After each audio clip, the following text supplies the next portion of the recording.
If you're new here, let me quickly set the context before we start.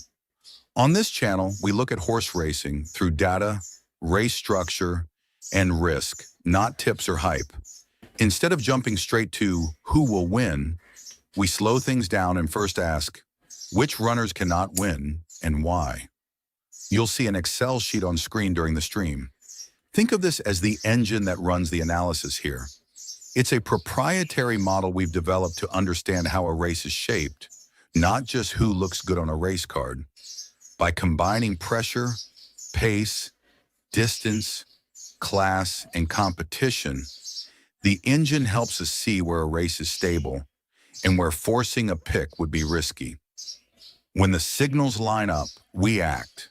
When they don't, the engine tells us to step back and explain the risk instead. You can use the timestamps below to follow the analysis race by race. Welcome to the Grandstand Gazette, data-driven horse racing analysis, educational use only. No betting advice, full disclaimer in the description.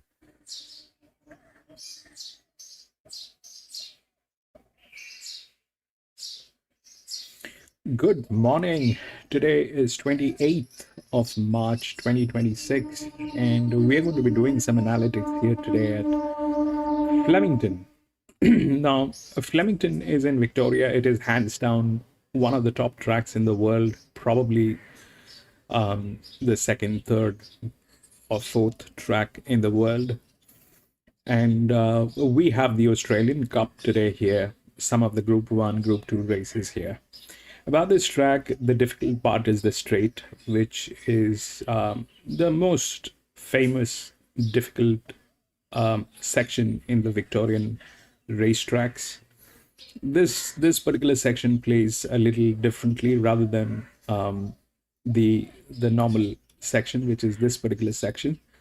The straight is about 450 meters from the last bend to the finishing post, and the ground reading is today soft as of now. And we have 10 races here today. We will see what we can do here today. Welcome to Grandstand, and we do horse racing analytics, and we do that in two steps. First, we try and identify the best horses through physics, mathematics, a little bit of understanding of horse racing. And once we have identified the best horses, that's when we wait for the numbers to validate them. But if we find that there are better horses at the paddock and there are circumstantial changes, we often give it a shout out. So that's what more or less we do. We'll take a look at the first race today, which is here at Flemington, and that's 1100 meter open, which is going to be in this particular section, the straight. And to begin with, this one is an all-mare, the Victorian special. So we'll see what the market is saying, and we'll take a look at that.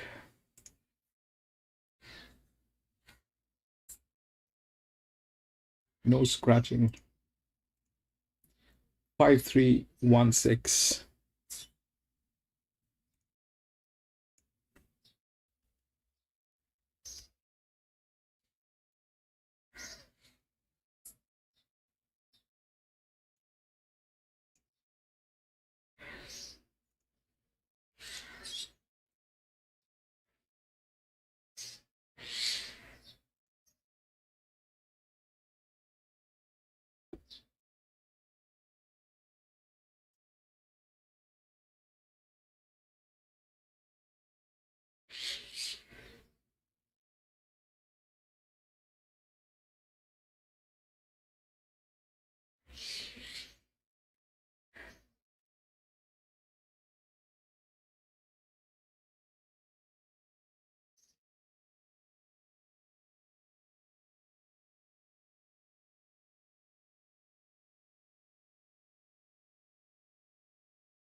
So the odds are right.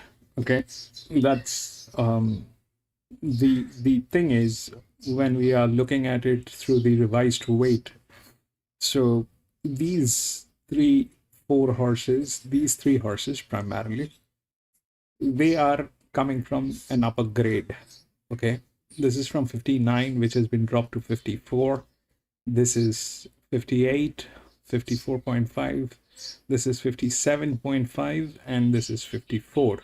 So they have been dropped, all right, and that's how things are here. And the one is a promotion, okay, which is coming from 57 but has been given 59, so that's the expectation.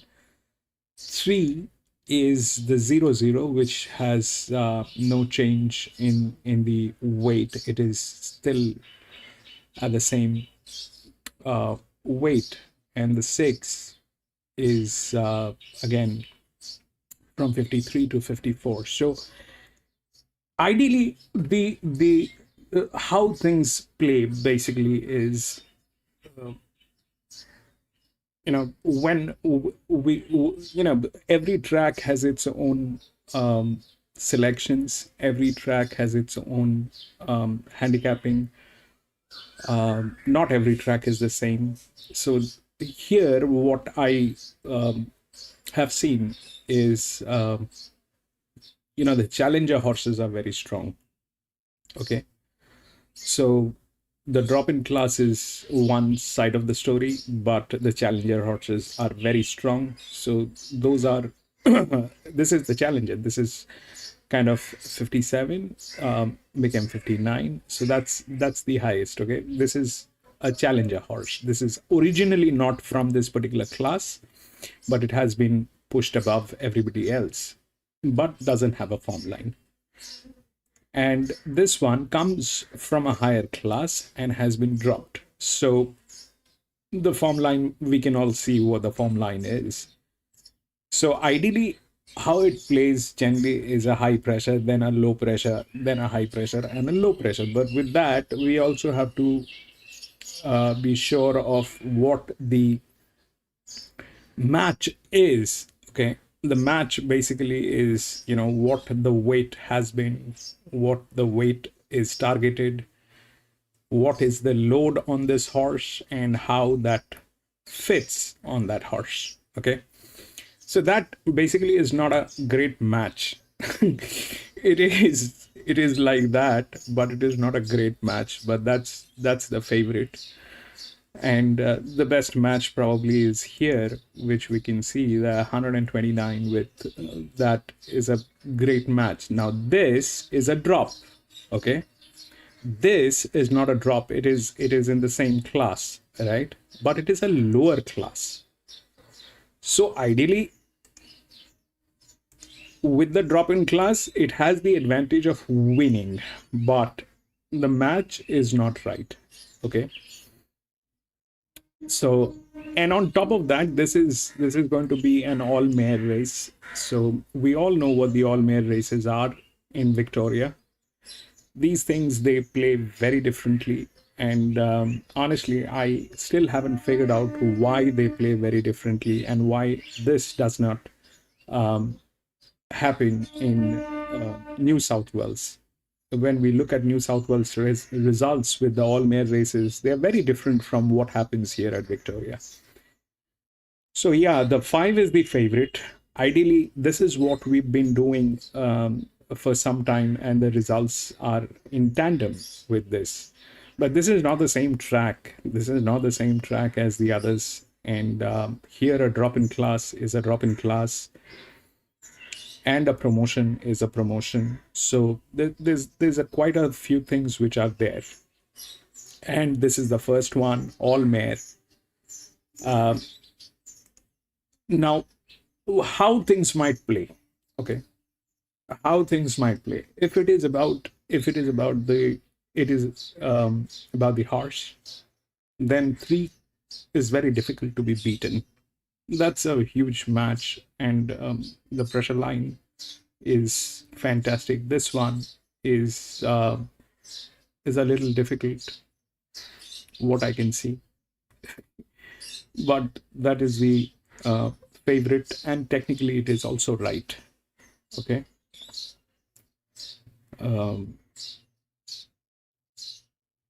that's a drop in class. They're all drop in class. Okay. If we look at that, then up till here, they're all drop in class. 59 is becoming 54, 58 becomes 54 and 5. This one is a 54. So that's how things are. But if we have to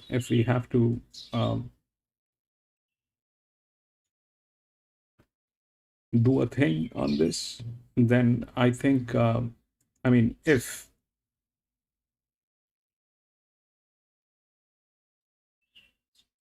I was aiming to get into this, which I'm not, because this is an all mare, and this is the first one, so I don't want to get into it. 3 would be my first preference. Then I think it will drop. If we look through the DICR, then this one is a promotion. The 2 is a low pressure, which is here.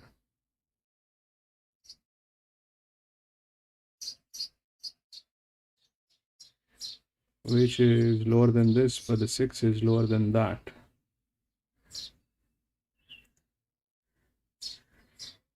And the 6 is a challenger.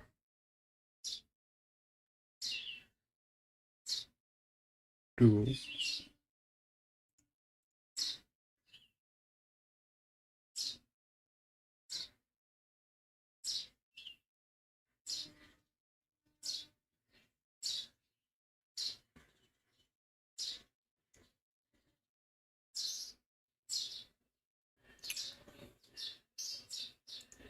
Four.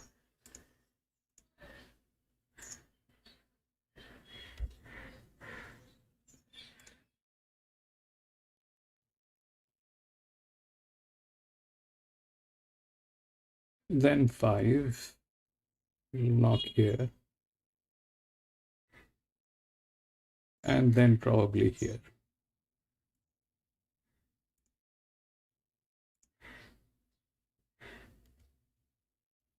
Five. Then here. This 4. 60, 52.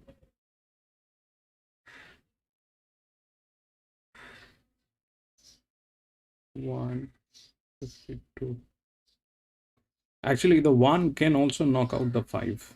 So 1. It's a better match, okay? It's a better match. But the 5 is the favorite, and we'll wait for the results to validate that. And I'm going to be out of this one. If we look through this, then definitely 5 is something which is good.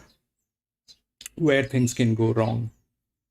Things can go wrong in multiple levels. This all-mare race is a lethal recipe. Things generally do not work as anticipated, but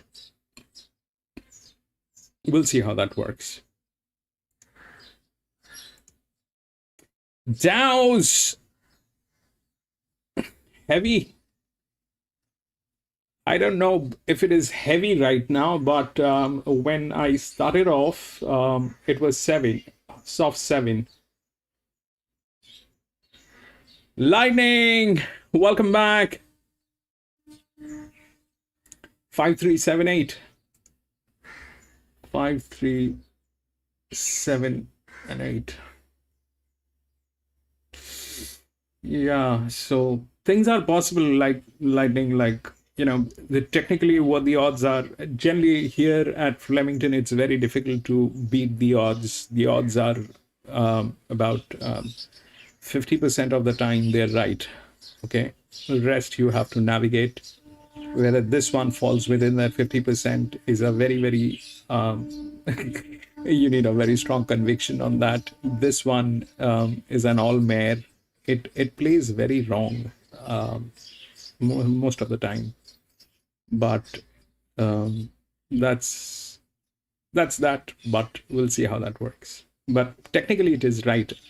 I mean, if this was something that has to happen, then 5 is the right odd.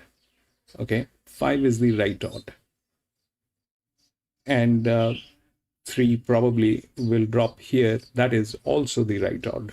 Okay, that's a 0 0. It'll come in, but problem is this, that um,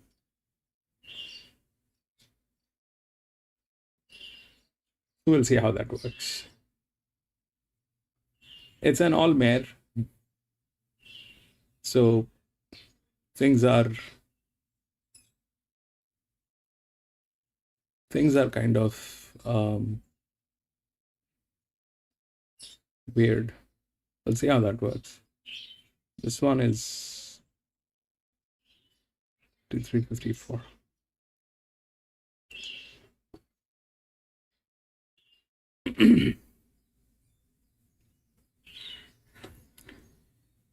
Heavy. I don't know. Yeah, right now it is showing heavy. You're right.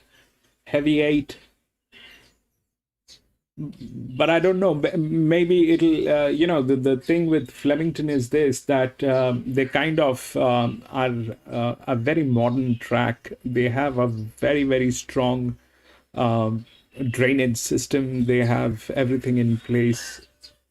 I did not anticipate this is going to be heavy. When I started off, it was soft, and I thought it'll get better. But now it is heavy, and why I targeted this one is because the Australian Cup is here.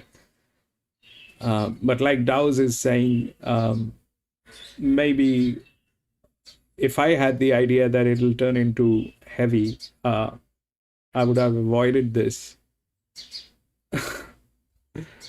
Yeah, probably bad idea.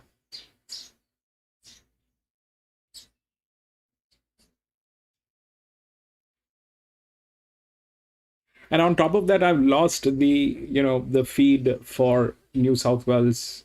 That feed that I was using through the one that I spoke about the other day, they kind of stopped as well. So I had very limited options, but we'll see how everything goes. Heavy is good. Unpredictable.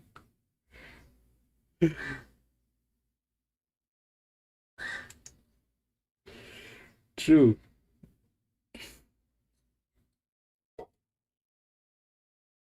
Let's see what heavy means here.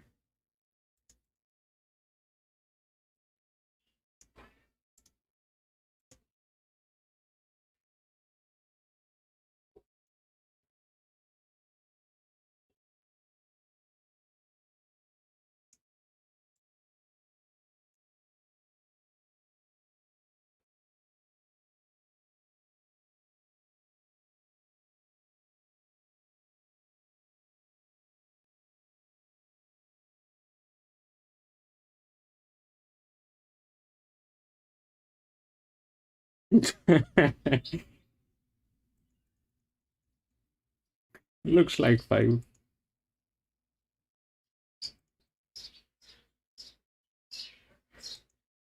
Looks like 5. 5 is kind of uh, very responsive on wet grounds and on whips. That's what it says. 5 is good on whip.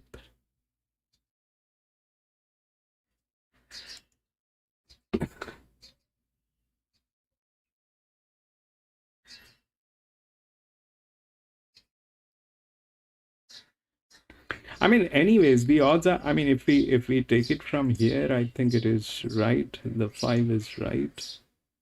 This is good.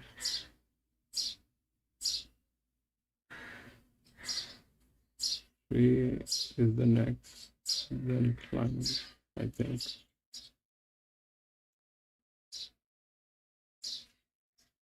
But the match is like that. So we'll see how that works.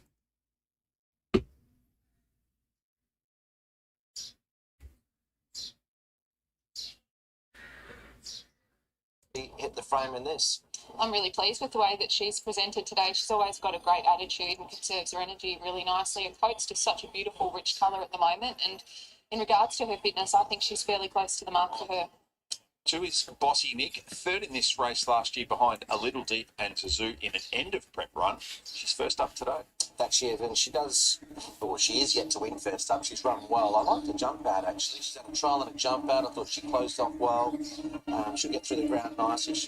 Smaller field helps her, even though she settled back a bit to finish off strongly. So I thought that price she could run a bit of race here.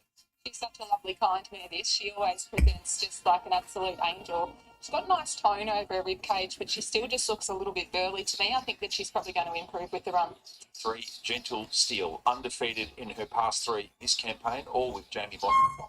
Well, she's got to be there. She's 3 for 3, like you said. She's in great form. What tempers that somewhat is that, a slow race last time, probably against the pattern to be fair, but she had every possible favour on speed, and I think there'll be a bit more pressure here, and there'll be nowhere to hide. Also, Adaman, welcome back, Adaman. She looks like she's handling her preparation really well. She presents very similar to how I've seen her at her most recent start and at Caulfield 2 ago.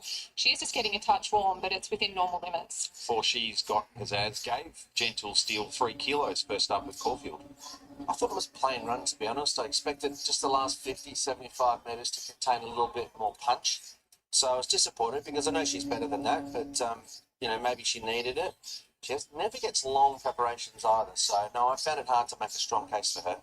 You just worry when horses come back from an almost fall, how much it's knocked their confidence. It might just take her a couple of starts to get right back into the groove of things. I think she's been turned out really well. Her coat's fantastic. Her weight range is good. The starting price profile of 5, She's an Artist, is set to be maintained. She is on the drift 165 out to 180 on the VOP. It took the informed Verdot to better her here on Super Saturday. Yeah, if she runs to that mark, she should be hard to beat.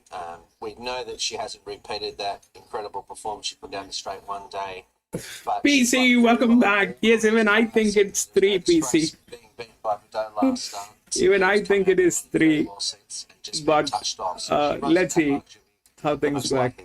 She presents well today. She's a filly that can get quite light throughout her preparation. I think she's maintained her weight quite It's nicely. an all-mare PC. Be careful. This one, it backfires. For the 6, Eagle Express. This is the horse that I thought was a little bit big in the market. It's tightening now and 10 into 850 with the VOP. Look, I've just never got the right spot behind Gangster Granny last start. Covered some ground, 2 runs prior. Cliffy, She's good enough to welcome back, Cliffy. Thank you for bringing in your friend, Cliffy. She's nice and calm. She's very fit. She's moving well. So she should be running expectation if you like her Sydney form. 7, Fluent tackled the summer sprint final at Cranbourne. I didn't see too many excuses for Fluent last time out. $31 does need to lift, I think, on the bulk of her, her recent form. Thank you for being here, Cliffy. Benchmark races, but this is tougher. Yeah, she presents quite cranky and pushy, this mare. I don't know her as well as I know some of the others. She's very, very fit deep into her preparation, but she is just starting to get quite worked up. Hopefully she can keep her composure down behind the gates. Molly Burke replaces Paddy Maloney on the 8-time bandit. Look, the form's just not quite up to scratch, 100 to 1, and it would be a nice riding experience. But Luck, I don't know, but hope I don't make mistakes today. A fair bit to be decided as far as this race is concerned. One thing that might sort of push her up the placings just a little bit, she has won on a heavy track before. She was turned out really nicely here. I agree there's other form lines that I'd probably navigate towards. Yes. There was nothing wrong with the way that she was presented here. I just hope that I don't make mistakes today, that's all. Jamie Mellon rode A Little Deep last year. She's got the ride on She's an Artist, who you can see from the drone vision is more than playful as she tries to make her way down to the start ahead of our opener on Australian Cup Day. Yeah, feet out of the irons. Now the clerk of the course alongside. Hopefully she gets focused and gets down there and remains focused for the race. She's got the best form. She will be tough to beat. I think Gentle Steel, pattern against, but pace suited last start, still in good form. Eagle Express might be a little bit big. I had it priced a touch shorter than $9. And Pop Award, we know, is good enough on her best. 5.361. I'm going to go the one here, Popper Ward on top from the yard. I thought she presented perfectly here. Her coat was lovely and bright. She's moving well, not letting the occasion get to her at all. I was That's nearly the going to thing she's here. an artist on top. She presents very well. I do think that she's maintaining her weight quite well for her. She always looks rock hard fit. After The this that I one, would I'll give the share chance what to would be happened Gentle on Steel. She looks very similar. 7th So welcoming one of of the co-trainers, Leonie March here. Popper Ward, pick of the yard. I was happy with her. I hope you're as happy here with at her as what I Flemington. am. Yeah, I'm very happy with her. And I She's, checked with the a others lot as fitter well. going into this Their, start than their, she was their last start, challenger so, horses are very yeah, good. happy with her. Wet track today. She's gone through soft quite well. Are you confident that she's going to handle this okay? Yeah, I think so. She's done gallops on heavy tracks before, and obviously it's a different than race day, but no, we're pretty happy with her. How you going to ride her, Noni? I think she'll be just sort of 6513. in behind the speed, Automatic. maybe a touch further pair back than that. Luke's just going to ride her how she feels, really. Good luck. We're cheering for you. Thank you, Tuff. Okay, favourite continuing to drift. She's an artist and she's playing up a little bit on the way around to the barriers there too. So, look, hard fit horses, punters are zeroing in on here. It's Gentle Steel, which was the best back with the Sharp Money race, won the 3. So 440 we dropped into, just sneaking back out to 460 now. Nothing for Eagle Express. Now, Popper Ward nice and firm. She's got Bassaz nice and form and trimming up. Bossy Nick with that straight track form into $13 if there's going to be a blowout. The best back on the sports bet book late was race 1, number 3, Gentle Steel. Hard fit horse on a wet track. Got very good soft track form. Get your bets on now, race 1. You win something free and confidential support. Call the 1-800 number or visit the website. In pursuit of a 4th consecutive victory in the campaign is Gentle Steel. Trainer Julius Sandu is with us. Julius, there's some soft 7 form there in a prior preparation. Was she advantaged by the conditions, do you think?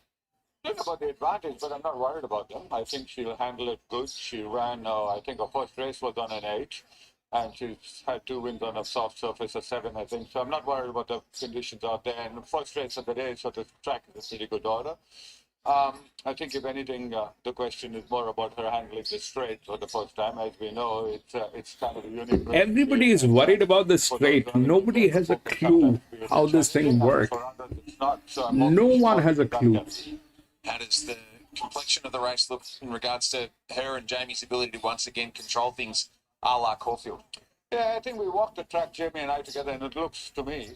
Even the trainers do not have a clue on this. The way they speak, they don't have the confidence. They keep talking about the straight. Speed, as we know, she's jumping. I said to Jamie, just get her relaxed for the first 3 furlongs or so, and keep something up your sleeve and let her down. And if she does everything right, she'll be there about. All the best. Thank you, appreciate it. Thanks. Yeah, good luck to Julius and his team. And 4 is good. Cliffy is the low pressure horse. Making your way down to the start there, how are the conditions? But Yeah, it's also a drop, so we'll see how that works. So definitely still holding some water in the top levels or all top layers of the turf. And I was just hopeful that there wasn't too many more showers coming through, but it's just started lightly drizzling out here. Again. Yeah. So look, they've The tricky part is this is all mare, so Victoria all mares are a little trapped. That's the first.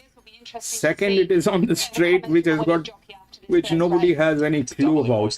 I mean, I definitely have no clues on this. On horseback, great to have it part of our And even coverage. if you listen to Coming the through in the last trainers, minute, it doesn't look like even they have a clarity on how the straight works. Little Rock has come out as a result of the track downgrade. So a pen through race 10, number 14. Scratchings also this morning with those downgrades.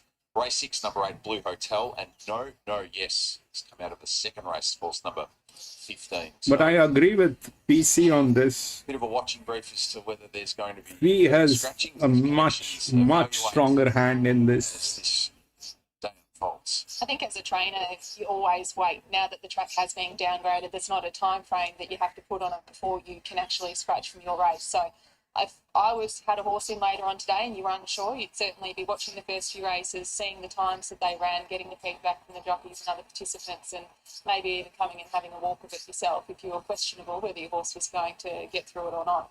It's a wet track you want to be on in Australia. It's this one though, isn't it? Remarkable track, such good training. I mean, it's been a weird morning already. We've had It's nearly been black skies out here. Now there's blue skies shining through. Don't know what we're going to get. Listening to the bomb sort of information as well, Nigel, earlier, they said it wasn't going to rain, and it might continue to do so. So make from that what you will. Yeah, the dog's going well, which you said to Liam O'Keefe, but he got the hospital hand pass from the Bureau this morning. And there's a blue hole in the sky due south of our position overlooking the big screen and the clock tower on the field here. I think that's important. We've got to be nimble, just see how it's playing. Hopefully they mostly get their chances. Well through loading for the opener. Good luck. Here's Matty. So 3 to get set for the running of this opener. The tab we're on handicap. Molly Berg picks up the ride on Time Bandit, confirming that late scratching. Race 10, number 14, Chief Little Rock at 12.10. Track downgrade. So we await here on going into the stalls. Gentle Steel. Bossy Nick's going to complete it. So a heavy 8 rail true for racing at Flemington today as Time Bandit goes in with Molly Berg, completes it, and the field at the 1100 metres is set to rock and roll. An iconic race day, Tab Australian Cup Day about to get underway. Set for the first of 10. And away they go, and Eagle Express towards the inside began well with Fluid and Gentle Steel. Bossy Nick's going to drag in behind them. Initially they thought about huddling up the middle, and now 4 or 5 come towards the outside. 3 of them stick towards the middle, led by She's an Artist from She's Got Pizzazz and Eagle Express. Then the 5 coming up the outside, Gentle Steel led Popper Ward and Time Bandit, followed by Bossy Nick and Fluid together. 700 metres to go. So Gentle Steel led the race outright down the outskirts from Time Bandit, Popper Ward, and they were followed by Fluid and Bossy Nick in that division. Over up the middle of the course, it's Eagle Express, She's an Artist, and She's Got Pizzazz, a little separated that trio. So with 350 metres to go, it's Gentle Steel up the outside, leading She's an Artist over on the far side. Popper Ward starting to come into it too. As they reach the 200 metres, it's Popper Ward up to Gentle Steel, followed by Fluid the outside division in front, and Bossy Nick running on. Popper Ward 100 to go, Gentle Steel boxes on, and Bossy Nick the outer. It's Popper Ward holding on, Bossy Nick coming, and Popper Ward beat Bossy Nick. Then She's Got Pizzazz and Gentle Steel. Next to finish, Fluid, She's an Artist, Time Bandit and Eagle Express. Amy Argy made the case from the yard. Popper Ward presented well and was well ridden by Luke Cartwright. It's a family affair in the opener on Australian Cup Day. On her back for the first time since her debut in a sale maiden in August 2024. She comes to town and she has had some success. Bossy Nick, third last year, has got the upgrade to second, a promising return for the McAvoy Galloper. She's Got Pizzazz, improves off the first up run to claim third. 1, 2, 4 photo to be confirmed in our opener. Interesting race in a small field to split into 2 divisions like that. A trio on the far side that never got into the race, to be perfectly honest. But a great interview pre-race, Amy, there with the connections of Popper Ward, and well, they were spot on, as were you. Well, thank you. No, it's a good way to start the day. Luke Cartwright, you can see how much this means to him too. I'm sure Charlotte's going to get some great words from him, but I think this is the second win that he's had for his mum and grandmother in Lynn Tolston and Leonie Proctor, and this will be really special to be riding a winner at Flemington together for your mum and your granddad. I think it's going to mean a lot to him. 4, and 3. Well, she's always been a talented man. She sounds like they just felt that she needed it.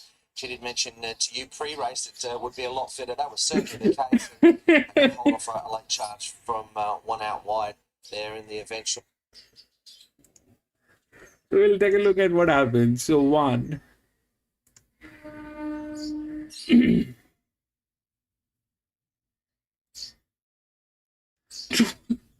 2, 4. So now if we look at what happened, okay, so 1 was the highest quant here, so let me just pull up something that will probably help in understanding what's Flemington. All right,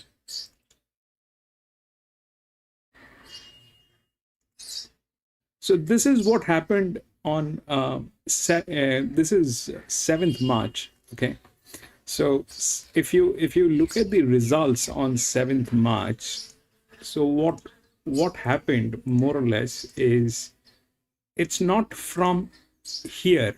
It is generally from the downside. Okay, it is generally from the downside. Like this one with the quant, it went through. This is where I mean, you can match the results, how things were happening. So this, what I'm trying to say is this, that more or less when we race New South Wales and we race Queensland, Doomben and all those areas. So, though, you know, every track has a standard. Now, the standard is defined by the pool of horses that they have, or the stock of horses that they have. So when we work with tracks like Sandown or Randwick, or Randwick is also good. I'm not saying Randwick is bad. Randwick is fabulous, but it also depends on what kind of pool do you have in those tracks. So here at Flemington, getting accepted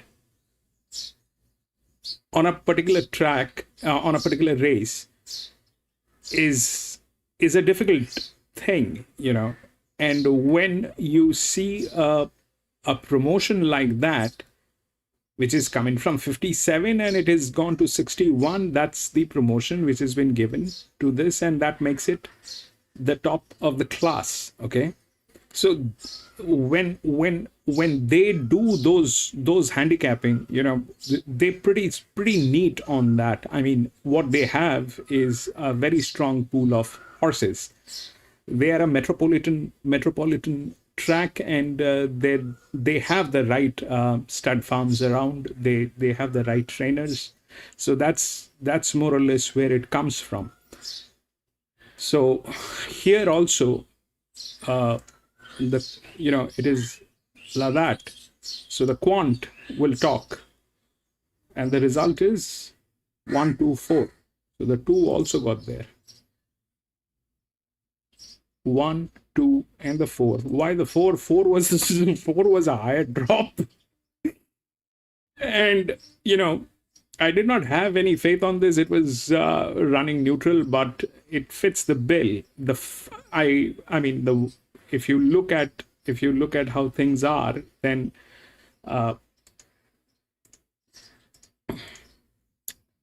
the 5 was not a match. The 3 was a better match. Okay, but that's that part of the story. Yeah, things are messy. Things are messy as in you need to be. This is something that PC has been saying for a long time, and PC always wanted me to keep a different section for the weekend races, the Saturday races, and the midweek races, with the metropolitan tracks and the rural tracks. So I was not able to do that. But eventually, when I was looking at the results, they match with what PC had suggested long back. So there's a huge difference, and you better be careful about how you're making your selections. It's not always the form line. It is difficult to believe what might happen, what might not happen. Anyway, so we'll go to the next. Flemington is a strong track. It's a very strong track, and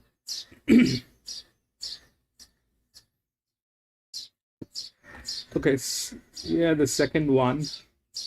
A lot of scratching. 1, 5, 7, 14, 15.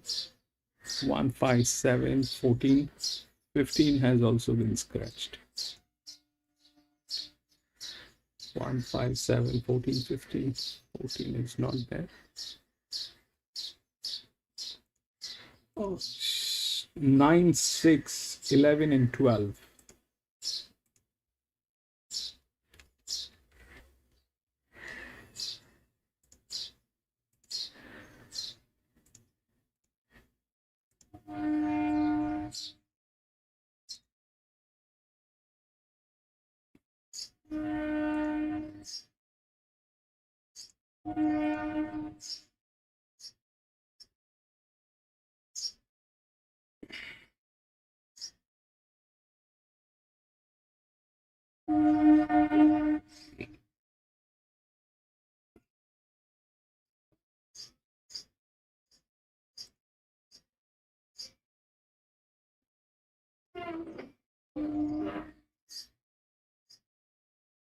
1400 meter.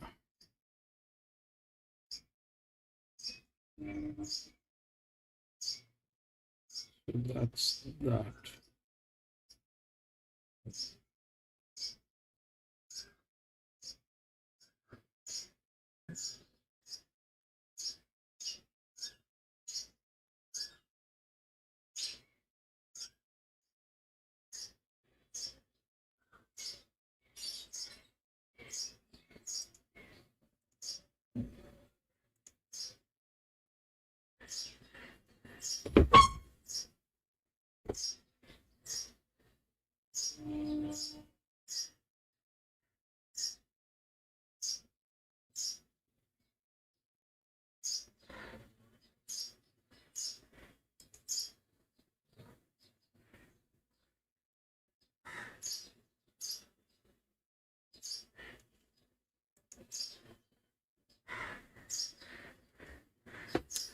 So this one has two sides, okay? First of all, it's a 3-year-old. Then it is an open race.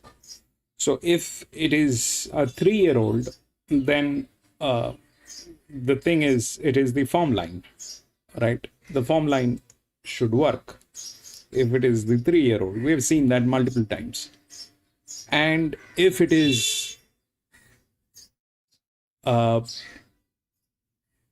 not the 3-year-old and it plays power and what we have seen, then how the 4 is going to get defeated, I don't know. All right. So what is the 4? The 4 is the 5. Okay, the 4 is the 5. If you look at the 5, what happened to 5 is that. So now the 4 is here. It definitely lacks a form line, but if you look at the leverage is on 105. That's the structure, that's the linear. It is like that. It's a 58 that became 55 and a half. It's a drop. Okay, it's a drop. But where the drop is here. Okay, the drop is here, and the 9 is a large drop. It's a 57 that became 54, and the 4 is a 58 that became 55 and a half. So it is still higher. The 4 is still higher than the 9. Okay, that's that. But none of them has the form line. But if you look at how things are, they are like that. So the 9 is the second linear. Why it is favorite is because of a jock which is there. Okay, 4. The jock definitely is questionable. So that's 4. Now, what are the other options? So that 4 is the first check, which is there.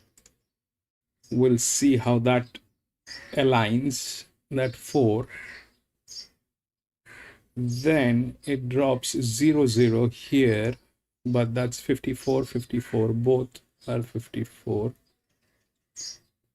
That's the lowest. So that's probably not it. Then this one, which is the promotion, that is something that just happened here. Okay, that's the promotion. So this is what I was thinking on the other day, why the promotion is not working at New South Wales. Because of the stock of the horses, that's all. Because of the stock of the horses. So now the thing is,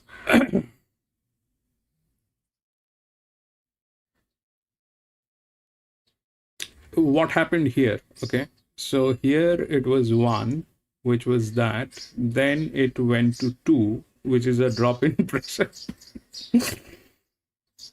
And then it went here, which is a rise. And then I don't think it dropped any further. Let me just check the results.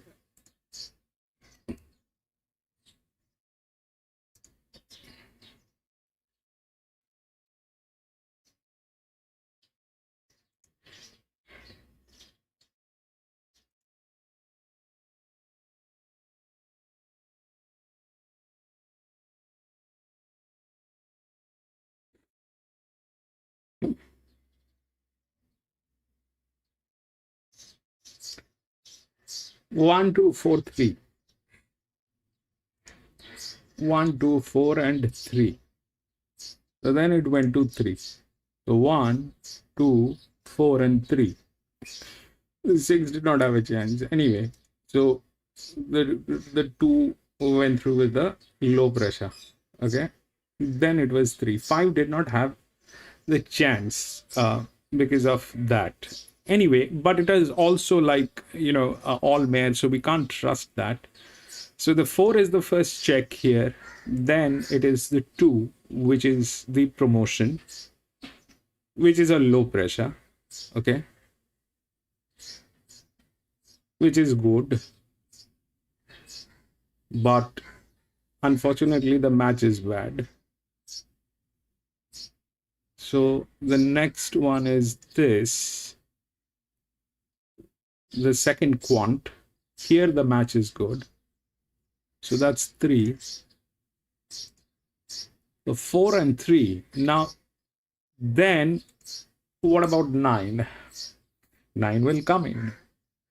How will that come in is basically, I think, it'll go back because it's a low pressure, high pressure. Like here, it was 1. If that's high, then it went to a low. Then it rose here. And then finally it went here. Okay. So generally that's the thing. That is how it plays. But I don't know how the 4 is going to the problem if that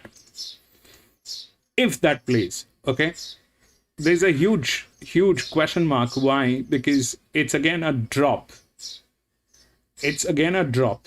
The 9 is a good match. It is not that it is not a good match, but if they are drop, then this is a larger drop. This is a 57, that became a 54. 4 was 58, that became 55.5. So it is still higher. Even through the DICR, we can see that. Okay, it is still higher.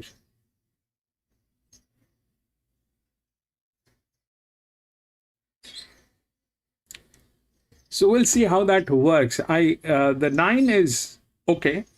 It'll come back to 9, but it generally should play a high pressure, low pressure. Now, the challenges are very strong. So this one, the 2, is the challenger here. Okay, it is the 1 which was here. Okay, here the match was good. It was 104 and the match was good. Here, unfortunately, that's not the case. So that's why the second quant, 3, is the second quant where the match is good, the body weight is good.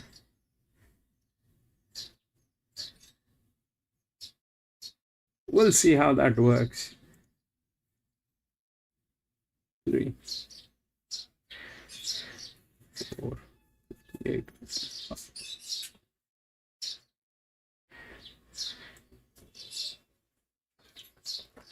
And then here's the 0, 0, which is very low. So that probably is not the case. This one is a 54. That became 55.5. That's a little increment. This one is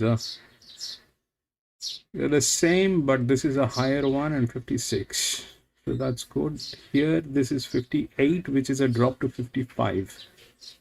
9 is a 54. From 57.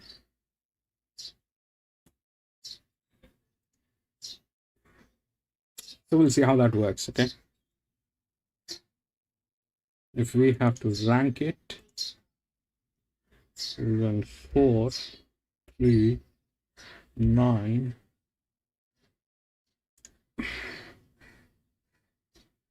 4, 3, 9. This is the highest drop. And this is the lowest one. Where is this? 11.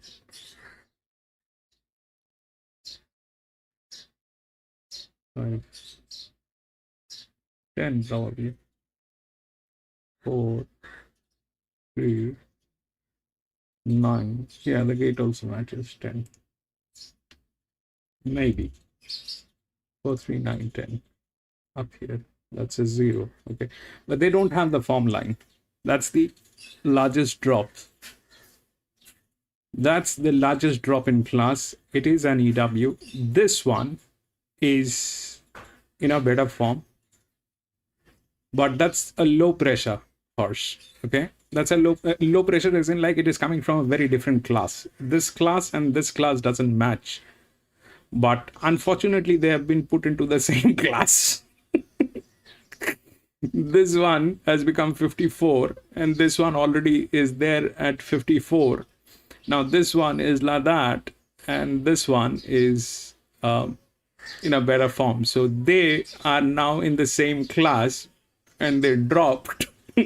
But originally this is coming from a better class. Okay, now this is much higher, so that can also happen. The 10 might get knocked out by 13. So we'll see how that works. But through class, that's what it is.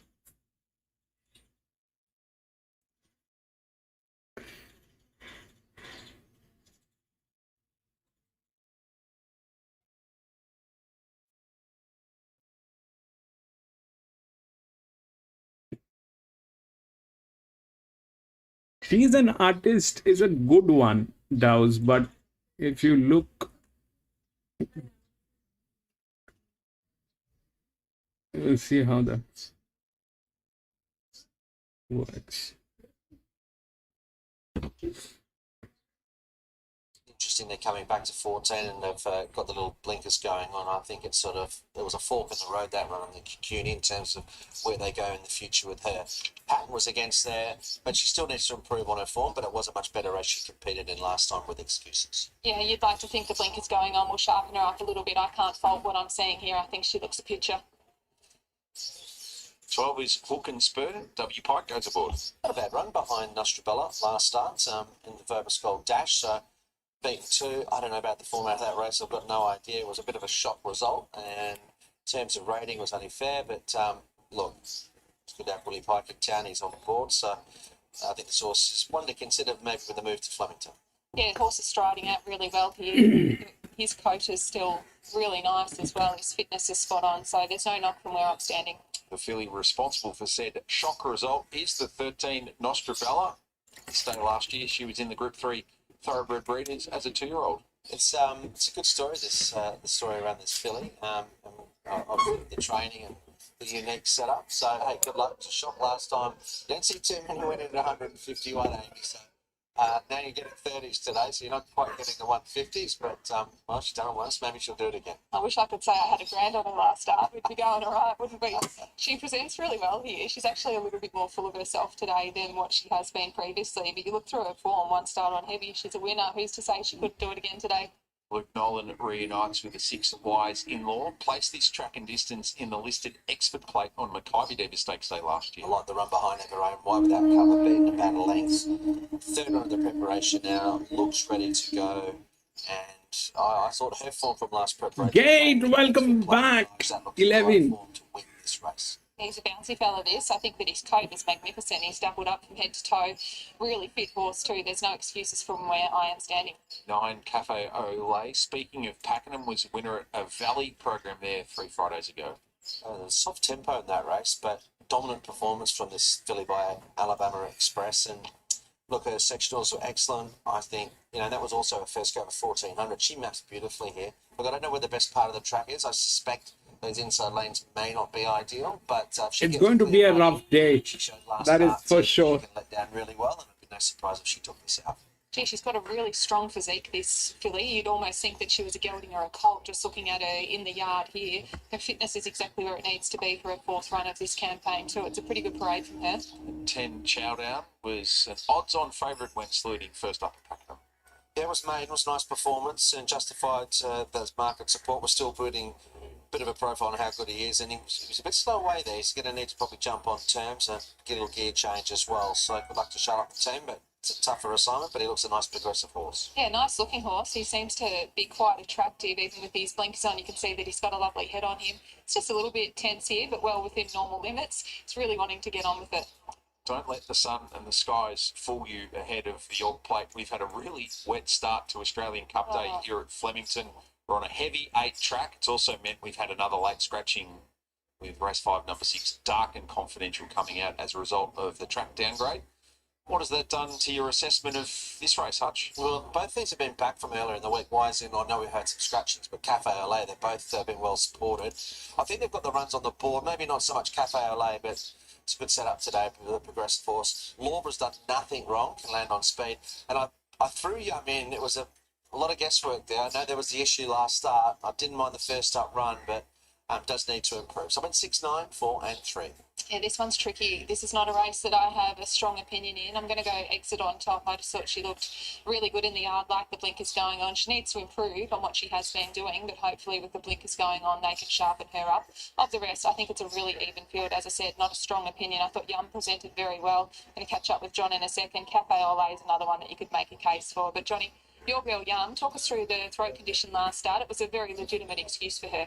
Yeah, she pulled up with chondritis, so an infection in her arytenoids, and it didn't help her. I mean, she still got a full airway, and the treatment seems to have worked. So I also think that, first up she ran probably out of her skin in an unsuitable race, and it might have just flattened her a little bit. She was in a very bad mood 2 weeks ago, and today she's here and settled up really well, so hopefully that's a good thing. She was so much better in the yard today too. You've got a sticky draw. What's Jamie going to do? She gets back anyway, so, he'd be mid to back and just hoping that there's good speed on, and, obviously we want to see her find the line like she has in most of her starts, not like last start, so hopefully all comes back to normal. How's your beautiful girl, Mike Gladiola? Yeah, she's good. Bit of a question mark on the track if it's genuinely wet. Her mother wasn't that great, and those really fast horses like her sometimes don't cope with it, but there's only one way to find out. We'll do that today. She's great. She has to handle it. That's science. Good luck. Thank you. Okay, $14 there for Yum and Johnny McCardle, but we've got a challenge to the favourite here, Cafe Olay, 360, holding just. Wise In-Law dropped into 370 for the big challenge. The Market Mover, race 2, number 6. Both drawn either side to one another. Watch the tactics there on this heavy track. $3.80 now, Wise In-Law. Now Exit's nice and firm, although switching out a point now to 7. Now Lawbra, nice and tight into 8.50 as the blowout. And looking down the page, just the market's really starting to settle down. So race 2, 6 and also 4 in your numbers. That punters are tapping the outline. And race 2, number 6 will be a mover. You win some, you'll lose some. For free and confidential support, call the 1-800 number or visit the website. After being placed in a couple of lead-ups, Mewell got all the way to Derby and resumes in 2026 here at headquarters. Trainer Nick Ryan is with us. And Nick, talk us through the thought process in applying the blinkers first up. Yeah, look, he's always been a blinkable horse to me, in my eyes. So his last 2 jump outs, he's had them on, just getting him used to them out the barriers. So we're going to be going up in prep, so I didn't want to muck around mid-prep putting him on. So he's trialled up really good. He's well prepped for today. He's had 3 jump outs. I guess the only query 9 was the heavy 8. On the preparation and the 3 jump outs, Amy Yagi noting from a yard perspective, real physical maturity from him off the Derby prep. How have you seen that? Yeah, definitely. We gave him a good spell after the Derby, hence we let the autumn go. And he's really furnished and matured, as Amy saw, and he's done super. So, look, he's on trial today, and I guess we're going to learn a lot of things, one being whether he gets through the wet. And if he's going well enough, we can head north. So the ultimate aim would be Queensland rather than Sydney? I would say so, yeah. Look, we've taken our time with him. We're no rush. We're not in a rush at all. And I guess the question is whether he's a true stayer or he's a mile 2,000 metre horse. So there's a lot of questions to be answered, but the horse is going really well. He's done enough. He'll be back and hitting the line. Good to see him return. All the best. Thanks, Nigel. Yeah, I can tell you that, well, this is the first race around the circle, and as far as the wind is concerned, well, it's pretty minimal here, so I don't think that'll have an impact, and we'll see where the riders get to in the Amy in this event, but it's nice PC horse 12. going around. Yeah, there really is, Hutchie. I was just saying to you off camera, meanwhile, he's a horse without being disrespectful. I've never been overly impressed by, but he impressed me today with what I saw. He looks so much stronger physically. Looks like he could be in for a really good prep for me. It's an interesting race. We've got some nice progressive types going around in the second event, the York Plate, to call home the action. The best in the business, Matty Hill. On your hutch, getting set well here for the running of race number 2, the York Plate. Of course, very connected York Racecourse to Flemington Racecourse with the Ebor Festival. The Ebor, probably a similar race to the Melbourne Cup, being a long distance handicap with a lot of Melbourne Cup form coming out of the Ebor, of course, which is running in August. There's Cafe Olay going forward, those familiar scarf thoroughbred colours of Aviana. Now the last few to get set as Lamont is waiting its turn. Wise Inboard goes into the stores. Luke Nolan. We were about to join them. Tuning here for trainer Nick Ryan. A terrific spring campaign. So good news, the sun is out here at Flemington after some showers before the first. Stays like this, we'll be happy. Hook and Spur is going to be the final one to join them. Willie Pike. 6 and 2. Hook and Spur is about to come along for the running of race number 2.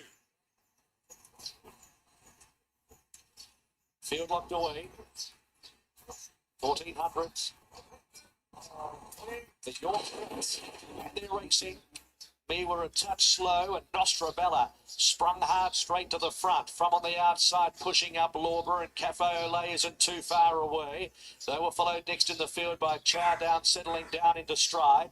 Also in that group of horses, Wise In-Law is pushing forward. 50, Lawborough's going to cross eventually. Jesus Christ. Deep Nostrabella, the fence, Cafe Olay.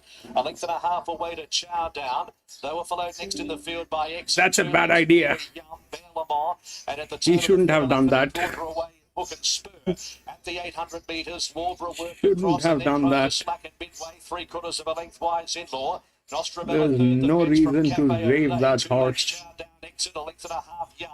Then Miwa, Bellamont is well back in the field as they come to the turn, and Hook and Spur is last. So the bell rings for the corner. 450 metres to go. It's Lawborough from Wise In-Law. Nostrabella poised behind them. Cafe Olay producing Diva.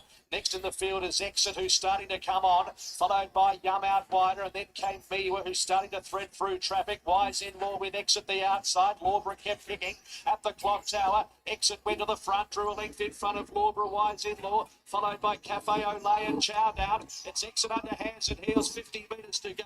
Is coming. 11. Exit pretty soft to the line. 11. Chowdown, then Cafe Olay. A photo for 4 between Bellum on the outside and Wise In-Law. 11. Then came Hook and Spur, Miwa, Lawborough, Yum, and a long last Nostrabella. Amy Yogi's got the iron. 11, Exit 10, from the yard. There was 9. really high hopes for what she could have done last spring. Talk out of that late winter 2-year-old campaign that she was 1,000 guineas aspirant. That didn't quite materialise in the end. She's built into this off the Armanasco, CUNY, brought back in trip to the 1400 and 11, 10, 9. Snakes targets in Adelaide away. Jamie Mellon on the board on Australian Cup Day. It's 11, 10, 9 and a photo to come to deny or to decide fourth. 1:24.09 on the heavy for the 1400. And if you have backed Exit, it was a very easy watch. Travelled supremely well throughout. Back in Gate. Gate, brilliant. I'll put up your name, Gate.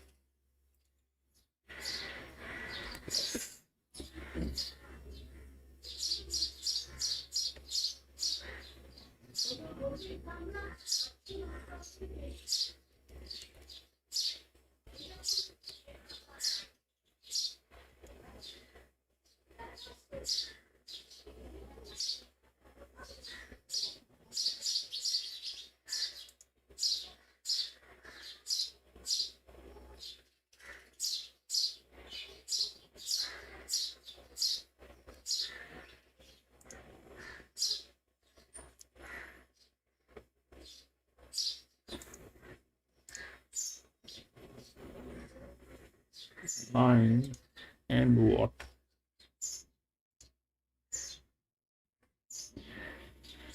He raved the horse. Bad idea. Man.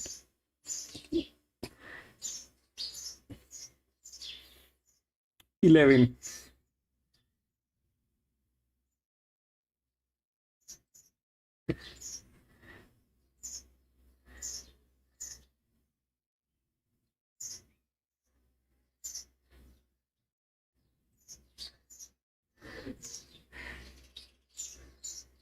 that 10, which was the largest drop, okay, that 10 was matched with 13, but the class 11, 10, then 9,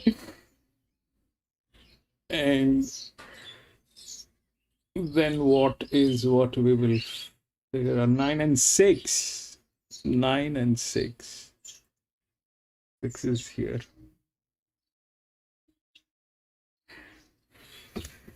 So what happened basically is this, that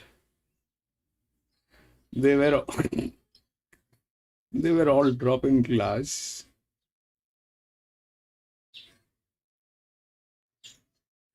Up till here actually, all dropping class.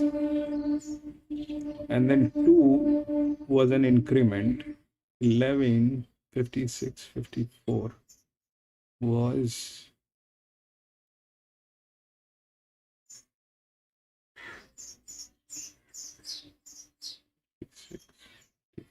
also this, even 59, so up till here it was all drawn. All of them were dropped. All of them were dropped.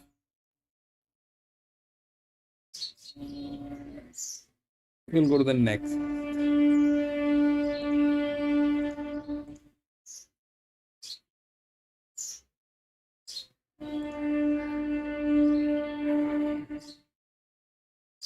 Two, 3, 6 all scratched.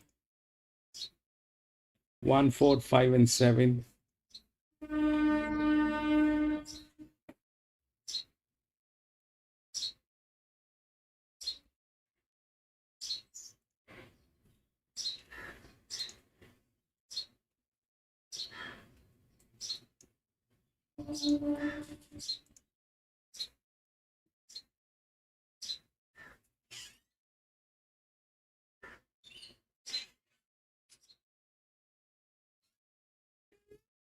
So the 3 did not get there, even with the promotion. The 11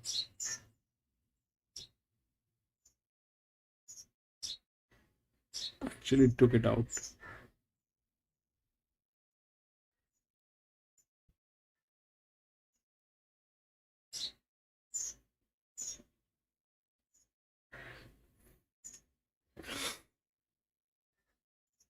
So here, this is the drop. The 5 is the drop. The 4 is the 0, which is going to be doing the same thing, the same weight. And 1 is the promotion. Okay. That has been pushed. So generally 2-year-old fillies are all about form lines. It is the right odd. Okay. 2-year-old fillies generally are the right odds. They basically are about form lines. There's nothing else to it. And that's the promotion. That is the highest promotion. That's the highest quad. And there's an unnecessary pressure on this without even having it dropped. It went to the 4th line, wherein these horses are there in the 3rd line. So yeah, the 1 probably is the right odd here. How this might play. So the match is beautiful on 5. Okay. The match is beautiful on 5. But it's a drop. But generally, when what we can see is happening, at times, the class will talk. Okay, the class will talk, but it will talk late, because that's why it has been dropped, because it is talking late, and that's the thing. So the class will talk, and it'll talk late, but that's the form. That's the match. So 1 is the right odd. 5 might come in second. Then anything can happen, because these horses are there. they are, we don't know how those things are going to work, but generally it's a group 3. Okay, so now so group 3 is about challenges. Now how we look at challenges is they are the challenges, that's what we can see apparently, but the actual challenger is this one. Why? Because this is the lowest weight from where it is coming, and that's the promotion which has been given. So we need to redefine the fact of, who's the challenger. So far, while we were doing, I constantly keep saying that they are the challengers, but they are. But when we look at it in a practical form, then this is the challenger, because this is coming from the lowest weight. That's the lowest, and this is the highest. So the highest was demoted to 56, which became equal to all these. Then the 4 is from 56, which is no movement here, and this is the one which is challenging with the best form line probably. So the odds are right in terms of how things are. So this is a drop. This will talk late. This is the third line, probably like this one, the 10. The 10 came in where? Came in second. But the match is good, so those things are quite possible. So bottom line, 2-year-olds, I think it is the form line, so I'm going to go with the 2. Well, I think it is the right odd. We'll see how that works.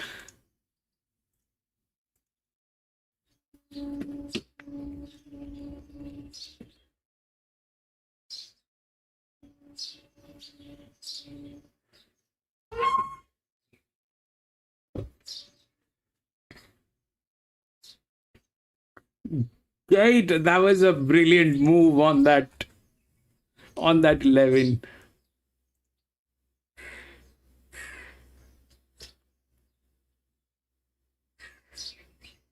That was the jock, okay? That is the best jock on 11. That was the best jock on 11.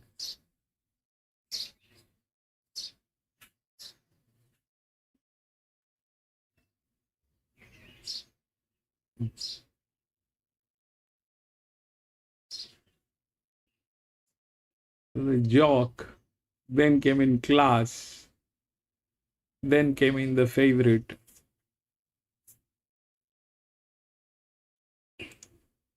Here, which one is the best jock? This one, 5. I mean, this has got nothing to do with his performance, but it is how he has been handicapped today. So that's how things are. 5. Who is 5? Melham. Jemmy Melham, who won the Melbourne Cup. I think it's the same jock, Jemmy.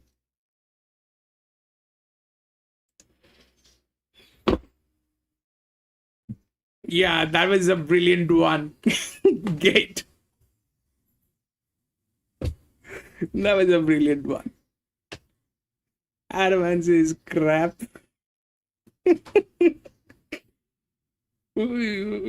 Things are dicey today, Adam, and the ground is heavy, and and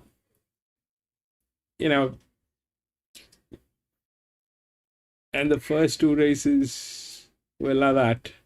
This was open. This was open.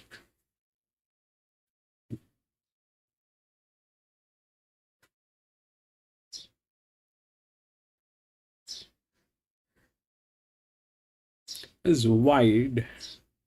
He did. I mean, this guy actually.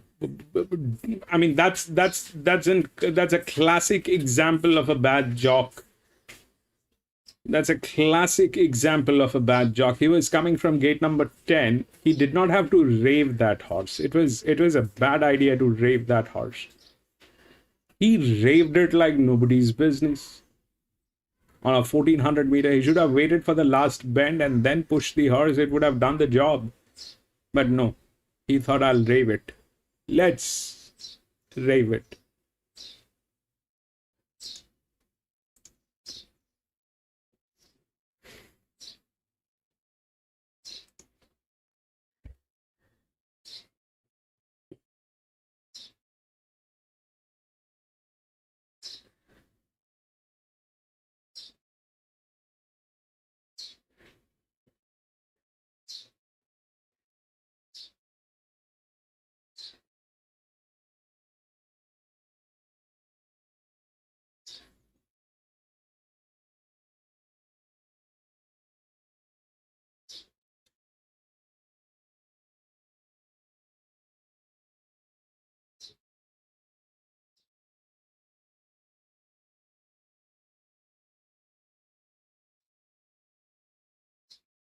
So now, if we look at where it was standing,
that was I missed the second race too, but I have to watch the replay.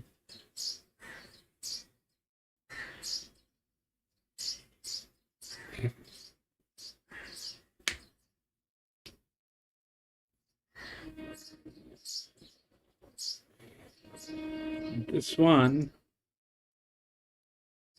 is 1200. It's going to be back on the straight. So that's the highest, 55. Here, this was the highest, 57.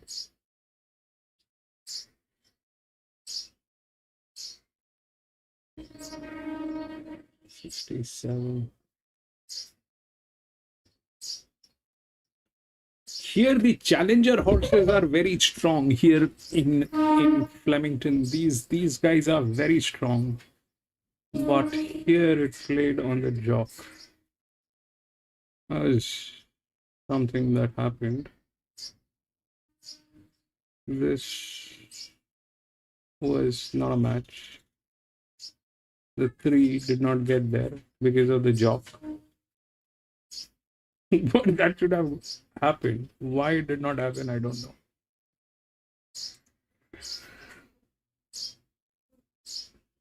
Viva Sistina. I don't have the New South Wales feed DAOs. I don't have those feeds. I've gotten. Hold on. Let me just check. I have managed to get something, but I can't put it on screen. I have managed to get something for the New South Wales, but I can't put it on the screen. That's what I can't do. But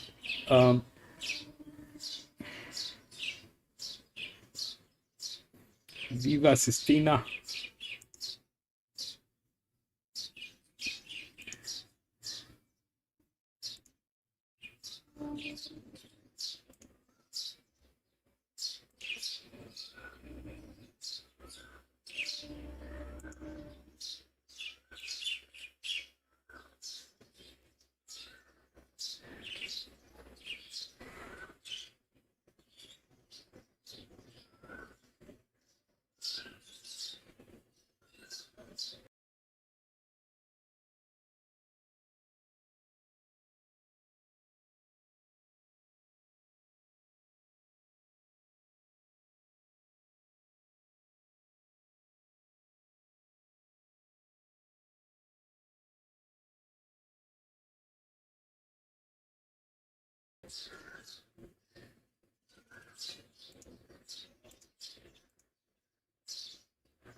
Three.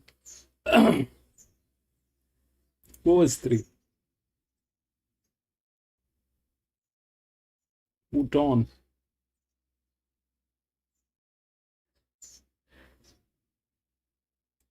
That was Rose Hill, right?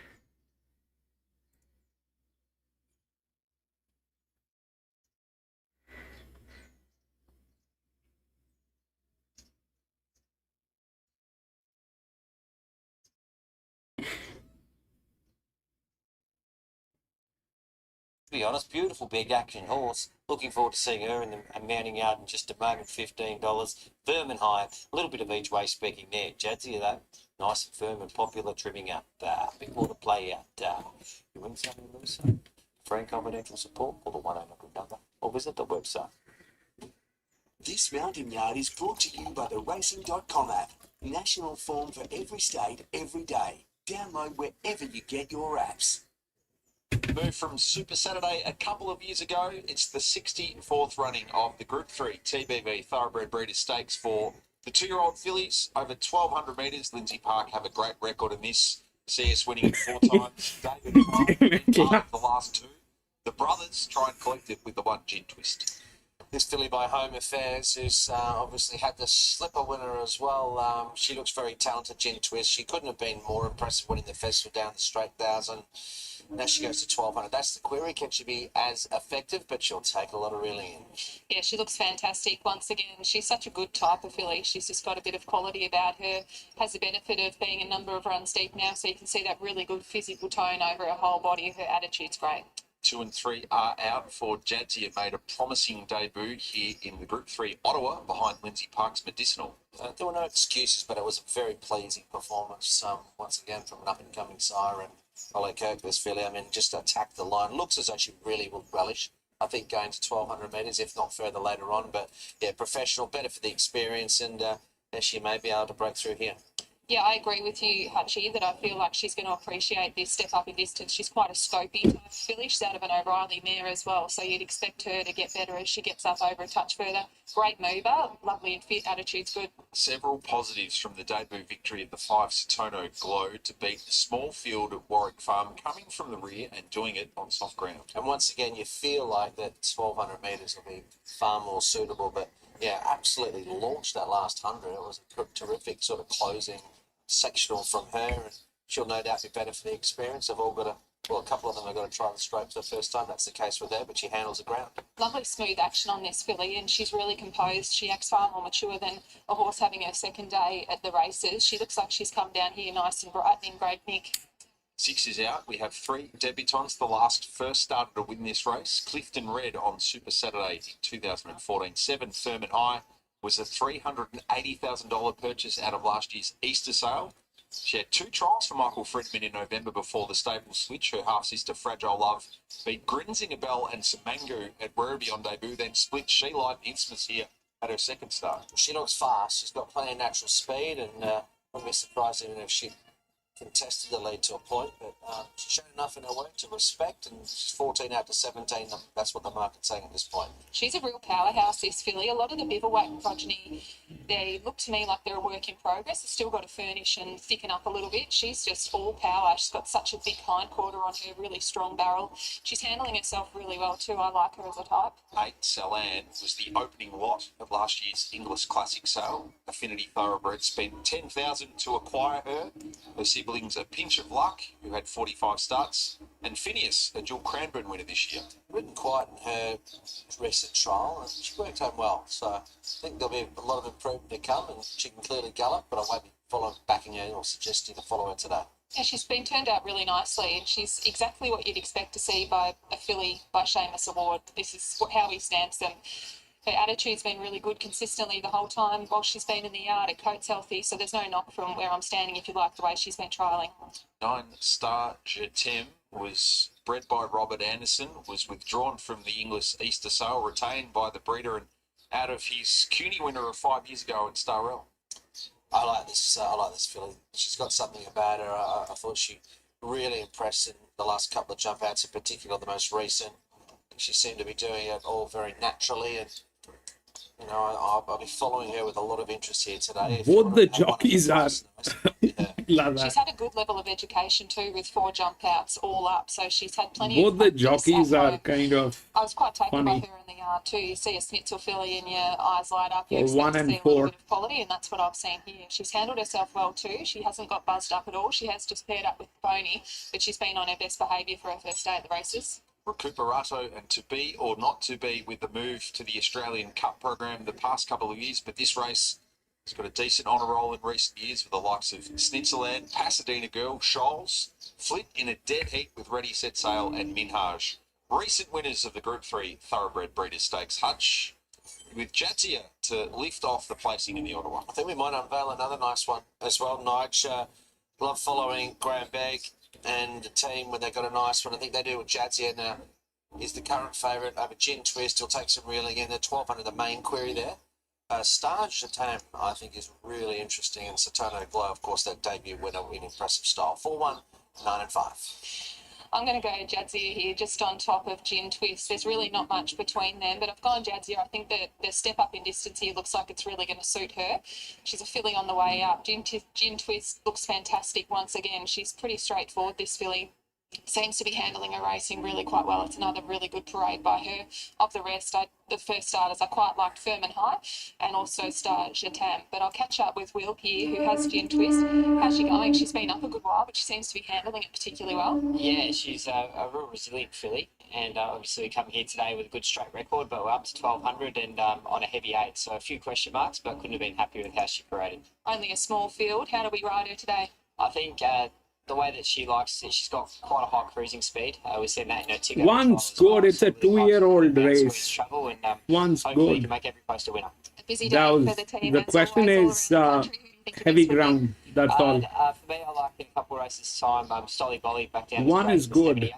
That's and the excited to see a challenger. horse called Piscinello back for the Godolphin Put team. on I class. think he's trialled up very well after a long time off the scene, and probably That's the a drop. player in the Australian Cup. This Get a bit of stays luck, it'll be a neutral. pretty good result for the family. Hopefully it's a great day all round. Good luck here. Thank you very much. Well, we have a new favourite, Gin Twist, out to $3, and it's all about Jadzia. Good push here. Punters have just really got in action on the sports bet up into 245. There's your market mover. Race 3, number 4, Satono Glow, got out to 360, back into 350. And the blowout, Star Chatain, the 9 against the 4 there, but they have to beat the 4, says the market. Get your bets But on small field. both the jocks are kind of like that, okay? For race 3. Both the jocks are like that. The best jock is on 5. Support. Call the 1-800 number. This is the website. We see Jadzia, the daughter of Ole Kirk, step out for the second time in her career. Rowan Hughes from the Grandbeck stable joins us. How she handled parade number 2? Yeah, really good night. She was a little bit up and about first time here the other day. This time she's a little bit more relaxed. Gino, who looks after her, does a great job, and he's got her walking plenty and keeping her nice and calm. So very happy with her. Any wet track intel? There is. She's got a couple of pieces of work at home on genuine soft ground. The tracks at Cranbourne, the grass tracks there are very soft. If you can get through them, you can probably get through any. There's nothing much to it. It's a 2-year-old. Race day pressure is always If the different. jock doesn't do anything funny and if the ground does not affect, it's very difficult to beat that.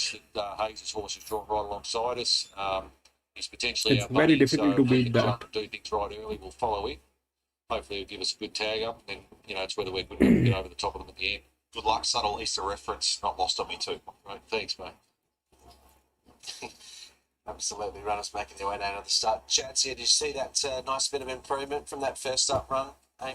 Yeah, I actually didn't see Yeah, her when inside she was had bad, her correct. debut. I had my But birthday party that day. I took a very that unusual one Saturday you off, cannot but, compare. That was an I all quite mare. taken by her seeing her for the first time today, That and was I do an think the all step up the mare. distance looks like it's gonna It generally goes really wrong. suit. She's quite a But scopy type of filly, so interesting to see how this plays out. I do think it's good placement. You see a few of these first starters here today.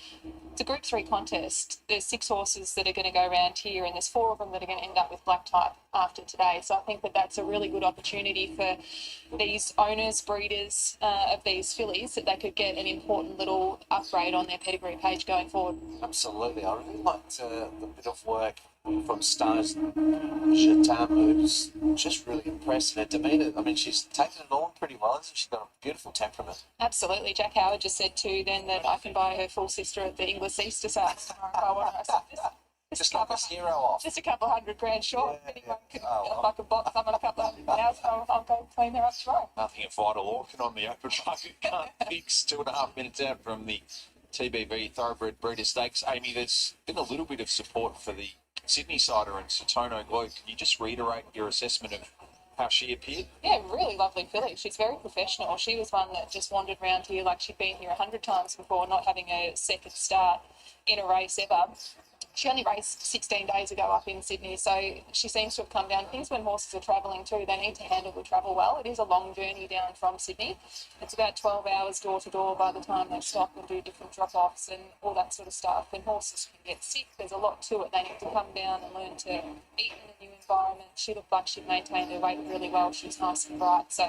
And of course, she wouldn't be here if the stable thought otherwise. But they're things that I also take into consideration when horses are travelling interstate. You need them to be well and handle the trip. Been a bit of a change in the betting. I mean, we saw Gin Twist open favourite.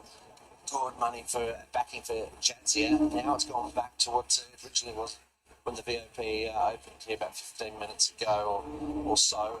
Gin Twist back into favouritism. For those who are just joining our coverage for the first time today, we had significant rain at Flemington this morning, somewhere in the vicinity of 5 to 6 mils. This track downgraded to a heavy 8 prior to the beginning of the meeting.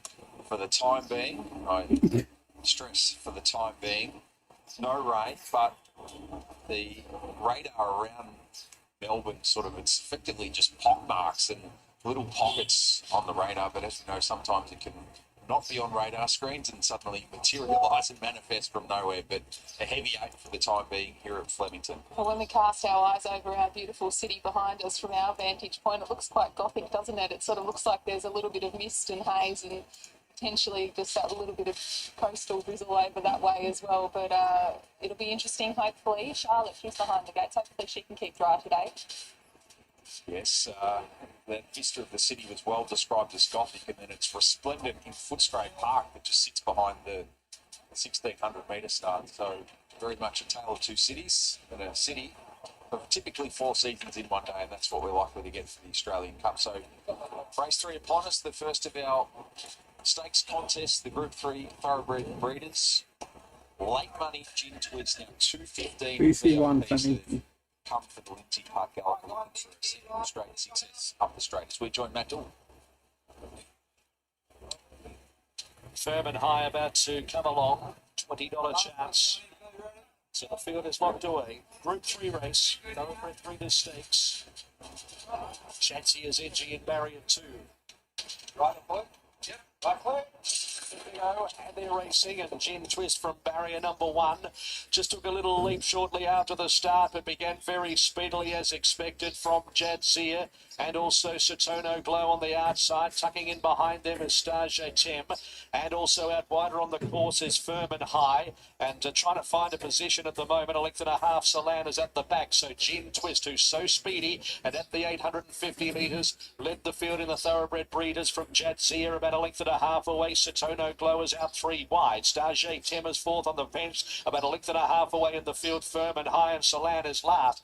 Gin Twist the leader, 550 metres to go, controlling the speed here. Onto the course proper, it's the favourite leading, the well-supported favourite, by a length and a quarter, Jadzia, who's just inching a little bit closer, and then 2 lengths in front of Satono Glow, shown its head, followed by Firm and High. Gin Twist cuddled in front, 250 metres to go, but can it see the 1200 as Satono Glow moves up to challenge, and challenge boldly and run on by. Satono Glow went to the front. 100 metres to go for Jamie. 5-1. She's pulling away to win it. Satono Glow with 5-1. second.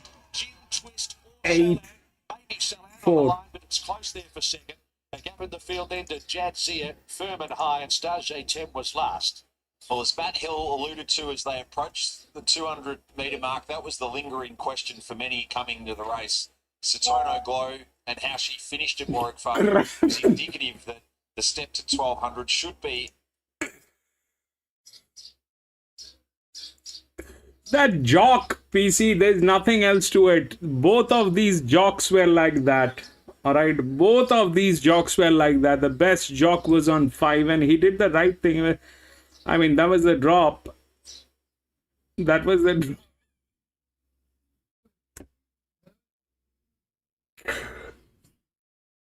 Both of these jocks are funny.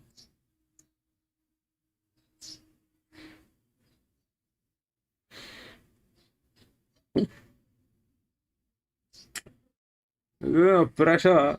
No.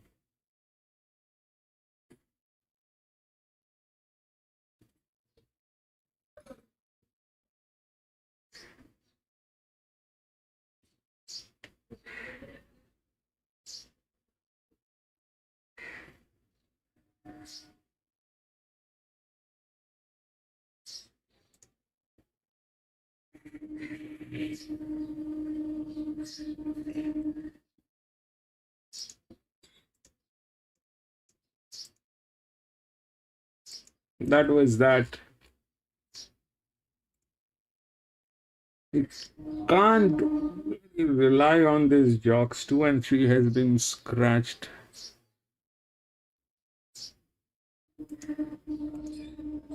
Six, 14, 13, and 8.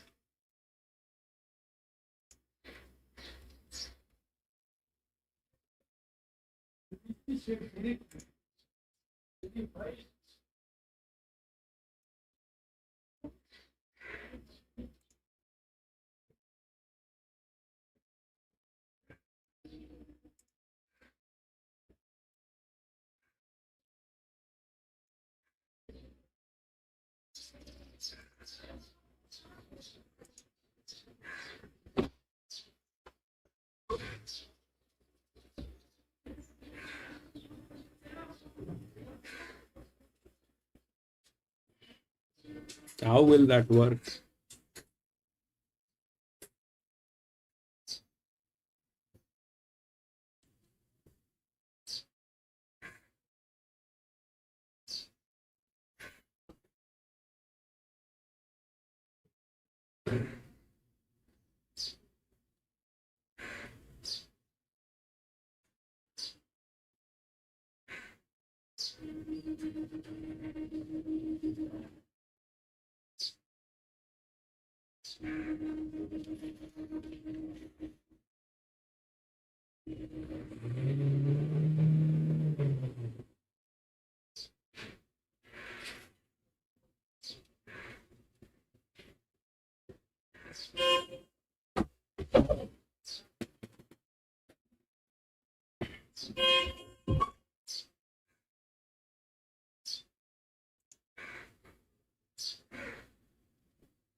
So here, the thing is, uh,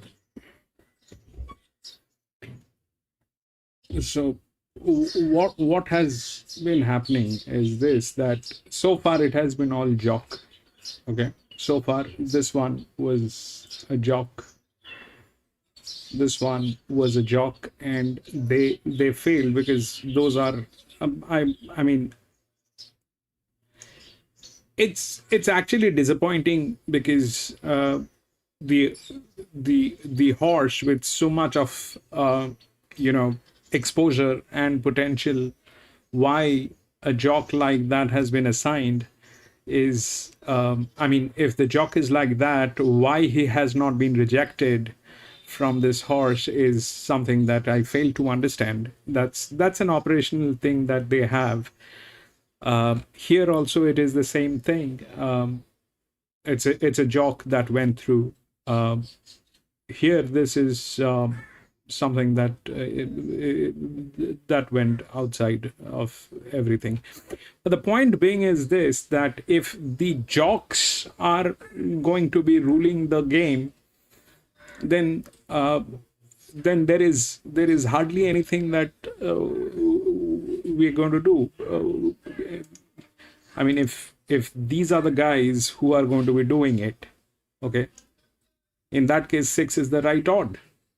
Okay, in that case 6 is the right odd if the jocks are the people who are going to be making the decision. But if it is not that, then things are going to change.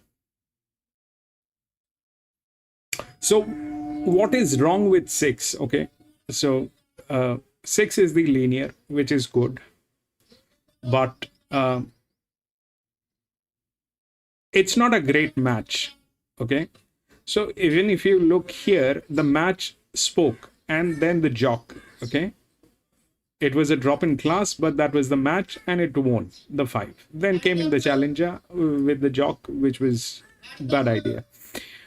The 6 is not a great match, but has one of the best jocks. That's to begin with. The second thing is this, that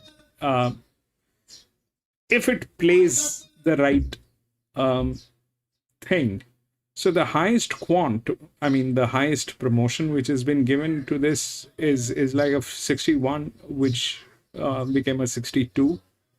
Then it is 60, 65. Then it is here 0. Now this one is a very, very steep thing, and this horse is the largest in a drift. That from gate number 14, a 7-year-old gelding is not ideal. So that's where these two horses they get in. Okay, how that is possible is like this. If we look at that, so that is the highest drop Now, what is the highest drop? The highest drop is from a 55, which is anyway lower, to a 54. That is the highest drop. And then everything else is like either a promotion or a challenger. Now, the challengers are here, okay, which is this one. This is the highest quant, which has become a 61 to 62.5 is the highest in class. That's one way of looking at it, but that probably is not the case because it's a 7-year-old gilding from gate number 14. That will not work. The 8 gets knocked out by 4. Okay, the 8 is going to talk to 4, and we have seen that if the quant is the same, then the lower one will have more advantage. If the quant is the same, then the lower load value will have the advantage. That's physics. Now, 6 has a problem. It is not a great match, but it is a linear with one of the best hands and one of the best jocks. So the operationally, they are very, very functional. They're correct. So this probably, let's just, I mean, I would want to skip this. I don't want to get into this. If it plays right, then both of these horses, they have, they have a place. 6 doesn't fit. 6 doesn't fit.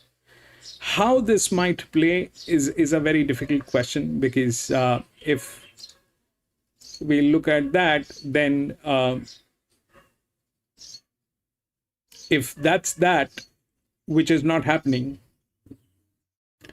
and then it is all about jocks.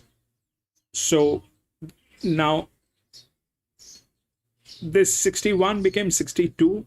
That became the highest quant, but it is a 7-year-old gilding. The distance is 1100 meter. These are not in form, and they don't, and the best jock is on 6. Okay, these are not in form, and what they will do from there is something that I am not very sure.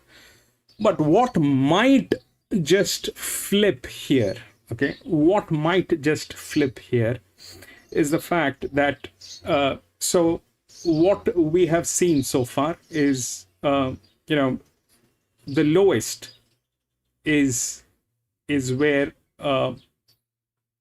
the challenges are sitting. That's that. Okay, this is where the challenges are sitting. If we look at that, this is where the challenges are sitting. So if we look at that, then the 16, sorry, the 12, okay, that's the lowest, 51, which is an increase, okay, which is an increase, and became 54. The match is also good. It is like 57, and there is no problem with it. Now, this sitting here, it did not become like them, okay? So what does that mean? That means that it is a challenger, okay? Now, through the DICR, this is the highest, and that we can see it's a 62, and that's the lowest, which is the 54. Amortization is like this, that these horses are not in a form. They have the right arrangement. They lack the jocks. They lack the form line. 6 has the jock, doesn't have the form line, doesn't have the match.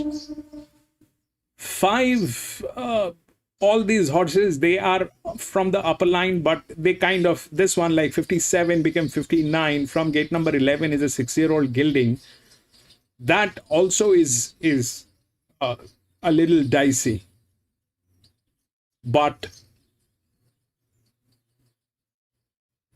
things can go wrong in this one.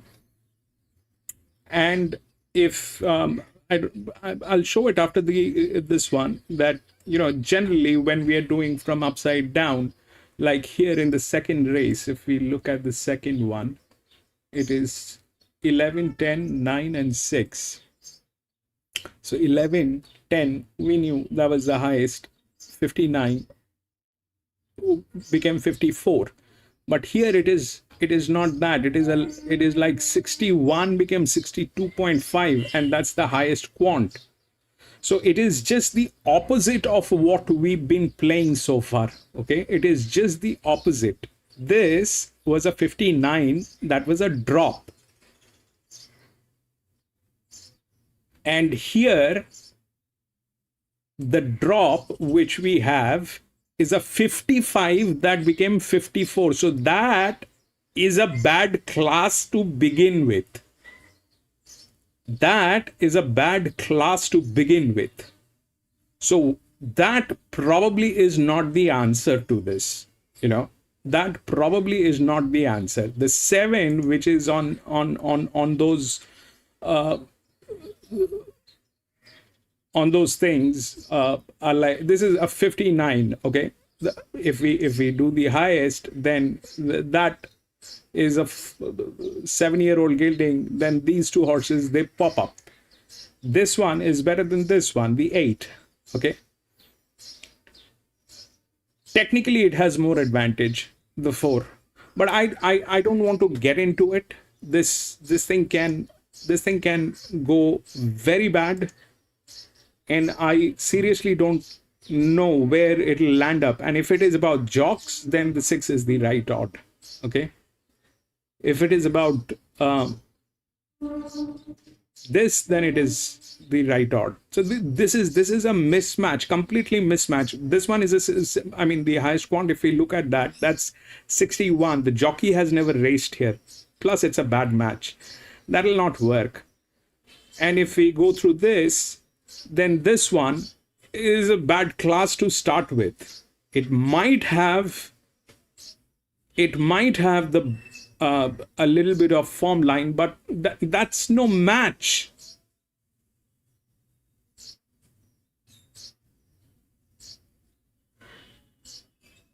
So, and then there is this one, which is on the lower side. So here, this one was the lower side. That became a class. But here, it is a challenger. So I think it is not with these guys. I have a very strong feeling that it is going to be with, the challenger, these horses, the orange horses. And things can go wrong. Things can go very wrong. That 12 is sitting here in a lethal position. It did not get into the class. The one that actually got into the class is a 14-year-old, 7-year-old gilding.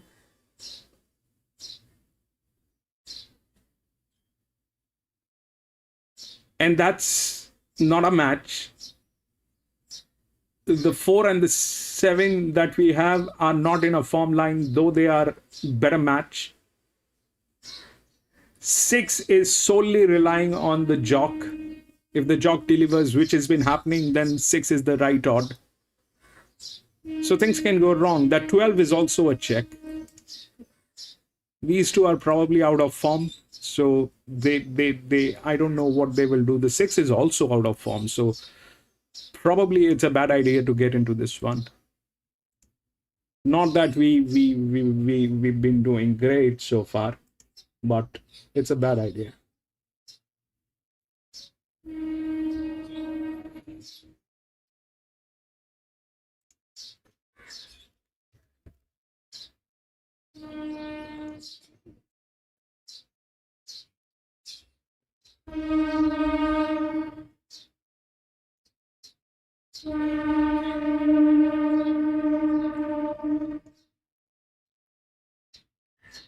She's quite forward in condition as well. In regards to the wet track, how are your confidence levels with her getting through that today? Yeah, not sure. Look, she trialled really nicely on a soft track at Pakenham, but her 2 goes on heavy tracks, she hadn't really handled it. So it'll be interesting to see how she measures up today. Good luck, you, Kat. Thank you. So it's been a good rally for Stolly Bolly now. Well, Mum's been replaced by Actuality there. Captain Coleman talking about their runner, ready to rock and roll. So here we go. What are we going to get? We're starting to trim 360, 340 Stollies here to play. And Team Hayes said earlier today, one of their best runners for the card. Actuality, nice and firm into that 550. Just back out a point now, 650. And more Mum's starting to dry out, but the damage is done. The sharp money's there to say more Mum's a danger. 650 you can have now out from the 550. And then Nimbus 2000's be rock solid all the way through. Wouldn't be surprised if that runner finished in the top 3. Well, top 4 if you like. Have a little play with the same race multi. Think about 6 that. is not winning. 340. Race Either 5, 5, 11 or 8. You want some for friend confidential support for the 1-800 number. Visit the website. 5, 11 or 8. Gavin Betchgood joins us with Costello and Nimbus 2000 tackling the glorious. It's not handicap. playing right. Handicap splitting in profile. Adaman, the thing is, It's really hard actually. I hate running horses against each other, but it's a bad idea, Adaman. The thing The is, conditions, do you think? I think Nimbus 2000 is really so far the jockeys have been winning, so you can't, I mean, arguing with that is bad idea. PC says 1. 1 is, God knows what that will do, PC, but that's that part of the story. It might have a place, but how, I don't know. It's a 7-year-old gelding, and plus the jockey has never raced here. He had throat surgery early in his career, so you just pretty much ride him where he's comfortable and keep everything smooth. So he'll be up punching along up on speed, and Nimbus 2000. That's a brilliant idea, Adaman. Stay out. All the best to you, Pat. I'm out. Yep, all the best to Gavin Betchgood's done a great job with The 6 has the best jockey. The best calibration on the jock is 6. Well, the sun's out now. And so far, that is exactly what is working. There's nothing more to it. Last 3 races, at least the last 2, it was the jock. Strongly regretting that now with blue skies above us. Where is Zahara? Zahara is not there as well. Had a feel of the track, and it's definitely drying out. There was quite a lot of water. Damien Lane, he is also. When I first came out here, and it's certainly gone through. So I think that's really good signs. It's a beautiful surface out here. The water's not pooling where the feet are hitting the ground, and look, it's a lovely surface out here. Not much wind, and I'm pleased to say I'm looking all around me now, and it seems to be blue sky surrounding us. So hopefully that continues throughout the day.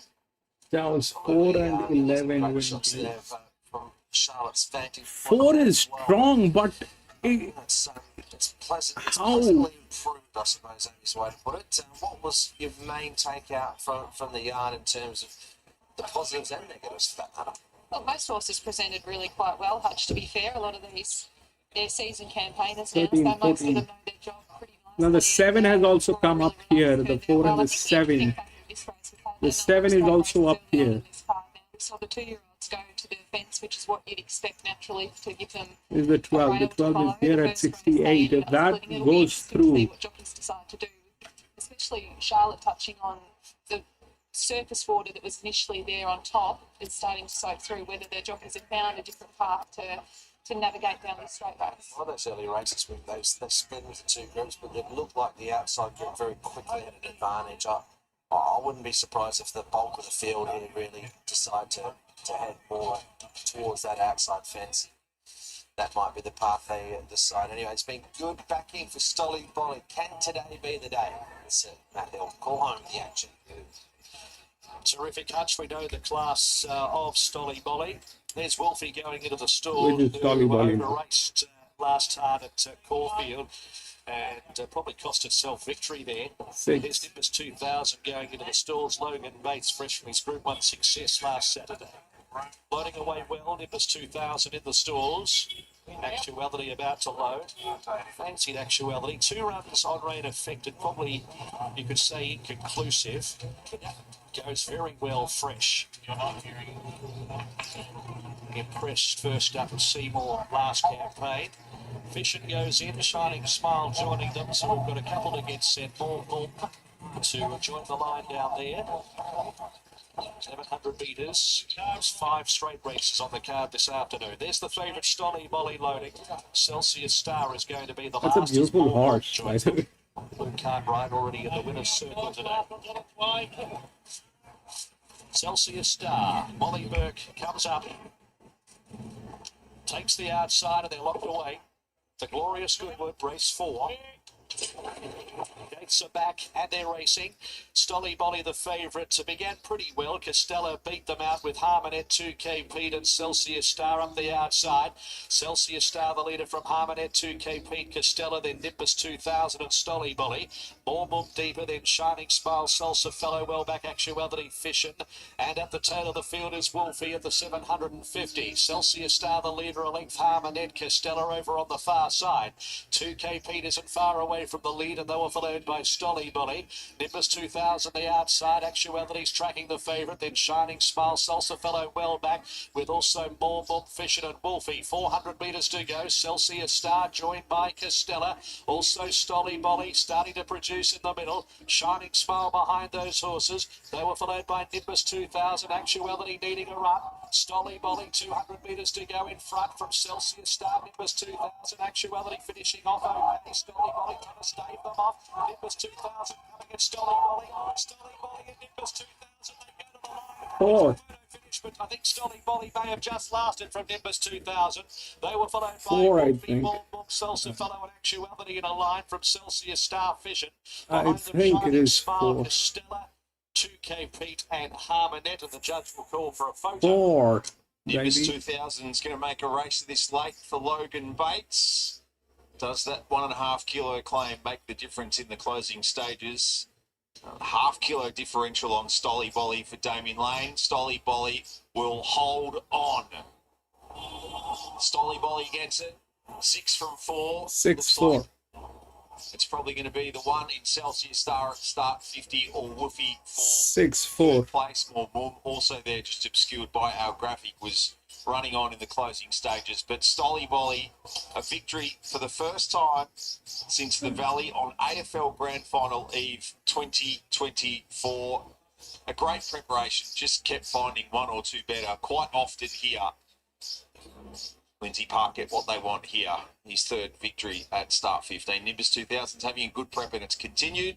6-4-1-11 confirmed. 105-47. So The one got through. sort of 65 plus continuing for the 1100 Hutch. We'll get your PC, I hope you did it rightly. PC, I hope you did it rightly. The one actually got through.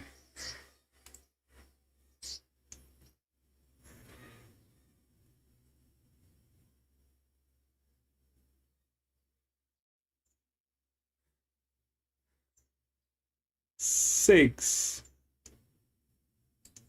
4, 1. One ran huge, that 7-year-old, but I mean,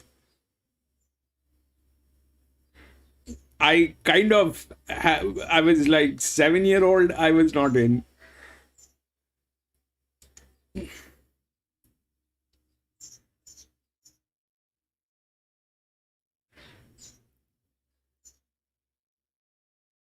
But 8 had no chance.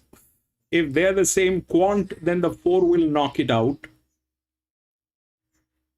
This one was the highest, 6. Because of the jock, Damien Lane, that's all. Bad, bad, bad. Gate.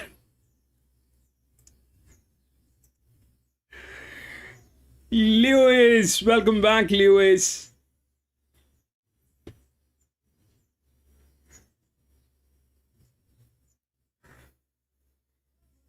Seven, 11, 5.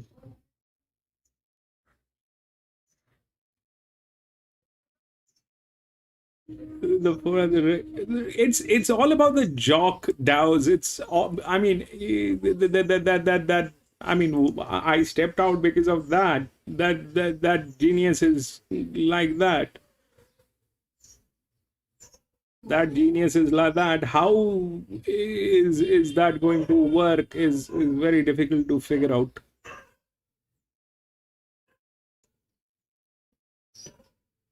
We'll go to the next. That was not clear, but PC, that was brilliant on that one.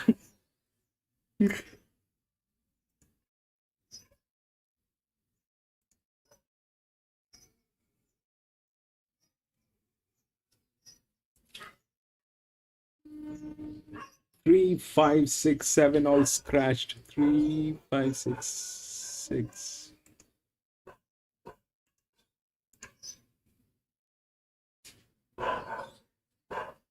Seven all scratched.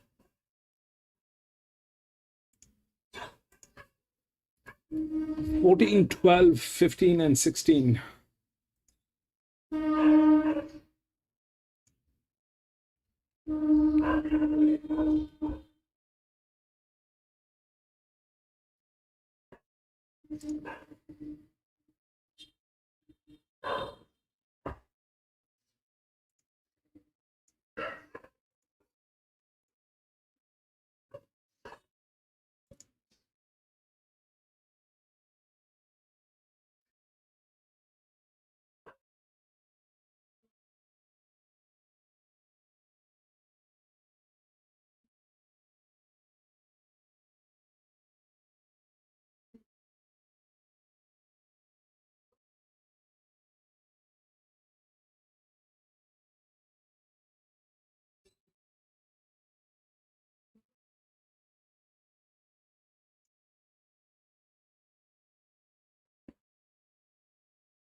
There are two of these horses. Okay, this one is like forced. Forced as in like this one is promoted to the class. That's the quant value. And this one is already in the class, did not move. Okay, these two horses. So this is the highest mover, and this is constant there. So what happened here is the highest quant actually went through.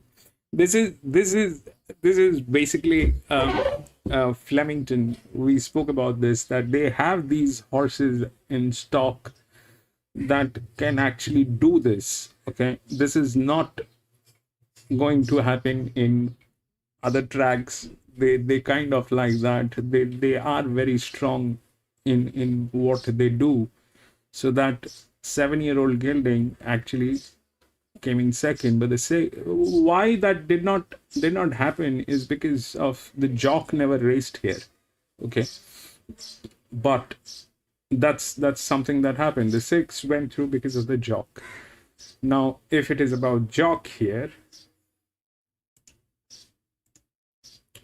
then it is 15. Okay, then it is 15, which is there, which is also a drop in class. Now,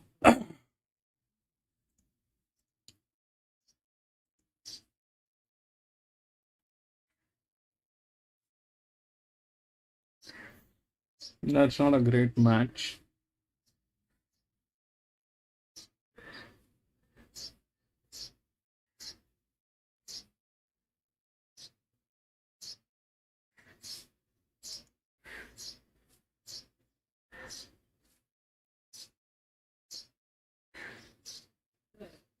27.35 and 6. That's also not a great match. 68.5. No. Becomes 18.23. That is the font which is moving. That's the third.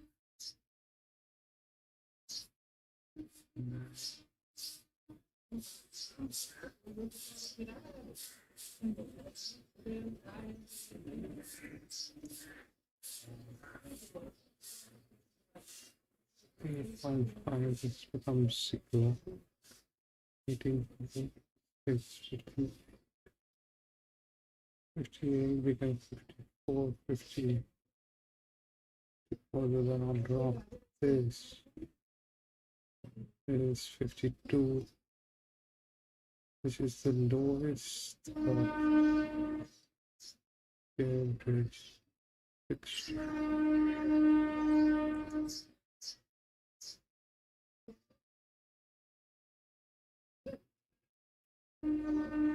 Is a quant,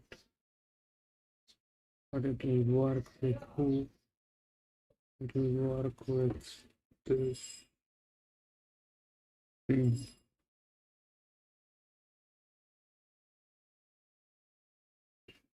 Mm-hmm.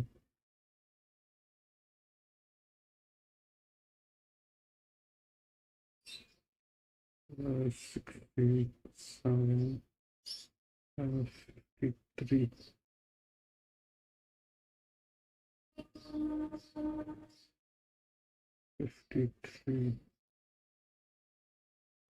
Matches band,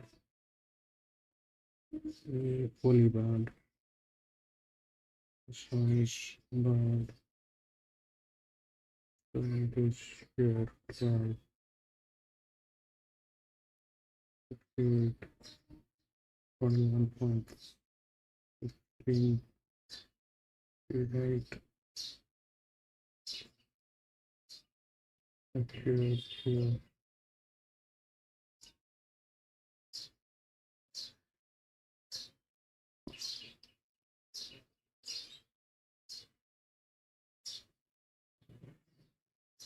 And 7. Probably was a bad idea. No, it is cool. Quant that no, it doesn't have a shock. This one is 1, not moving. 35. So how will it play? It's, and that is the highest. It's, well, let's explain. It's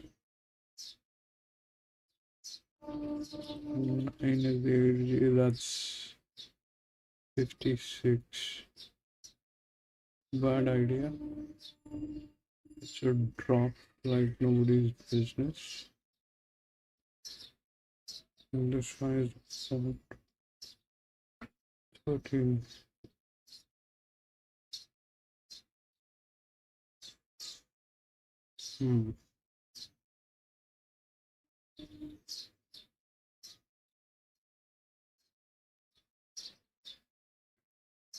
Two is 54, 56. 4 is 56. 9. That's that. 12.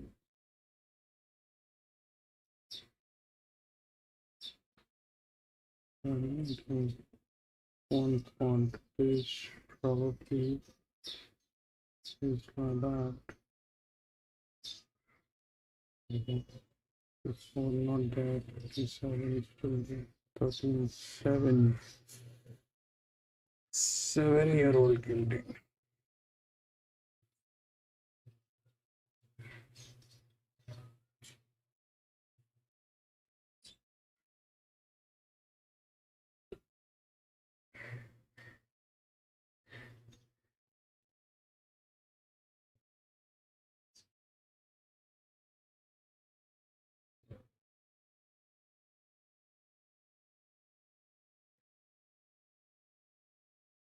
14. Then it was right. 1, which is already there. And 2. So yes. So how it might play? Um, so what? So let's understand how things are happening. So these are drops. Okay. So that is an 8-year-old gelding. The best jock is on 15, which is also a drop. Okay.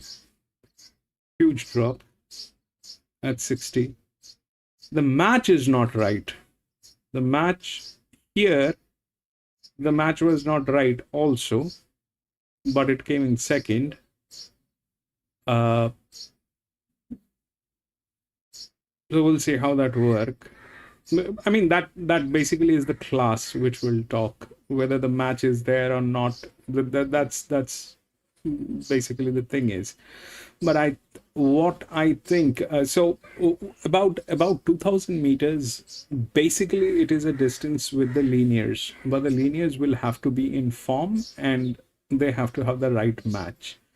So the 15 fits the bill in terms of the linear, but it doesn't have the right match. Will it get through in any position? Maybe. 14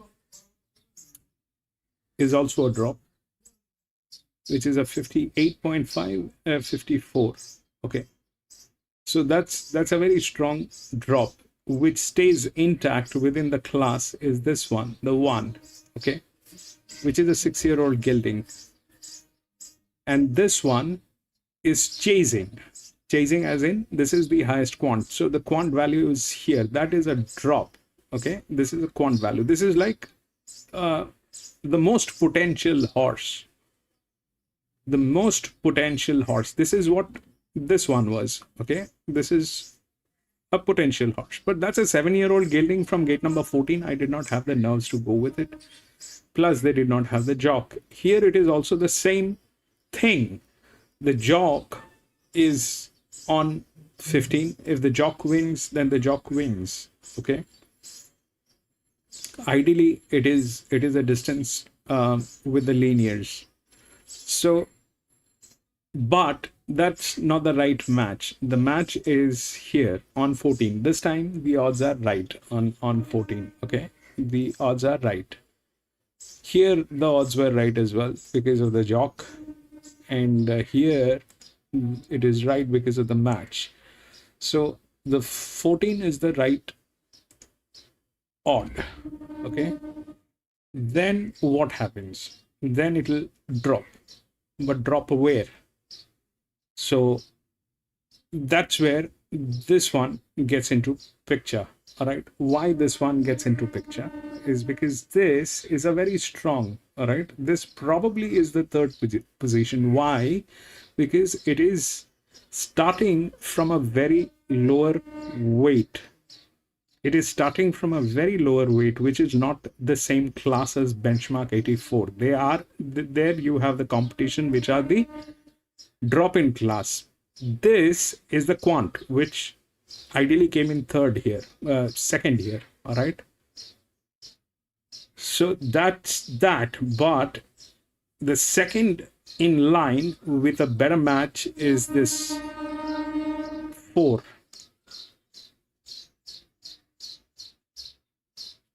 The second one in line is this one, which is an EW anyway.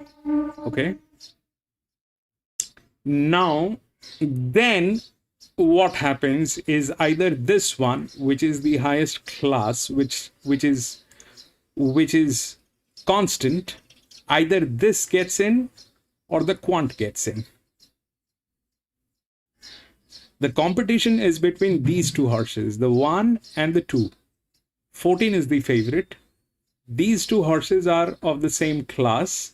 This one has been brought into the class by increasing the weight, and this one is stable in that particular weight. So it's either of those two, 1 and 2. So 14 is the right odd. Okay. Now what? Because that's a bad match. Okay. Now these two are neck to neck. So if it drops on 4, then it'll increase. Chances are it'll go here on 1. And then finally drop again and drop probably here. 10 is there, but that's not a quant. Then it drops here. Probably. So the 14 is the right odd because of the match. If it gets knocked out, who is going to knock it out? The jock, which is on 15. If 15 wins, that will be because of the jock. And if 15 wins, then also 4 stands a very, very strong chance to be there, even if the 15 wins.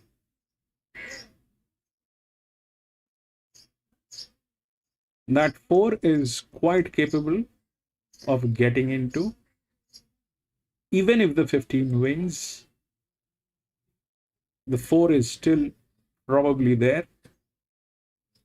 The 14 is a good match. Jock is on 15.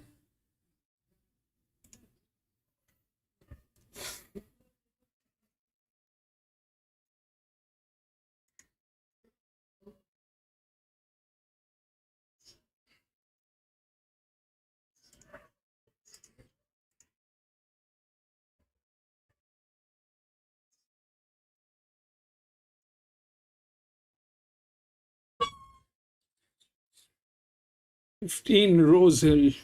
PC has taken the jock this time. It generally it is with the linears. The 2000 meter is generally with the linears. This one is favorite. That is a drop in class, but a better horse.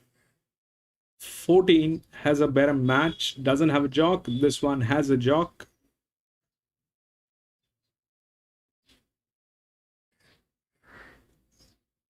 And that's more or less where this one stays here.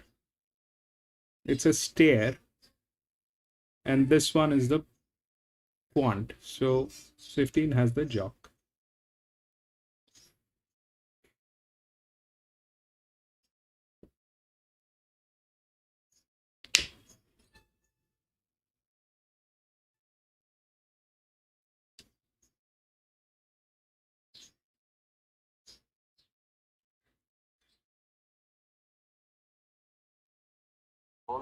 And he can go forward and run a bit of a race here at a price. So if you want to throw one in at a long price, it might be him.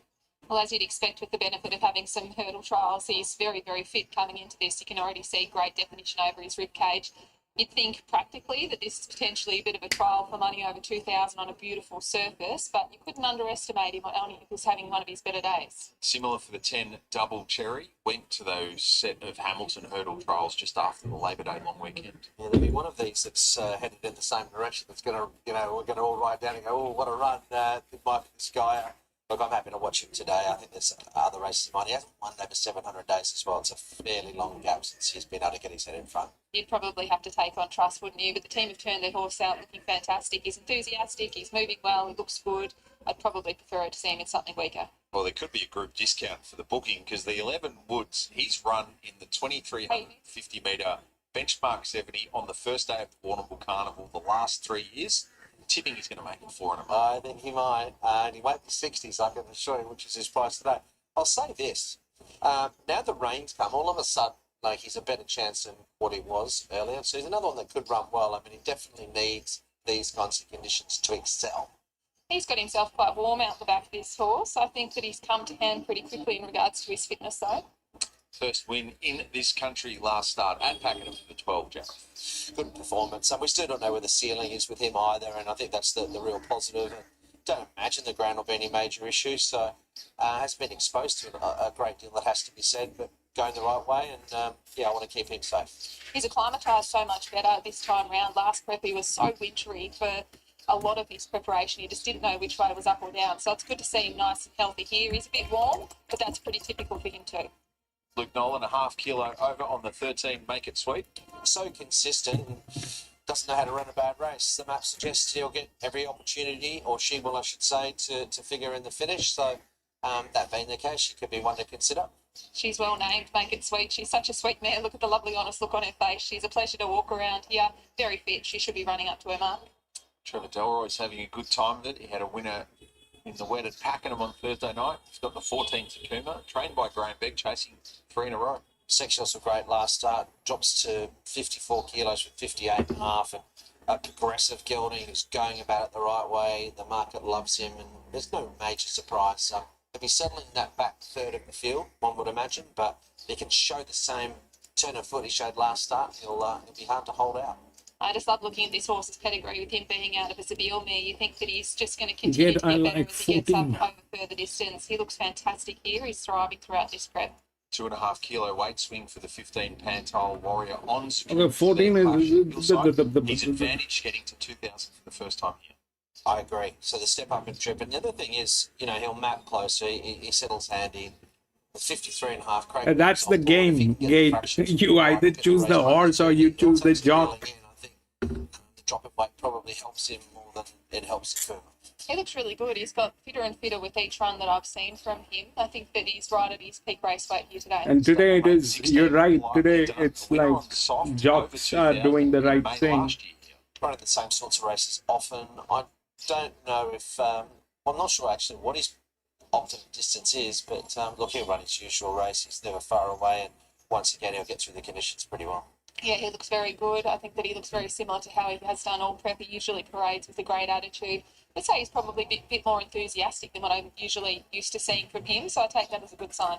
Back to the one in Alder, who resumed from 16 months off the scene here a month ago. And actually ran pretty well. It was a race dominated by Astral Flame that led and won, and obviously a sat at the trail, finished second, came out and won. So I don't mind the form reference.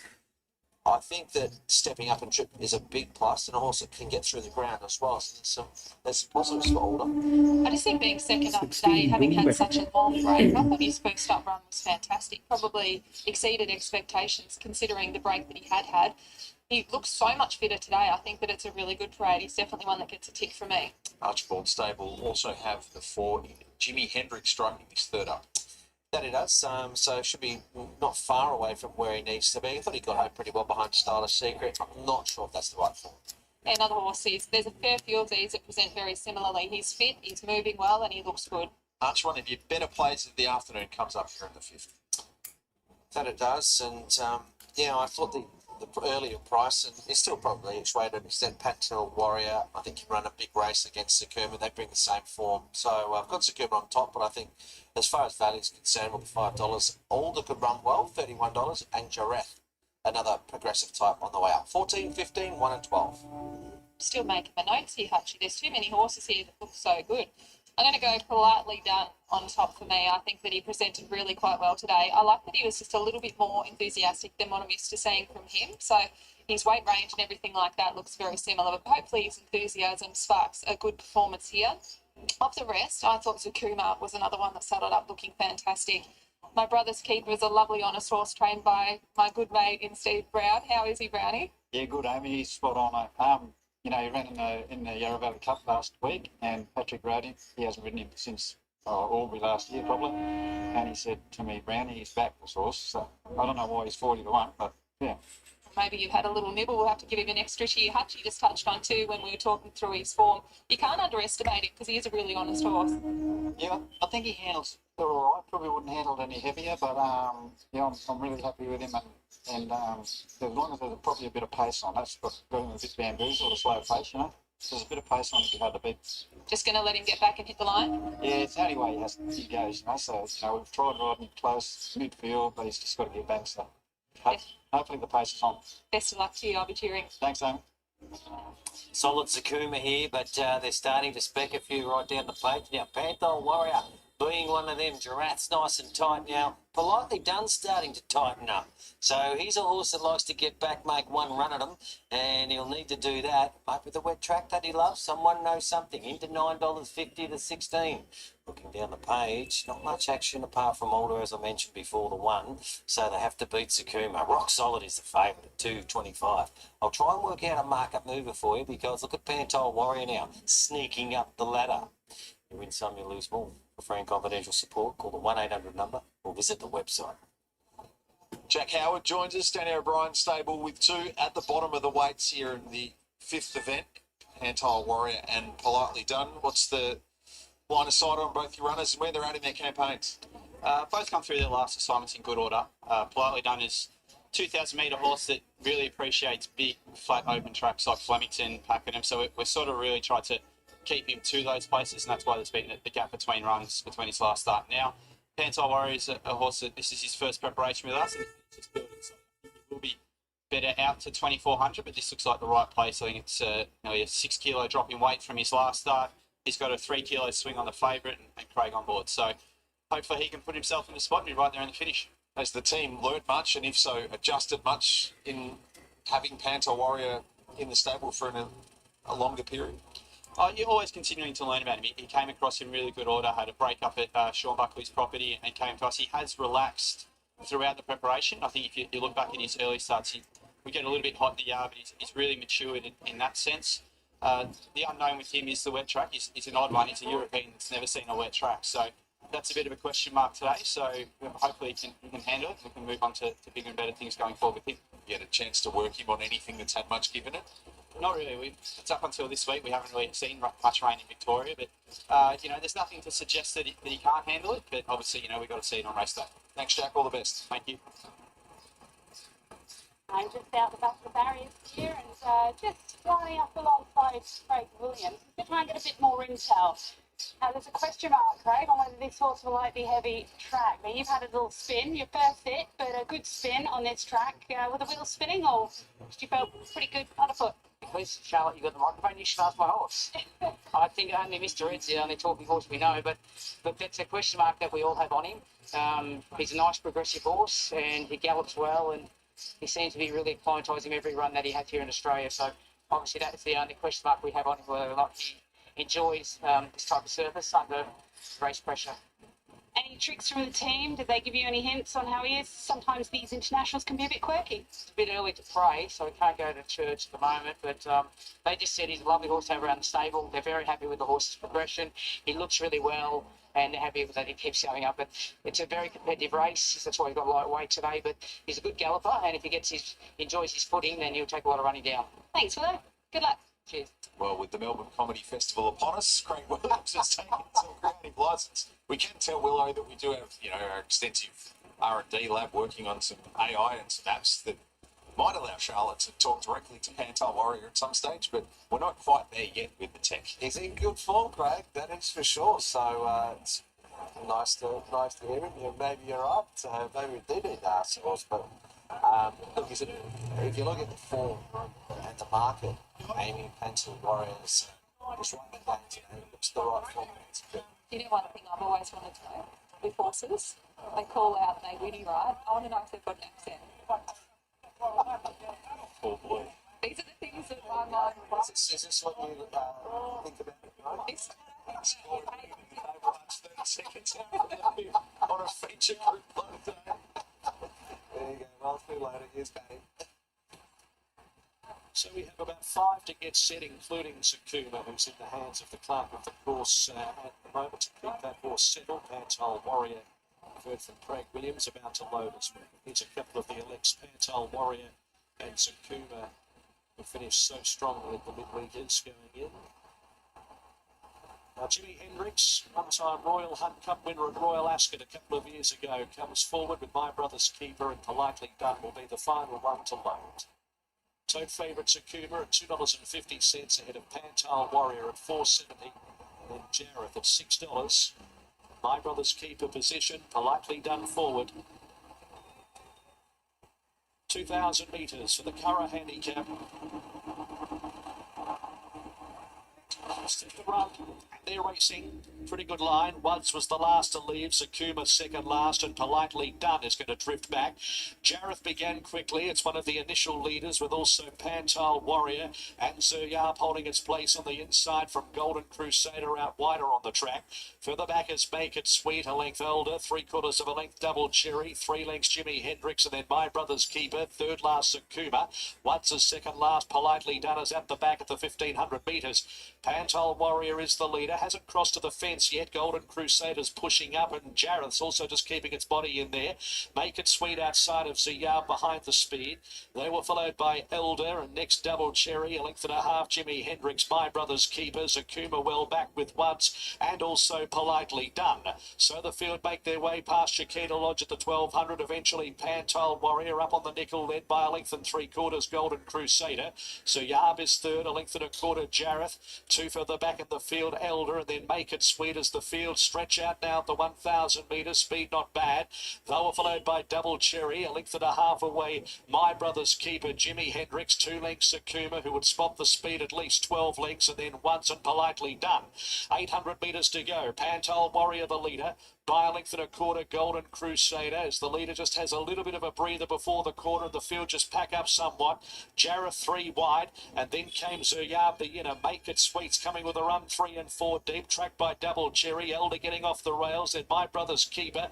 Well back in the field, Jimi Hendrix with also Woods. Sakuma's second last, hook to the outside, and Politely Done at the 400. Pantile Warrior led a length to Jareth joining in on the outside, and then Make It Sweet. Elder behind them needs a run, and then Sakuma from a long way back. It's Pantile Warrior grabbed by Jareth. Make It Sweet, and now Sakuma is charging right down the centre of the course at the 100 metres. Sakuma took over. Sakuma's racing away. Oh, the favourite's going to do it really well. Sakuma won it well by over 2 seconds. And baby Jareth there as well in a photo. Pantile Warrior, My Brother's Keeper, fight out 4. Then came Jimi Hendrix, Make It Sweet, and Double Cherry from Golden Crusader. Politely Done, Woods, and Zuyab at the tail. Well, he might not have liked the heavy the first time at Geelong in the middle of 2025, but he's a very different conveyance compared to now. Zakuma, 3 in a row. Willie Pike's on the board on Australian Cup 14. Day, the Western Australian 1-2 punch of Willie Pike and breeder Trevor Delroy. As mentioned, he's had a good couple of days, a winner at Pakenham with Graham Begg on Thursday night, and now Zakuma elevates him. Yes. That was really comfortable in the end and well ridden too. Alder and Jareth are the ones fighting out the minors. That will be confirmed in a moment, but that's quite the performance. Weight swing on Pantile Warrior and all. Zakuma, too good. Yeah, it's great to see him at headquarters and great to see him come back a winner. Sat back, patient ride for Willie Pike, wasn't it? And Sakuma did the rest. A nice day at going places. Gee, I thought Pantile Warrior was going to drift out of it and be swallowed up by the whole field. Just kept whacking away. He's in that photo for the minors. I think we'll end up running 4th, but we'll leave that one to the judge. Looks as though Older will actually pitch that spot very late. But Amy, patient ride there from Willie Pike, and well, Sakuma did the rest. Yeah, he was always going to win a long way out, wasn't he? And you'd think the way he was so dominant through the line on his pedigree and the performance that he's put up there, he's just going to get better as he gets over further did not get there. I did think Pantile Warrior Hutch, he was just sort of on the bridle, just that touch too hard the whole way. Just needs to learn to come back just ever so much. But let's hear from winning rider Willie Pike. Gained favourite at Flemington. Good to be on the scoreboard there. Geez, you're a long way off them. Were you always confident it was going to end that well? Look, I was very confident in the run. He was just relaxed underneath. I was nearly travelling too well, and I nearly pressed the button a couple of 100 metres earlier, but I thought that was suicide, so I just had to sort of accept it and back to 14-1, 12 and 15. 14 about a furlong out, I 1, thought he plateaued, and 12, I wasn't sure if I was going to find the line from there, but and tell you what, he found another gear 15. and ended up sort of doing it well on the line. Didn't he? So well, I had to gallop about 3 or 4 furlongs to catch you for an interview. Geez, he's pulled out well. He had 14-1, 12 and 15. So 1 stayed. 14, 1, 12. Why? If she has a drop. Did not happen. The 2 was the last. They don't have a form line.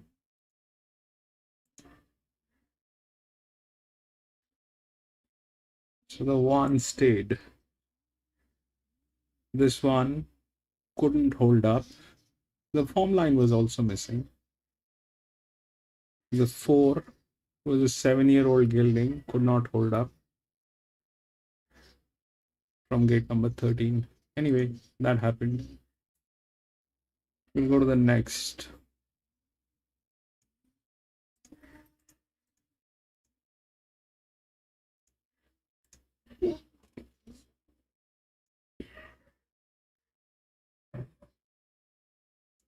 Eight has been scratched.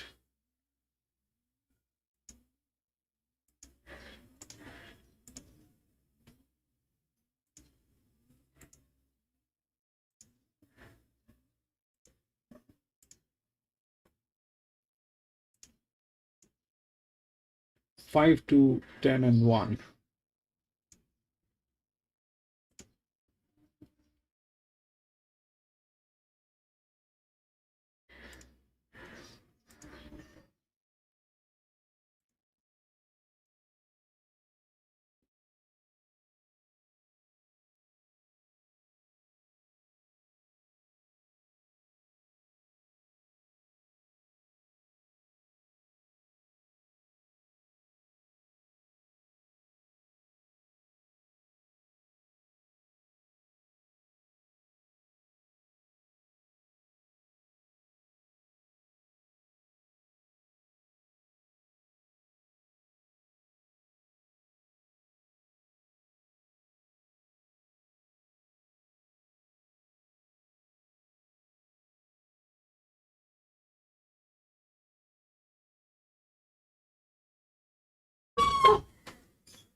So this one is a listed race. Okay.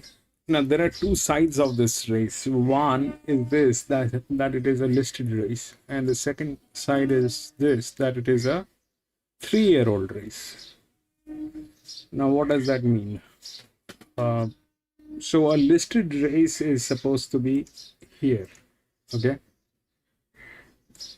A listed race is supposed to be here. We can drag it down till probably here, but it is generally here. Okay. And that's the first thing. Second thing is this, that it's a 3-year-old.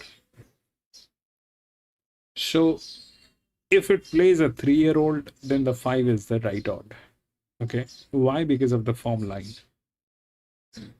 But since this is a listed race, so we'll take a look at how the rest of the things are placed. So that's that. Okay, the 2.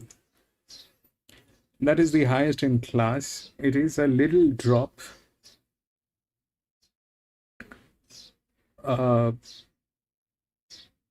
Which is there.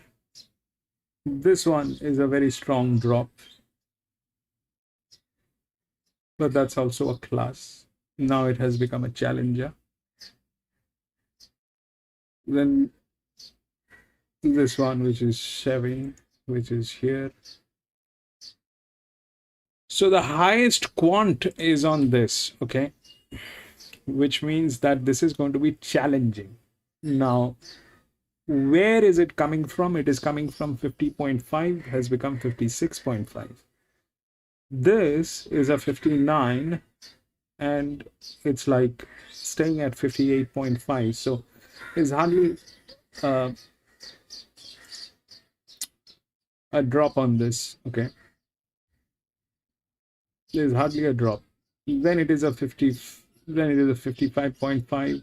That's a 55. So now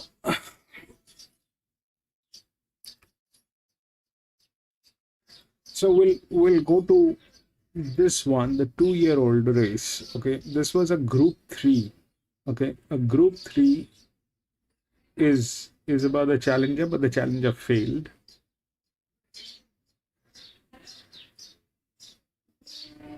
Because of the jock. Here, the issue is the same, the jock.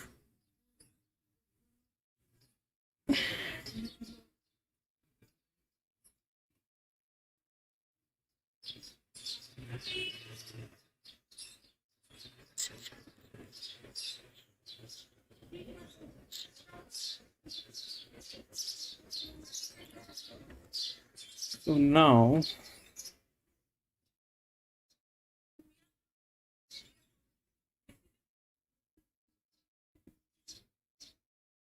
the question is whether the 5 will win. So what are the problems with the 5? The 5 is challenging. Okay, the 5 is challenging. That's the highest quant. The jock is missing. That's a pressure line. But it is a dedicated jock. The jock has been on this horse like ever since. The strike rate is not great. It's about la that. But that's the favorite because of the form line.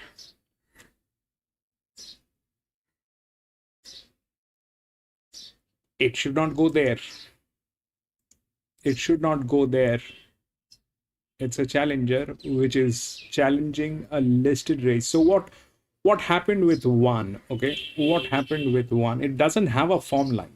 Okay, otherwise beating that 1 is very difficult. The 14 went through. Why? Because it had a little bit of form line, and that happened. But that's that part of the story. Here it is the same thing. It is very difficult to beat this horse. Okay, if we look at these two horses, okay, that's 59, 59. The leverage is not there, which means that it has not been performing well, but it is a class. In the 59, in this class, that's the highest leverage. If we look at what happened here, is all that thing is there. Now in the 60s, that's the highest leverage. Okay, in the 58, there was a leverage on this. If you look at the others, 58.5, then that's the lower leverage. All right, so the 1 had the leverage, 14 had a higher leverage at a 58.5, and the match was also good. The 1 was a class. It generally should have gone. The 4 did not click because this happened to be a low pressure, and then 12-0 came in. But point is this, that this 2 is very difficult to be beaten.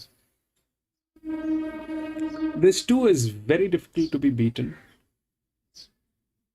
This is a challenger. This is challenging, which should not be the result of a listed race. So, the concept of a listed race is practically this, that this race is built on resumes, how many league races, how many group 1 races. 5 meets that value. All right. But the class will interfere. The class will interfere. This is the highest quant value. There's no doubt it is a good horse. And with Flemington, that generally is the result. But at times they are not in a form. This one is in a form. But even then, beating the 2 is difficult. It should not happen. If that happens, then that'll be not right. The match is also kind of like that.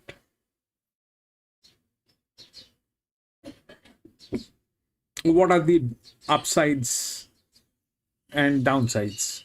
So 5, the jock is a dedicated jock, but the strike rate is not great. He's calibrated in a way which is not the best in what it should have been.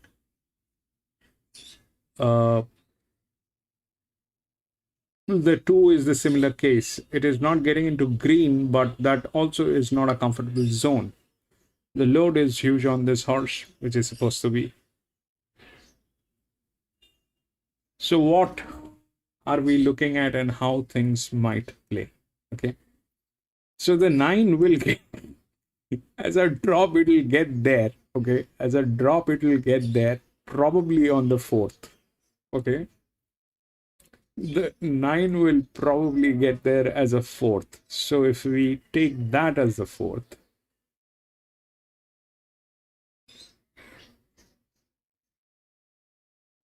then 5, and they are sharing the gates 1100 meter, but that will not matter because this is the straight. I think 2 should win. Ideally, I'm going to back the 2. 5 should not win. There are multiple reasons. It's not all the same class.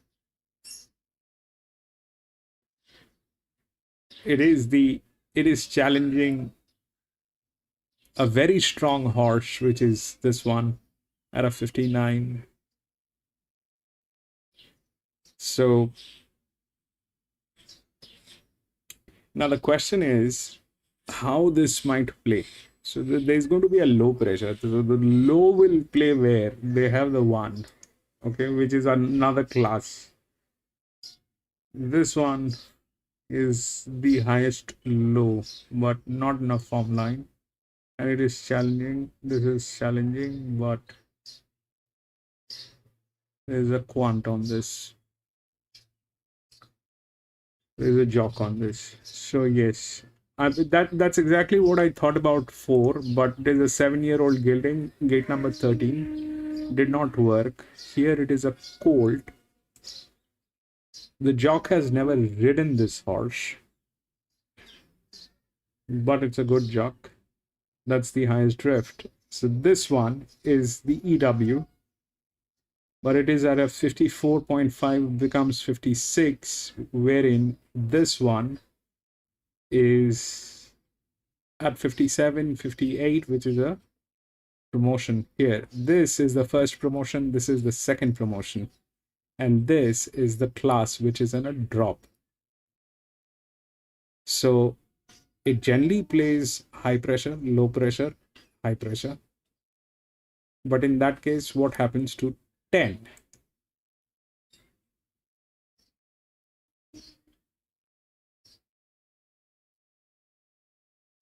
So 55, 55.0.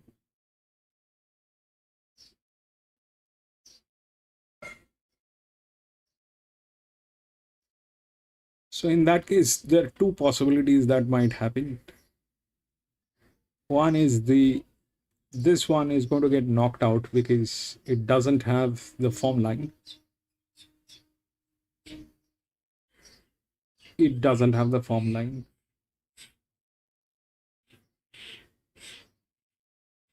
But it is in a very strong position to get in. And If that happens, then this at a 55.5, this is at 90% leverage, which is very strong. 55, which is higher than this, okay?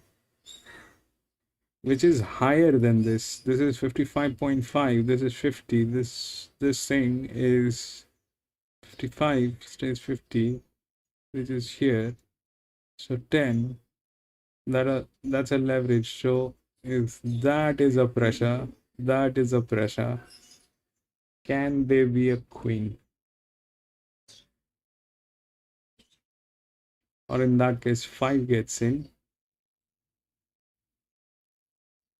because of the form line and the promotion, and this gets to the second. So 2, 5, 10, and 9.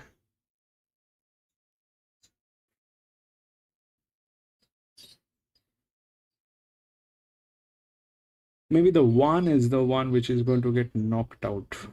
That's what I think. Why? Because this is a promotion to a very high level.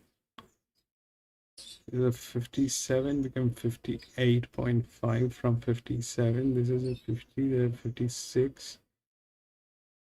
This is a class knock here. So that probably is a bad idea. That will not probably happen. So that I mean, anyways, I think that's a queen. 5 and 2.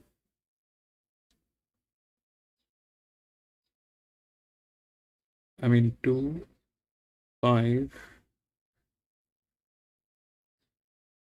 9, 10. 9. These two are of the same class. How? This is a promotion. This is a demotion. Okay. 10 and 9. 10 has a promotion and this has a demotion. So they became the same class. They're carrying the same weight. But this one comes from a higher class, so that's a drop. So these two are like competing each other, and one of them is going to be in the third position. Ideally, this one, and then the 9, because it's a drop. It's a drop. The 1 probably is out of the game, because what is happening is this, that the 2 is a consistent. All right, that's the class anyway, that even if with the drop it stays there. Okay, it is like the 0 here, the 1. So I think it is 2, 5, 10, and 9 in some order. 2, 5,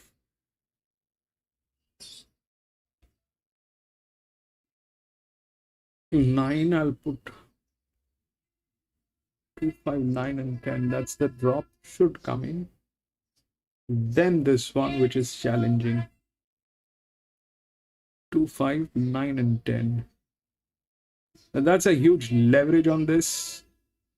The form line is good. This form line is not bad. It is there for that class. Okay. So the 1 is probably not the low pressure. The low is 5. That is the high. That is the low. This is the high. That is the low. That's what I think. We'll see how that works. But I think I think 2 and 5 will be a queen. I mean, here, if the numbers they add up, if the numbers add up, if they have the form line, these horses are fabulous. I mean, the horses that Flemington gets in, those horses are fabulous horses. So there's a strong chance that the 5 and the 2 will be a queen. That's a high, that's a low. That's 1100 meter. We'll see how that works. Now the last 1100 meter, what happened here is the 6 won. 6 was carrying 59.5. Happened because of the jock, and rest of the things went outside the window. And here it is at a 56. So where was this standing?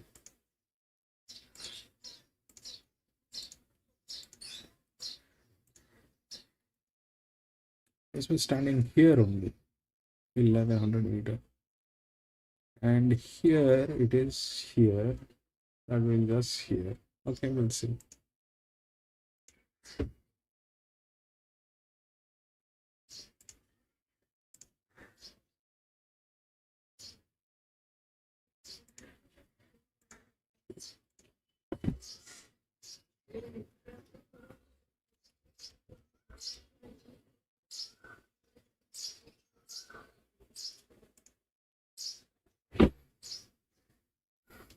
Man, the 5 is a great.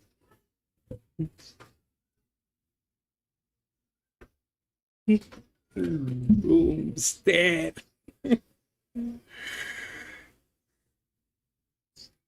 My Gladiola.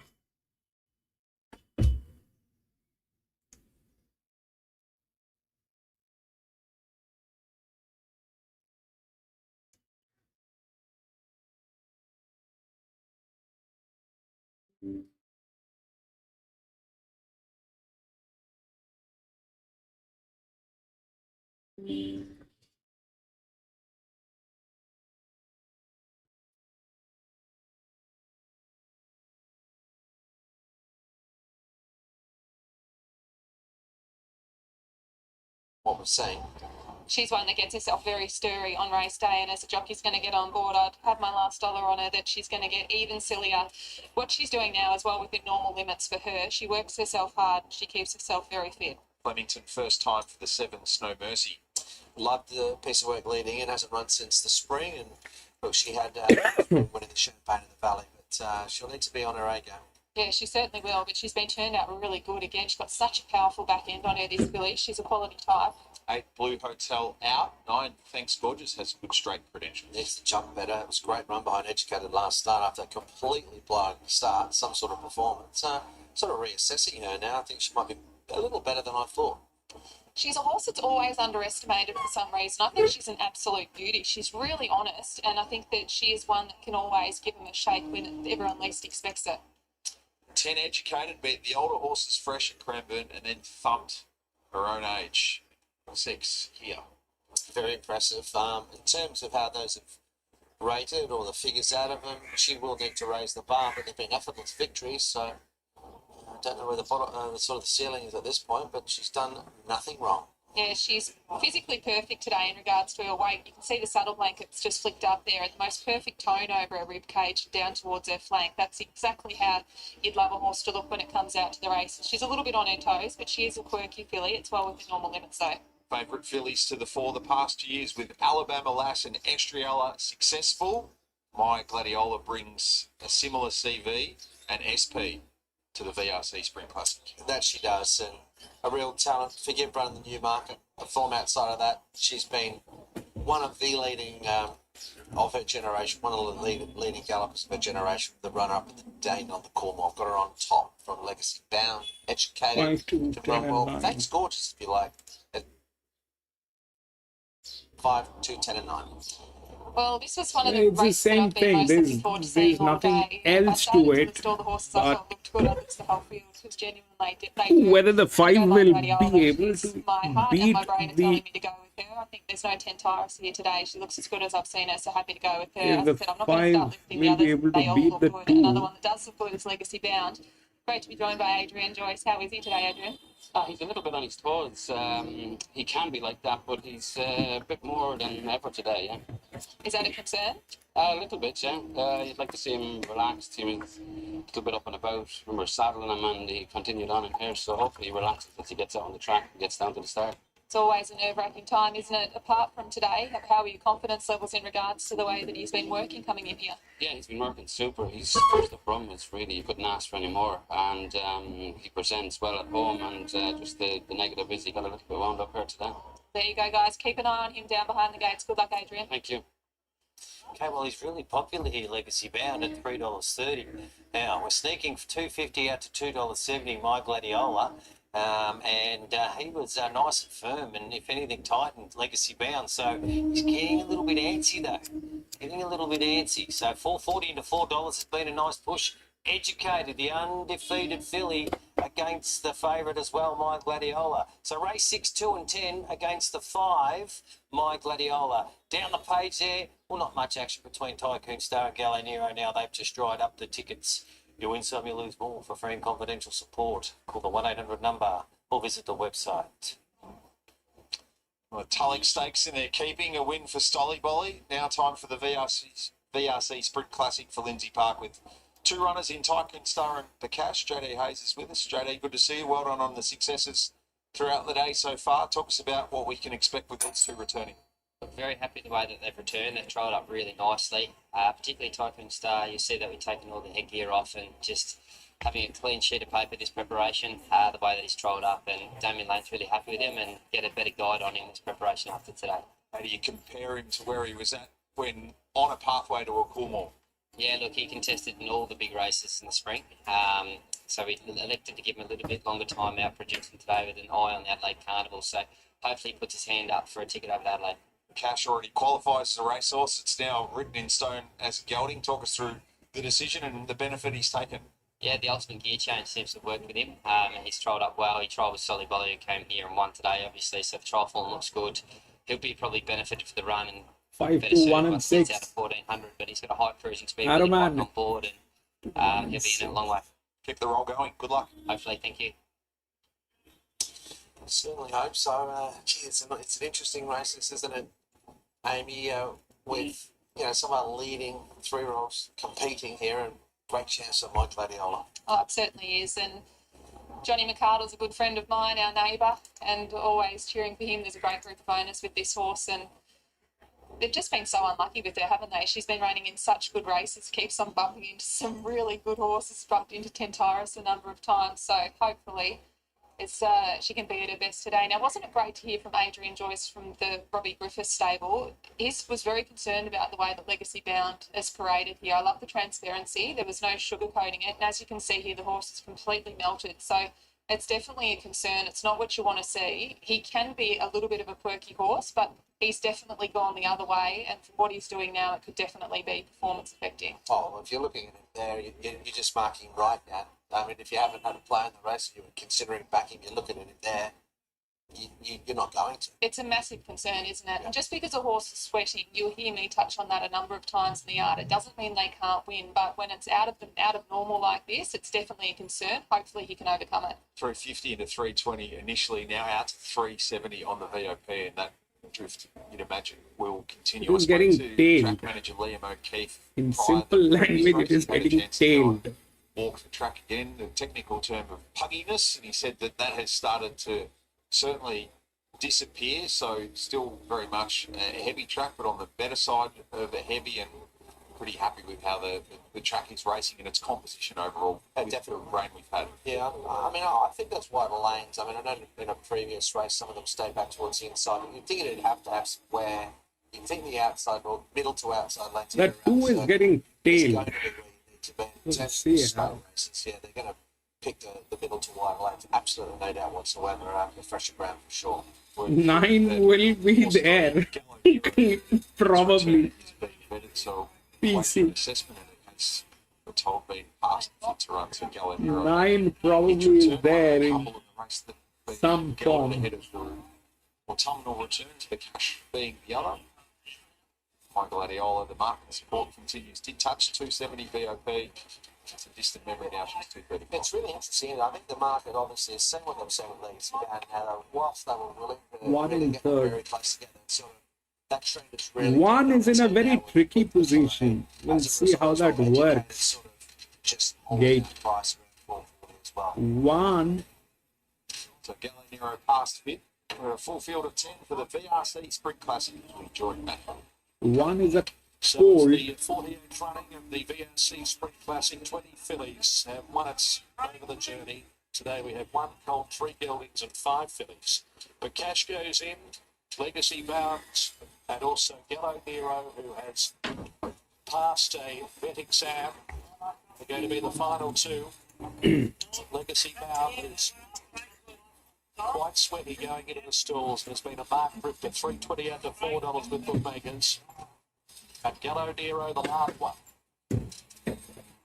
A $500,000 race. And the field is locked away. Now, and away they go. Tycoon Star jumped away pretty well. Showing speed by Gladiola. And now just drifts back towards the end of the field, settling down. So as they sort out their order, it's going to be McCash from Tycoon Star, Educated, then Thanks Gorgeous. Legacy Bound in the middle of the pack from Military Tycoon, Snow Mercy, Gallo Nero.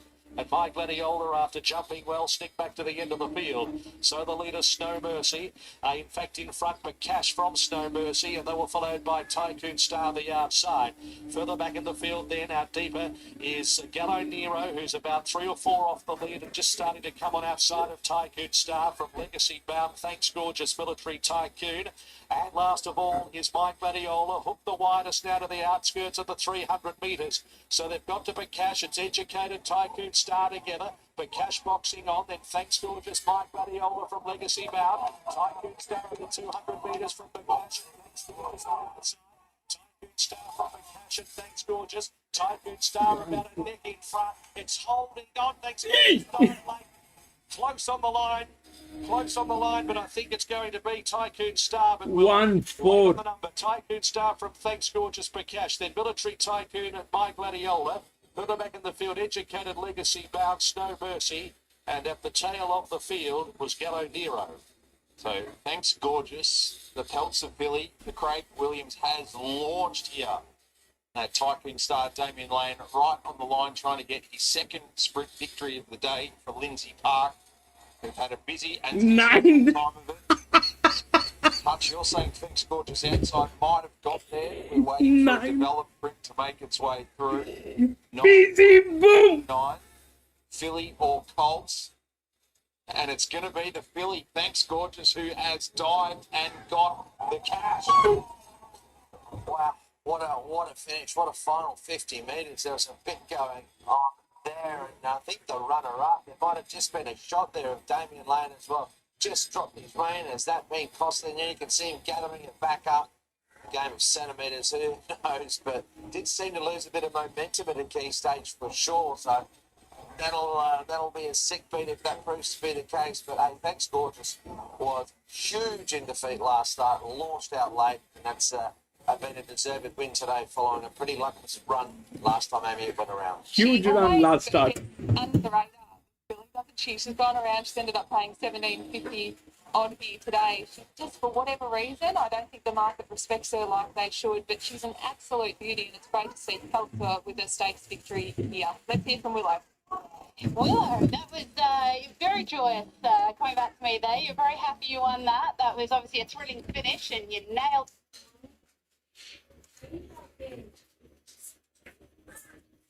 9. The drop, okay. 9. The 2 did not run. I was sweating. 5 was not the one to win.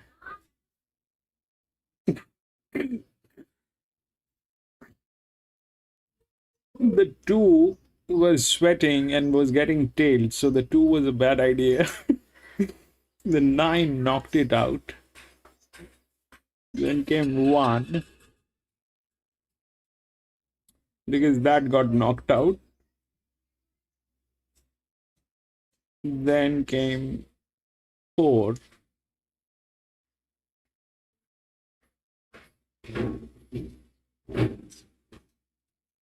Then came 4. 9.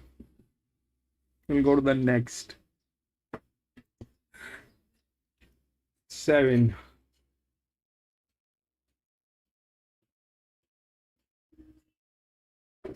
One has been scratched.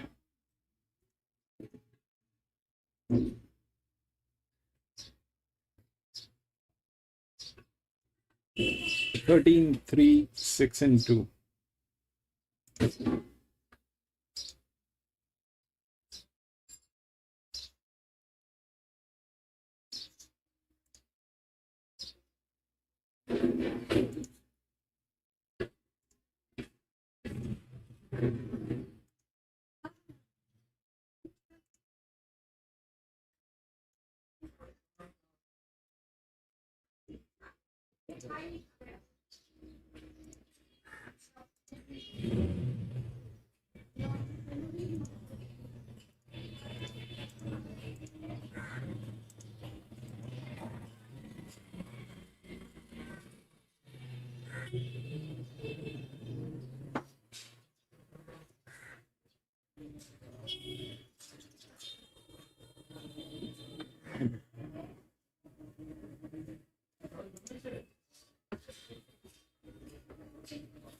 This is a listed race as well. So, like this one was a listed race. So what happened is the drop that won, this did not get there because it is from a different class. 2 was getting tailed, did not happen. They were on the same line. So the next was this. Okay.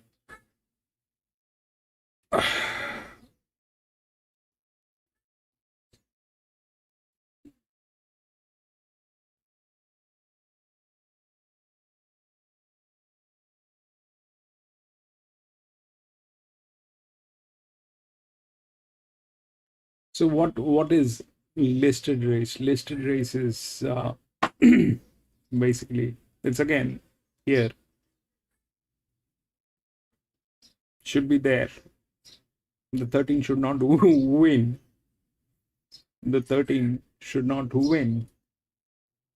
Like this one, it came from 50, it should not win. That's bottom line. So the 13 should not win. So now where and how? So that's the highest quant, which means that it has been promoted. Okay. Now, if we look at that, that is the lowest. That is the lowest. But now it has been pushed to become the class. Why? Because from 53, it went up to 58.5. This is a 55.5. There is a drop of 54. Okay. So that's a drop. The highest drop is here. They are not in a form line. Then it is 3, which is here, which is also not in a form line.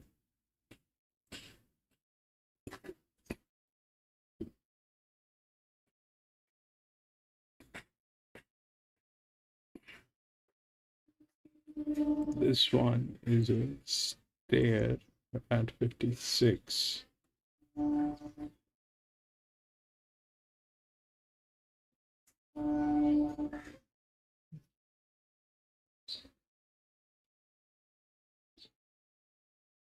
They're all gone.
This one is a 6-year-old gelding at 2600 meter. The form line is not great. They are not in a great position up till here. They are like all blank. There's nothing what might happen there.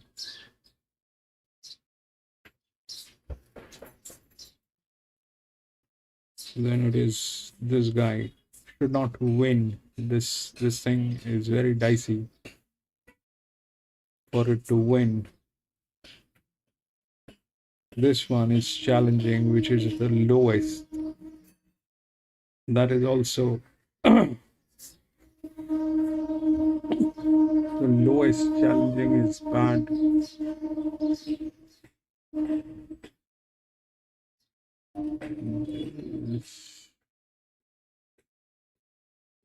Six is a stair out of 56. This is 55. Drop 54. This is 56. Out of 56. The 6 is still higher. It's still higher. The 54, 626. 10. 10.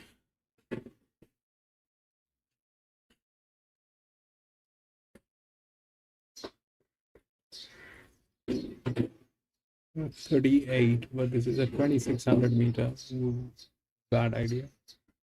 So with this distance, there are two things that works very nice. One, it is not a distance about linears. It is not the distance about these guys, okay? It's a distance about the 5-year-old mares. It is a distance about the 5-year-old mares. Now, that mare is still there in some way within the class. It's a 54. That's an increase to 55. 55. So that's challenging. This is staying. 12. What about the match?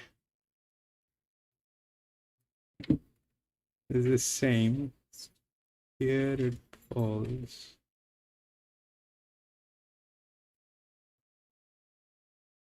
Here it is a raise. This one is a good one. 55, 89. Okay, so what is against 13? Okay, what is against 13? So generally, listed races are not about them. They are not about them. It is also not about them. That's the problem. It's not about them.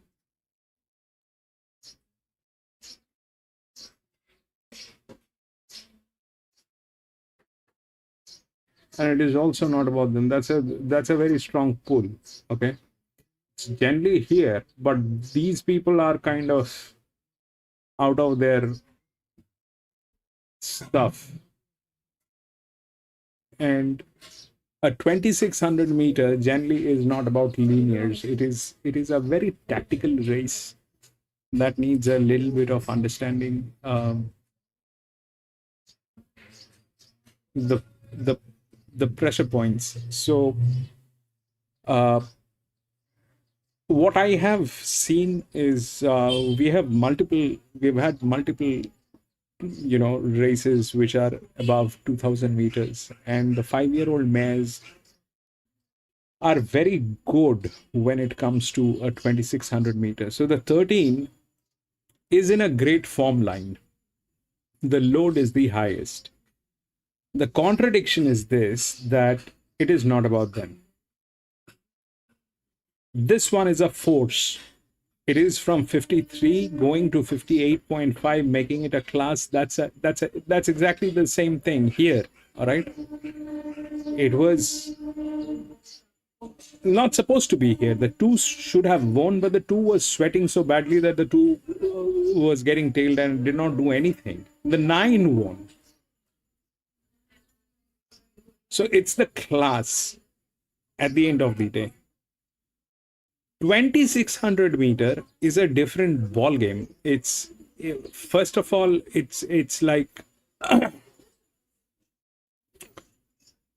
the distances with the 5-year-old mares.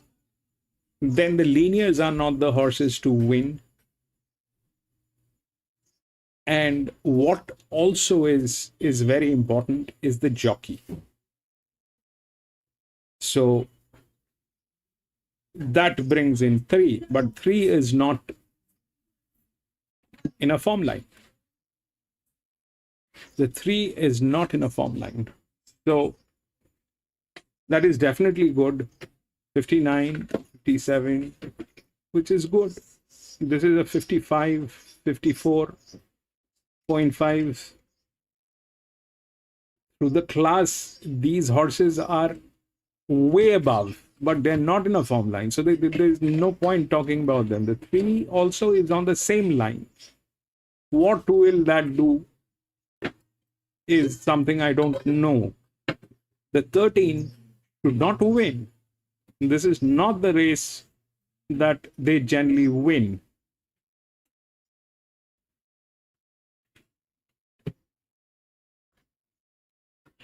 And the distance is with the 5-year-old mare. So the 12 is a check. I don't know how this will play because we probably are at, this is one of the premium races today here. It's 2600 meters, not less. Huge.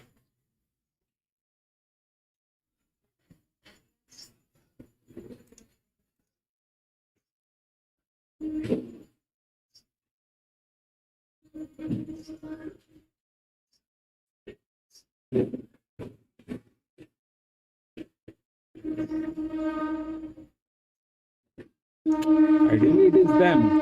Okay, but look at them.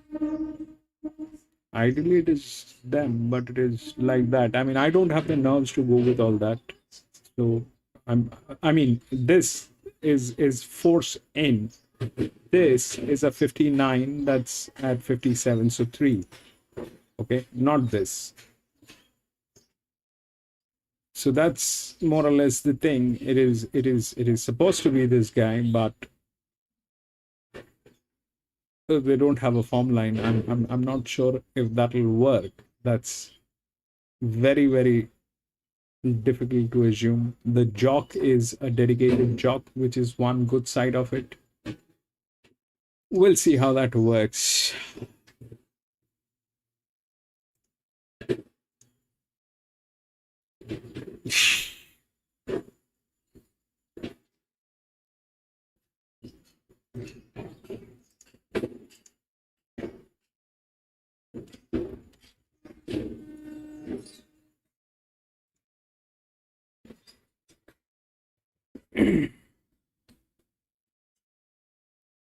Four rows in one.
This opposition, even at the weights, I think he's right in the game, and Damien Lane on board's got to be a big positive.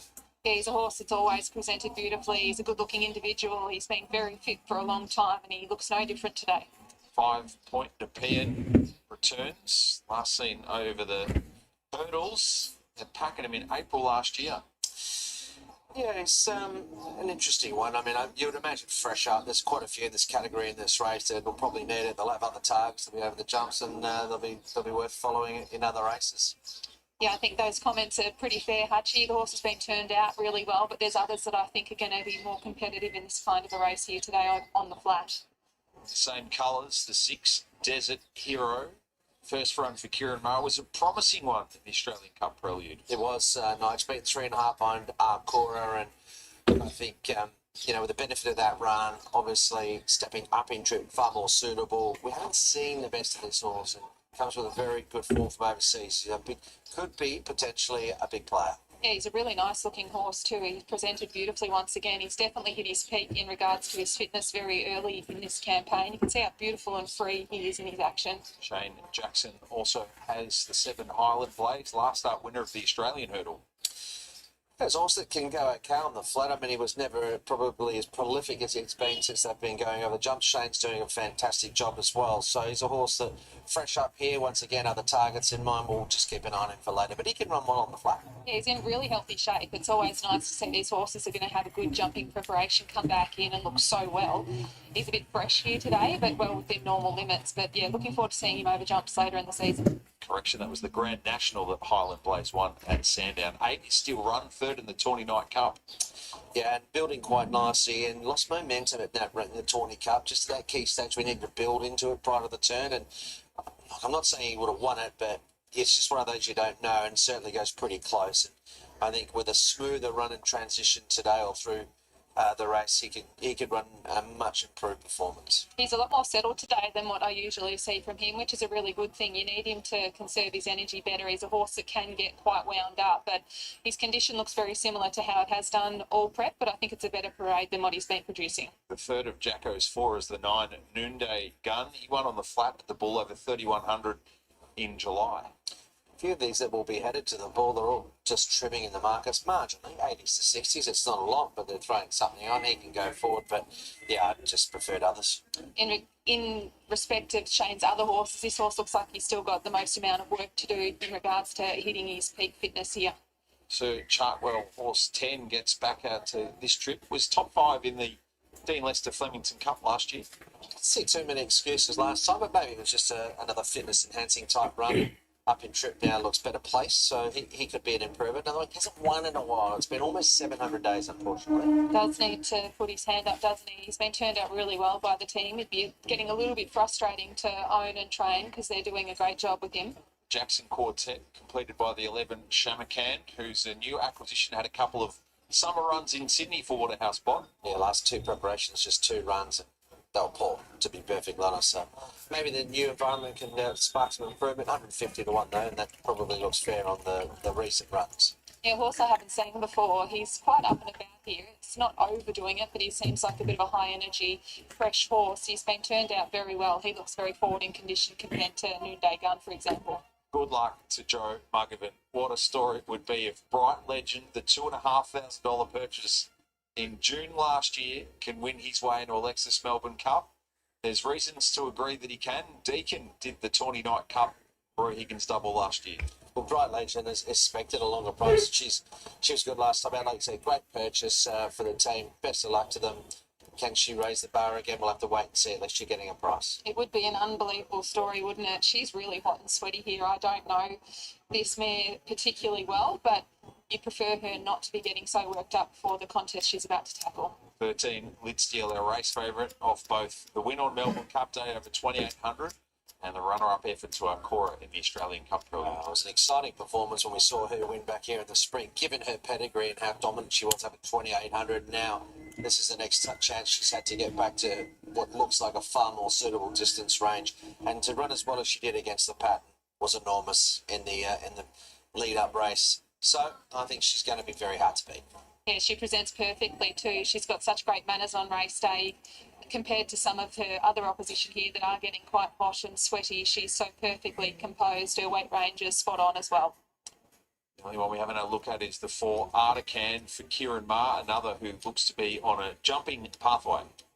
That it does. So another horse that has that Bright Legend drawn from the Tawny Cup, and I think kept that okay. But yeah, I'll be looking at Dakan in other races. He's got a high opinion of himself today anyway, so maybe he's going to do something. There's others that I probably prefer, but he's been turned out very well.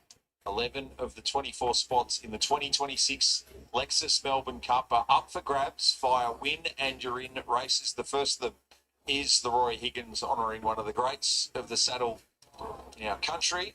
Hutch Lidsteel looking to continue the Melbourne Cup lineage for Danny O'Brien. Very much so, and well, the stable are going well. She's going well. Right stage of the prep. They would have earmarked this race some time ago, and let's hope she can book her spot for favourite backers. So she's been very firm in the market. Paradise Storm off the back of that awkward cup win. Whiskey on the Hill will be no easy beat, and Desert Hero is the other one that could be in the game with that overseas form. 13, 2, 3 and 6. Well, I'm with Paradise Storm here from the yard. I just think he looks absolutely impeccable in the parade ring. He's got a bit of an opinion of himself too. He's quite confident. Once the jockey got on board, he's having a little bit of a play, but I thought he presented just perfectly. With Theo, he could easily put these horses around the other way. She looks fantastic as well. Totally different types of horses, but both presented really nicely. Whiskey on the Hill is the other horse I could see giving a really bold showing here. As I welcome in Henry Dwyer. Must be so pleased with how your horse presents here. Yeah, he went to Auckland in similar condition. We were very confident that he'd run well and win over there, we thought. And then there was always a concern about how they sort of travel back and the rest of it. It's a big trip for them, but I reckon he's better today than he was there. Like he's just travelled so well and coped with it so well, and that's the sort of horse he is. He's got an amazing constitution, and you need to really almost gallop this horse every day to take the edge off him, and he responds to it obviously because he still looks big and round, and he's a really tough horse, so that's going to take him a long way. Have you seen him gain confidence from that win and that trip away, Henry? We haven't really put too much pressure on him, so it's hard to say he's gained confidence. If anything, he's come back and he's been a bit more settled in himself. Like he's still fresh and well, and he comes off the track squealing and pig rooting, and that's just him. But he's been a little bit more sensible, I think, and that trip away has done him good, I think. We wish you well here. Good luck. Thanks, Amy. Cheers. Okay, 4.20 out to $7 there for the Auckland Cup winner, Henry, interview, Paradise Storm. It's all about dead steel. This is a good go.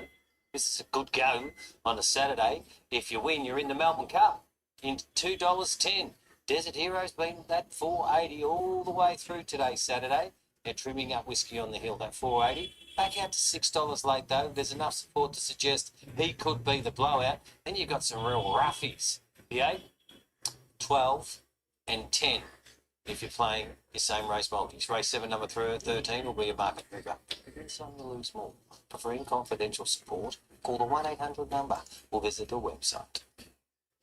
Glenn Thompson is with us as the Queen Elizabeth winner. This track and distance in Whiskey on the Hill is chasing the Lexus Roy Higgins. Glenn, appreciate your time. How does the Peter Young round him off for this? Yeah, look, it was just to get a few more miles into his legs. We missed the run earlier in the prep, and yeah, look, I'm happy with him. We wouldn't be here if we weren't. It's obviously just having that setback earlier in the prep just plays in the back of my mind a little bit, but he's fitting well today, and hopefully we can get the job done. Setback on one side, but his chances boosted maybe more than any other runner in the race due to this rain. Yeah, I think so. I would have liked a little bit more. I think it's drying out a bit now. Yeah, look, I think Damien going back on really enhances as well because he's got a great association with him. What's Damien's tactics? Just be positive early and just see how it works out. It's like, ideally, we'd like to be in the first 4. He races better up on speed, but it's just a few unknowns in the race. You just have to play by ear. All the best. Thank you. Best of luck to Connections, but a very short price favourite here with Let's Steal. She has been firm in the market, 220 with the VOP and a 205, so she is not budging. Just a reminder, as if you needed any, Amy, a win and you are in the Melbourne Cup. A dream come true for the winning Connections here. We'd love to see some happy connections after this race, wouldn't you? Wouldn't it? There could be some awesome PC stories. 12. What an opportunity. It'd just be the thrill of a lifetime. I know. I hope that happens. I've gotten. It's the same thing, in the PC. Melbourne Cup. It's an exciting With you on opportunity. that. What of trainers having then complete control over the preparation? No consideration around having to qualify. Time you run through key lead-ups through the spring, you're in total control of your destiny and knowing exactly when you need to peak and peak once. Well, it's pretty exciting, isn't it? But you know Nigel as well as anyone. It's the greatest race in the world, and it's so difficult to win, isn't it? You've got so many other defining factors as well, but to even get there, to be able to plan it, to sit down and go, well, we're going to the first Tuesday in November, we're going to run in the Melbourne Cup. What an exciting prospect that is. And, yeah, I mean, it's an amazing hour we've got coming up. We've got, of course, this in the Australian Cup, Group 1 race only an hour away, Nige. Whirlpool in effect as we join Charlotte Littlefield, who's adjacent to the This 2600 metre is start. under Whirlpool. Yes, we are not far off loading here, but just a quick question. You're well acquainted with this horse. Obviously, a little bit disappointing to see the horse sweat up so much, but is this quite normal? Yeah, normal behaviour. And it's actually warmed up a little bit here when you're pretty active now, so I'm not too 7 and 2. That's good to know. Punters, it's not an issue. Good luck. Thank you. Great to hear from John McNeil, and what a story it would be. Whoever gets this first direct entry into the Lexus Melbourne Cup will have quite the celebration. But if the $2,500 that was dispensed in an English online sale can deliver bright legend for Joe Muggervan down in the state southwest, Melbourne Cup runner, it will be one of the great stories, and certainly a story to build the build up to the 2026 race around. And been delivered some amazing results in recent years. To think we've had 2 Caulfield Melbourne Cup doubles in recent times without a fight in half yours, and the half yours story as well last year. Just shows what the great race can throw up. Let's join Matt Hill. The first of 11 spots in the Melbourne Cup is up for grabs in the Roy Higgins. Yes, indeed, Nige. So much to play for here in the Lexus Roy Higgins, named after one of the absolute all-time greats. Wonderful jockey. He was one of Australia's greatest riders. And, of course, multiple Melbourne Cups as well, with light fingers and red-handed. Became a media personality later in his life. Terrific man, Roy Higgins. So the Melbourne Cup spot up for grabs here. Previous, the VRC Sprint Classic taken by Thanks Gorgeous last ride by a nose, but some close finishes today. And the big race still to come, the Australian Cup, as Highland Blaze is about to come forwards. Highland Blaze and Let's Deal to join them. Race at 2,600 metres, so starts just short of the 300 metre mark and down to the post and one lap of famous Flemington. Set for the Roy Higgins. Ready. And away they go. Steel run away moderately. Point to P and jumped well with Desert Hero. It's outside.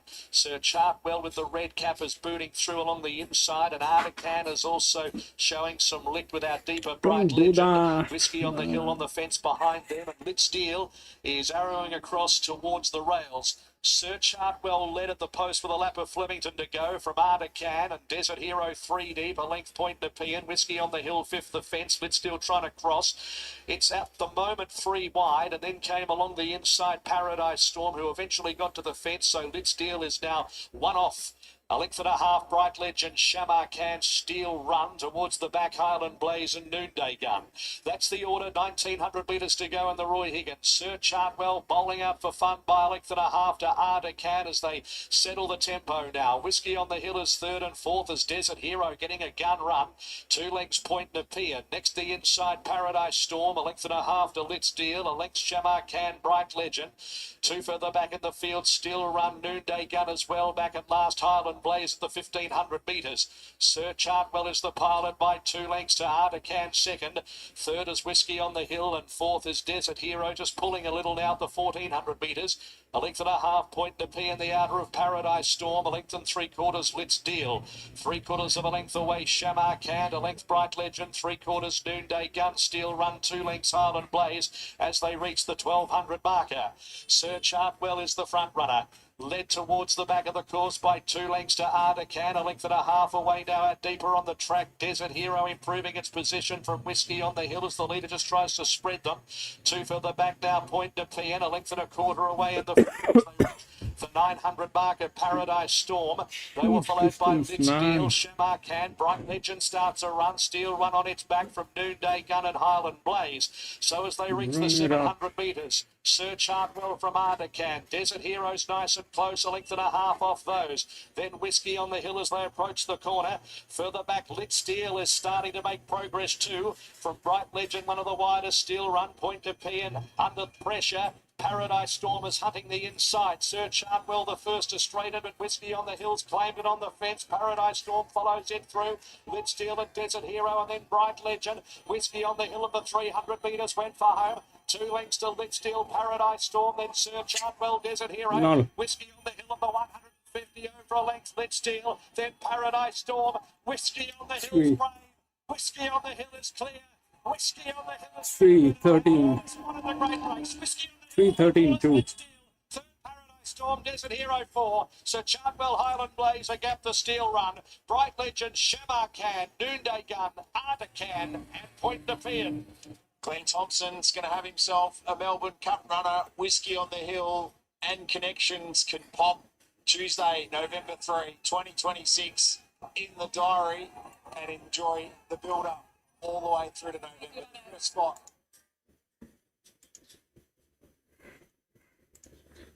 Yeah, that should. The ID, that's the one. But that's the one. But did not have the form. Like I did not know what to do with this. Anyway, 3:13. Then the 2.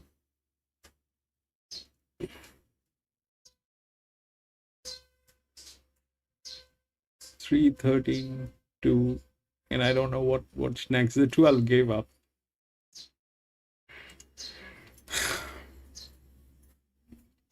We'll go to the next. This is a group 1.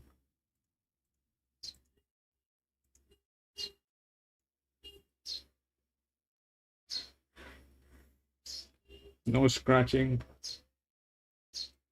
This is the Australian Cup. 5-1, 10-8.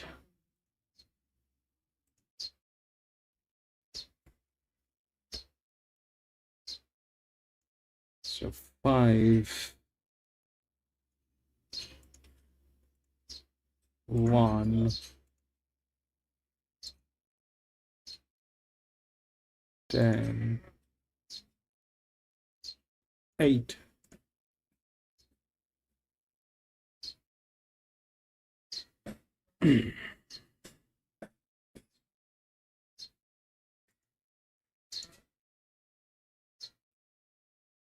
So now it will be a little clear on what exactly is happening. So generally, group 1 is here. Okay, these green guys. But when we do that, these two are the drop-in class. Okay, these two are the drop-in class. They're like not, there's no drop here. They all belong to their own class. And here, that's a 56, became 59, and there's a 55 that became 59. So these two are the highest jumps.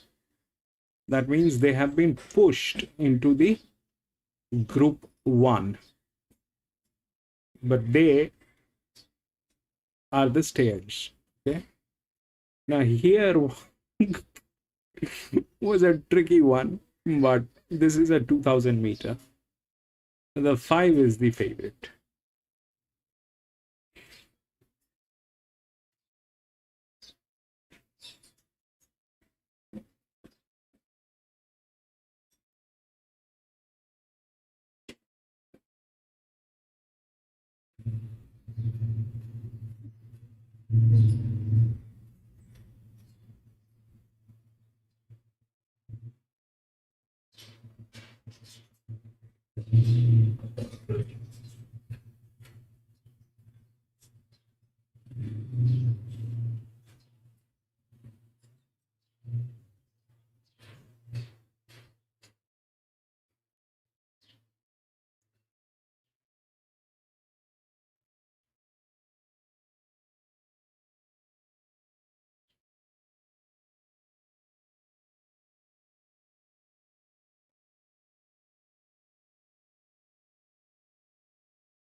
This is Pride of Jenny.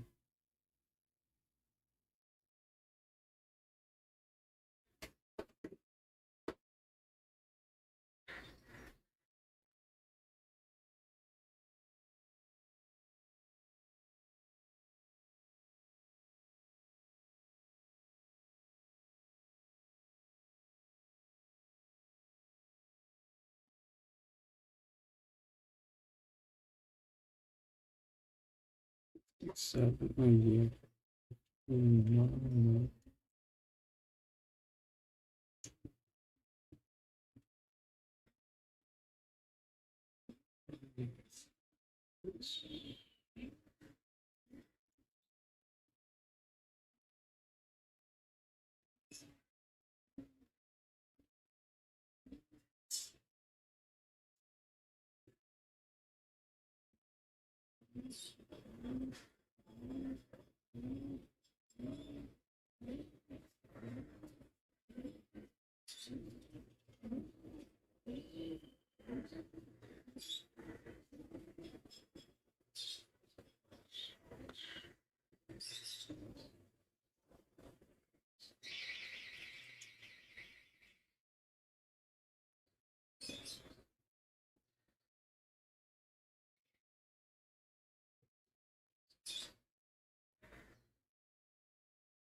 Hmm.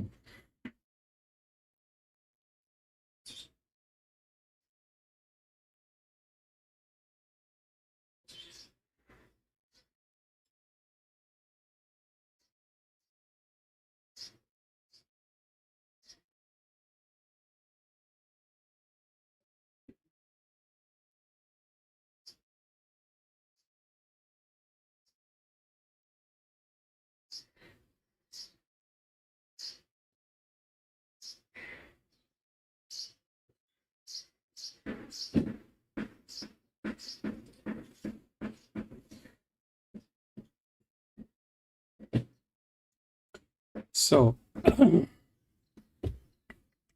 so Jenny is kind of, Jenny is getting old. I went with Jenny the last time, and she came in third. Okay. The match is also not perfect, and the class is here. So what basically happens is it has to be here. Then more refined, it has to be here. That's the first point. Now, if we try and understand what 5 is, so 5 is an outer drift. Okay. Now, what basically happens when you become an outer drift? So I went with this outer drift. All right. So when the linears are not in a position to win, then the outer drifts are good. But that also has to, taken in consideration with the class and how things are. I mean, 3 ideally was the class, 3 should have won, 3 won. 13 was not in a position. My confidence was low because of the form line. Okay. So now these things, they win when the linears cannot win. But the point is, 2000 meter is about linears. This race was not about linears. The linears cannot win this race. 2600 meter is not about the linears. These two horses cannot win this, generally speaking. This one was forced into it with a higher quant. This one was a stair, which was at 59, and that was a 57. This one was challenging, but that should not happen. That generally doesn't happen. It came in, I mean, it went with the form line. So that's what the thing is. So this is the form line here. That's the body weight, and it'll come in some form, but it is not the winning horse. It should not win. The question is 5. The 5 is also the same thing. The 5 should not win. It is not, uh, I mean, when the linears are present, then the linears are there. All right. And this is a race which is about linears. Up till 2000 meters, linears are good. That brings in 6. This one, the 10, which is the second linear, which is here, is a 4-year-old mare, is not of the class. Okay. 5 is a drift. Like this one is a drift. This is another drift. So is 1. But 1 is a larger drift, which means the arrangement is better on 1. This is not the largest drift. This is the largest drift, which is an inner drift. So how generally things work? It works like the high pressure, then a low pressure with an EW like this, or a drift like this. If you look at the results, it is more or less, when it is of the normal distance, it is like that. So the 5 probably is the drift. So that I will not go with, especially when it is here. The second thing is the 1, which is a larger drift, which is good. So more than this, the 1 is better. Okay. If it is about drifts, then the 1 is better.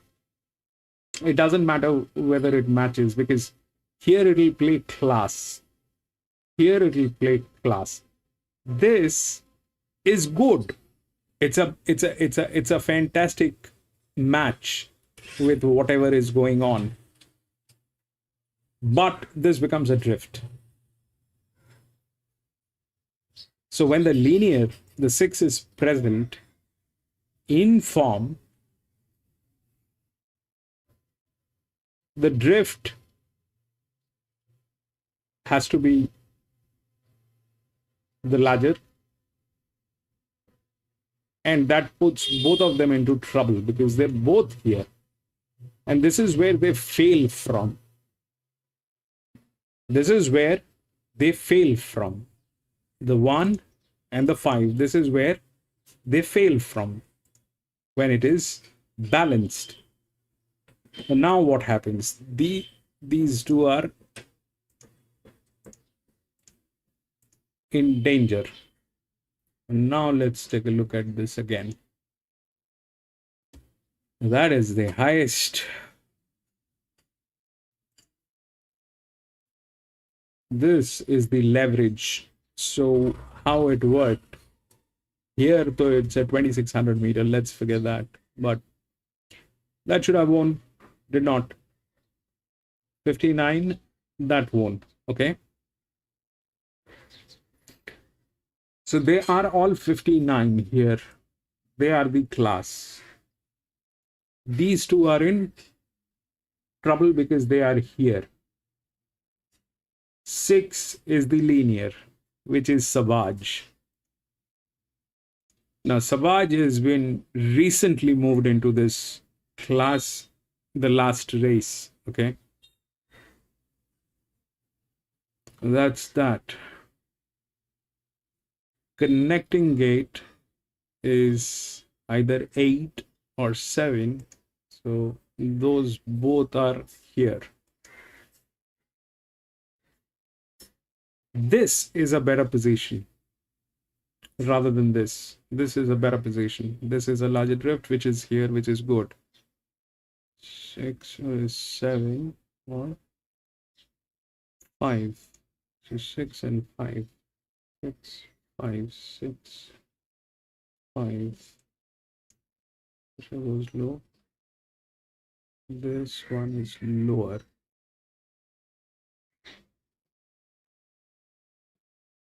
I somehow think it's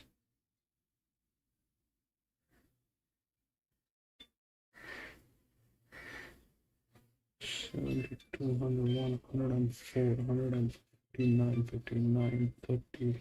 These are huge levels. Still have 1755, 49 is here, which is this 49, no form line, that's a 57.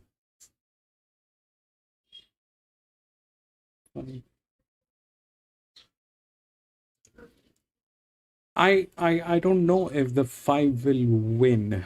Okay, I don't know. And honestly speaking, my apprehension is very simple. They have failed from here like nobody's business. Okay, they have failed from here. The 6 is a move up, which is, I mean, the last race we were here at Flemington, it came in 4th, the same construction, all the horses were there, and I think Tom Kittens actually won with the low pressure. It kind of, I was on Jenny did not deliver. This one won. This is a larger drift. This is not.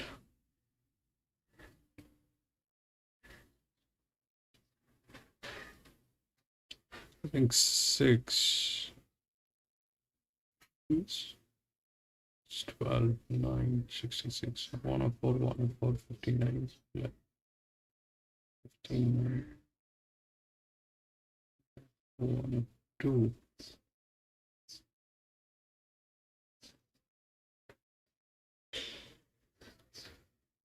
Probably 6. The jock is funny.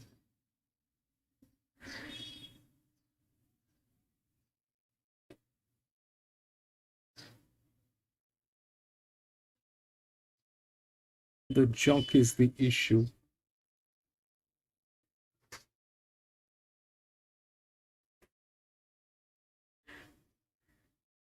But will that be an issue?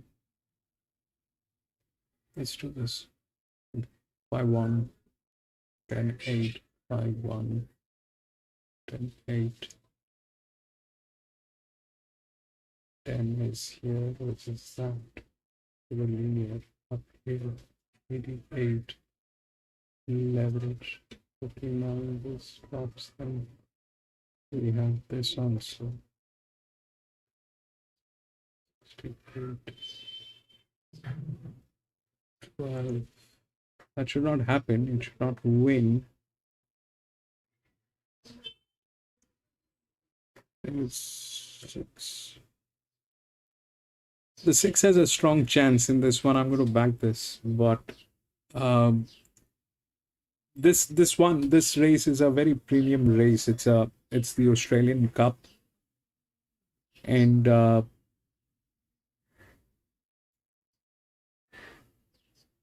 they should be knowing what they're doing. I think it is not about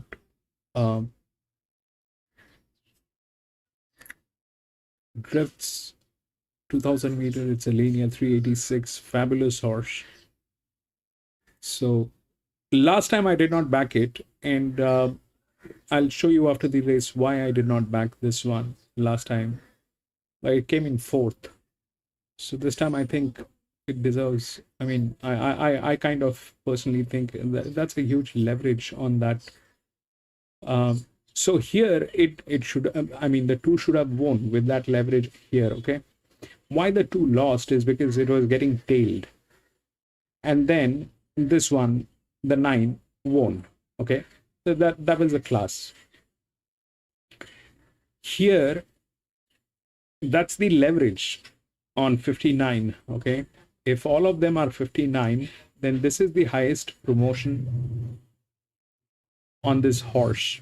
This is the highest promotion on this horse, ideally, which means that this thing has, you know, parts. It's the highest pressure line. Flip side is the jockey is mismatching. The jockey is a mismatch on 6. 5, they fail from here. 1 has a better chance than 5. So I think it could be 6, 1, 6, 6, 1.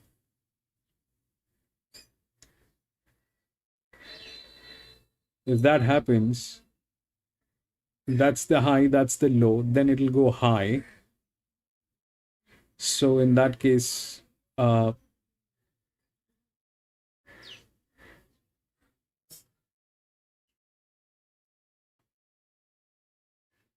then these people can come in. Then these people can come in. I mean, this thing is on the third line, or third or fourth. I'm not going to get in with Jenny anymore. She's become old. She's a very good horse. She's a fantastic horse, but 8-year-old, 2000 meters. I don't know if she's capable of doing that anymore. Last time when I backed her, she kind of lost it at the last 400. So, not for me. The 6 probably is something that I want to look at.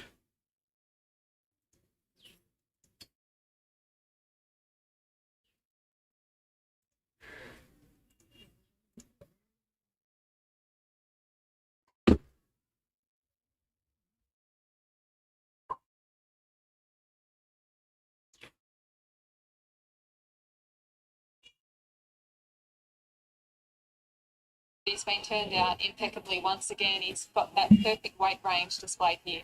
3, Apulia, the Perth Cup winner, was second in the Peter Young as his leader.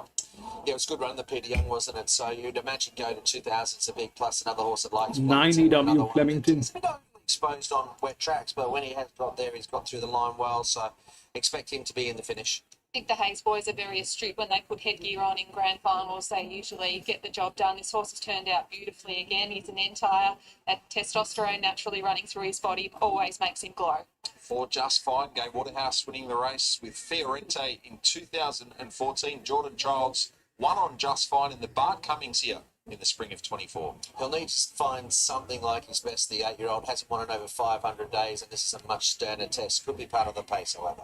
Yeah, he very well might be from that wide gate going forward. He's turned out really nicely here. I can't fault him, but I think your comments are valid on his form punch. Ben Mellon and Chris Waller have tasted success in this race previously. They combined with the 5, Birdman, who swept all before him with his wins in the Blamey and Peter Young. Thriving this preparation. He turns up in that sort of form, he'll be hard to beat.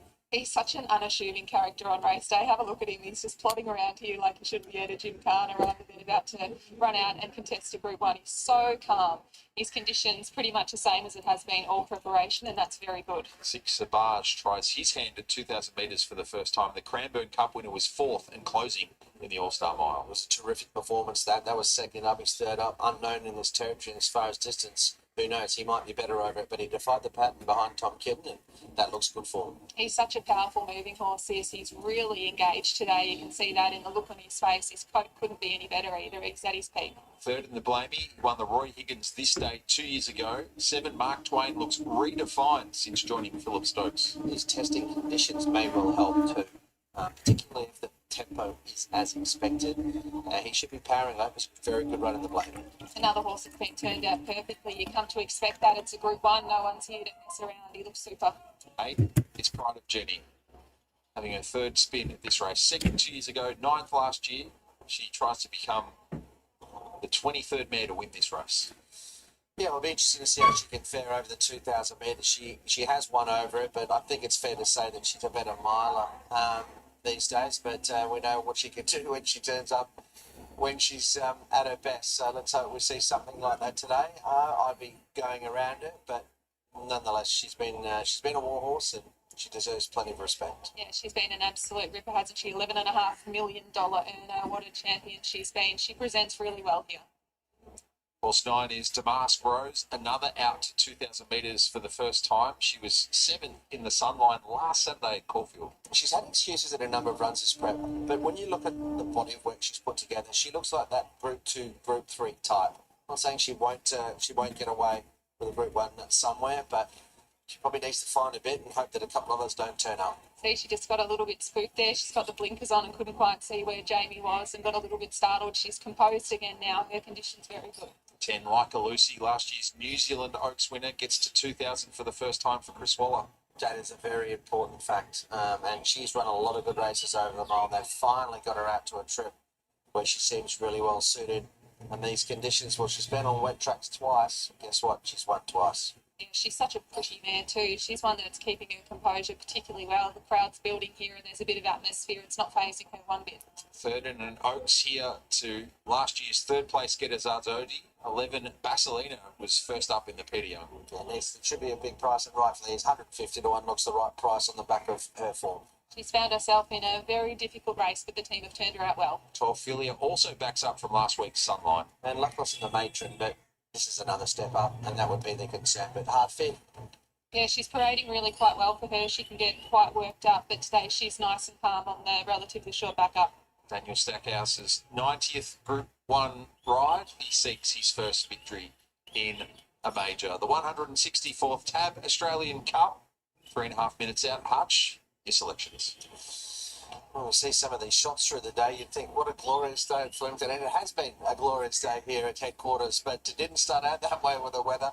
And the track we are racing is definitely rain affected. Birdman, for me, the one to beat flying this preparation. Tom Kitten, Sabange, I think, is ordered at a price and a pool here. 5, 1, 6 and 3.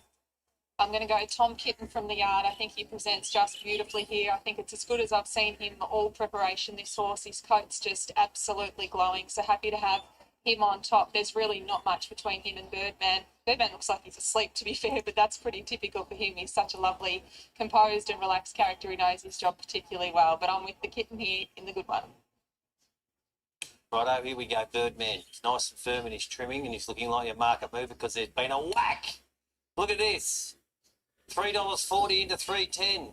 Birdman is the horse to beat in this year's Australia Cup. Tommy Kitten, nice and firm like a Lucy. The best backed at the price, $4.50, back out to 5. Cutler spec there. Bullier, Sabage, Light Infantryman is out the door. And Mark Twain, your roughie. Race 8, number 5, your market mover. Get your bets on for race 8 at Flemington. You win some, you lose more. For free and confidential support, call the 1-800 number or visit the I was cheering on Pride of Jenny. She'll get there. She'll probably be the third. Yeah, it was a great performance first up. She's gotten very old now. We feel like we've got him worked out. I hope so.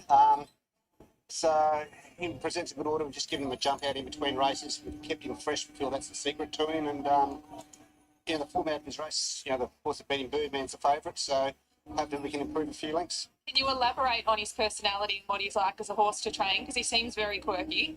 Yeah, well, obviously he's got had a bit of a history of doing things, but we just took all the gear off and went back to basics. We sort of trained him half from the stables and half from the farm, and he's actually been pretty good. So the most important part is to get him to relax. He can be a bit of a hard-going horse, and he does that. 10, 6, 5, 2. We're wishing you well. Best of luck. Thank you. Kieran Marr joins us, Light Infantryman, back to defend the title. Yeah, the 2 is there. Kieran, how does a soft track bring in Those are there. Yeah, he's an absolute swimmer. So It doesn't have the form line. But I think more importantly, I think he really enjoyed the tempo last year. 1, Flemington PC 1. Set. He is a horse. 1 is better than 5, definitely. So, yeah, he needs to find a little bit on his run the other day, but he usually finds his best when he races her as well. Jenny looked under siege, 300 to 400 out in the All-Star Mile, but just would not go away. Does that give you a level of confidence despite the soft track? Yeah, she obviously come back very well and she'll improve a lot off that. Give me a bit of heart. The horses on the inside there were kicking in the last race, so the track will be interesting. I do feel she likes it a bit firmer, but as I said to Deck and Tony, if she's on, she wants to tow him into the race about the mile. It'll when she's on, she's on. So hopefully she is. Do you get a sense of that in any way from how she paraded? Well, she parades very well. She's nice and bright. Not really, no. Light Infantryman, given the conditions, probably the number 1 seed. Like you couldn't write off Jenny at all. You know, like 10 will yeah, like it's this going to off be a very ground. interesting race. I think they're both good chances. Then there's other really good chances in the race like Birdman and the likes like a Lucy. So look, it's going to be an exciting race. Spot on. Good luck. Cheers. That it will be, Kieran, and there's a number of connections that'll be coming to this race, Amy, thinking they are right in the game. Yeah, it's anytime you put on a Group 1 contest, Hutchie, you get a good quality field, don't you? And all the horses have turned out beautifully. That's what you come to expect. It's going to be a tactical race. They don't give Group 1s away. Everyone's going to be trying to play jockeys and make the best opportunity for their own horse, and can't wait to see it. There's a real buzz around since we had the previous race with the golden ticket one. You know, it was a real buzz around here. It won't be like that down at the start, Charlotte. I can assure you there's probably the calm before the storm, but I'm sure there's plenty in the zone. Yeah, just alongside Harry Coffey here on Light Infantry Man, who saw barriers and just said, whoa up there, which is good. He looks nice and fit, this horse, and coping nicely under conditions. It's nice and bright in the eye, and look, it's a field of a lot of quality here, and watch Pride of Jenny come round to the barriers, really stretching those legs out nicely. And another one was Birdman, and geez, Benny Mellon looked lovely and relaxed on board him, and just yeah, I think that horse is looking really good behind the barriers here as well. Survived, nice big imposing horse, got a big long stride, and just up here next to Just Fine, there's plenty of chances here. These horses are parading well. So it's upon us, the 164th Australian Cup, the last 40 editions, Group 1 weight for age. But a soft 7 track is a variable that we haven't typically seen for this race at this time of year under these conditions. It adds to the spice of what's going to be quite the race. We join Matt Hill. It's one of the great races, the Australian Cup. A lot of memories with some magnificent horses of the Australian turf that have won this race. Light Infantry Man, last year's winner with its usual silks on. Birdman Ben Ballum has got a black and white quartered cap, paying tribute to an owner who we sadly lost during the week, and it's a red distinguishing cap sported by Damien Lane on Like a Lucy. Filling the stalls well. So Tom Kitten's riderless at the moment. Pride of Jenny, who's been so brave in this race over the years, goes in. Sabage stepping out to the 2,000 metres, coming along for Beau Mertens. Sabage is in, Just Fine. The next one along, Geordie Childs. And that will leave the All-Star Mile winner, Tom Kitten, to go up riderless. Ridden here by Craig Williams, who won this race aboard Nicanero. Tom Kitten goes into the gates. Apulia stands well, Like a Lucy, Damien Lane, red distinguishing cap. 164th Australian Cup. Craig Williams settles in the saddle. The Tab Australian Cup, the field is set. Just Fine wanting to lift there. Fulia wanting to lunge in barrier 2.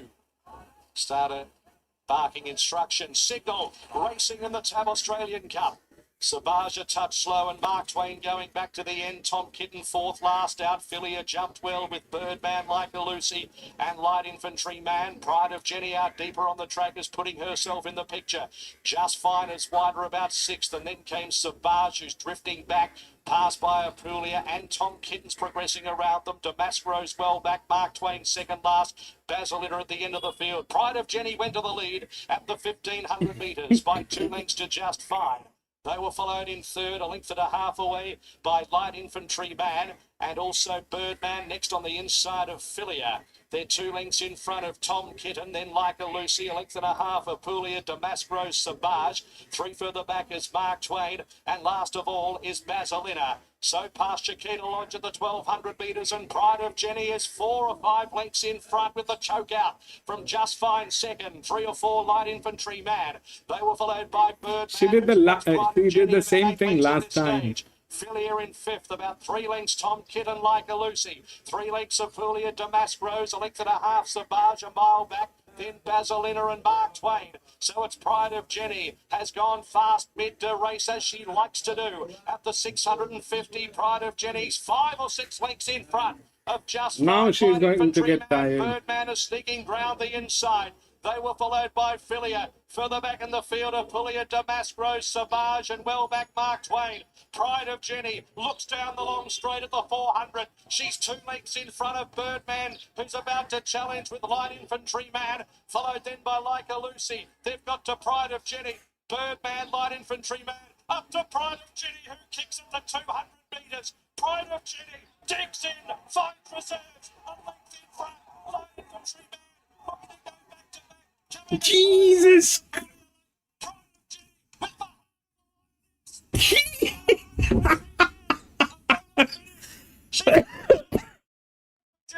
From Light Infantry Man of Pulia, Leica Lucy. Next to finish in the race, Top Kid and Philly, Damascus, Bezelina, and Mark Twain at the end of the field. We stand by. We stand by. Has she? We wait. Pride of Jenny, Declan Bates, Light Infantry Man, Harry Coffey. Either way, it's Kieran Maher's Australian Cup. We wait for the photo. To tell you all you need to know and all you're seeing on your screen, wherever you're watching and whatever you're watching on. There's going to be an almighty roar either way. Pride of Jenny in her 3rd Australian Cup, trying to become the 23rd mare, and Light Infantry Man trying to go back to back. The slow-mo, still frame, the frame by frame. Well, as Matty Hill just said on the, so this is as close to dead heat as you will get. We're having a look at it. We can Be brave to call it. Baby, but there's a cigarette paper in it. Two. Even less, perhaps. What a race. Once again, made by Jenny and what she does. Potential, I don't know. I'm saying I am sitting on the fence. Zoom in, zoom in, zoom in. 2-8. What an unbelievable performance from Pride of Jenny, Nigel. Was to the All-Star Mile and then some, because she looked completely gone. And it's been confirmed. Douse! Gatekeeper! Got the photo over the toughest team, Pride of Jenny, who's one of a kind. It's confirmed. 2-8-3-6. Light Infantry Man goes back to back in the Australian Cup. 2-8-3-6. 2. That's 7-year-old.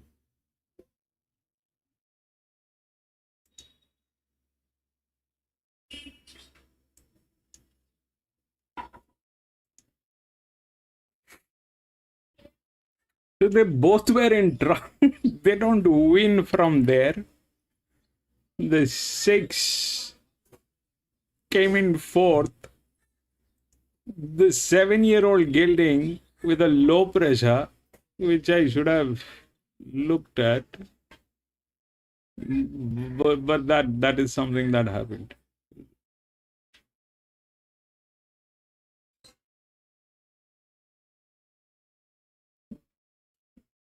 Two, 8, 3,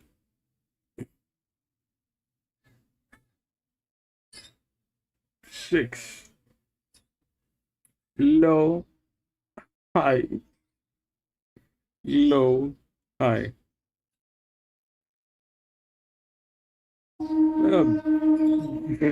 Jenny, come on.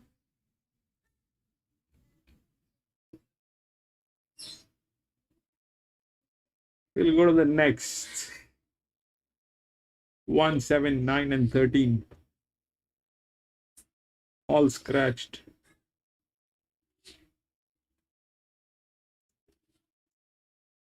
Eight, 3, 2, 4.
So this is a listed race again. This one was a group one. We had a listed race here.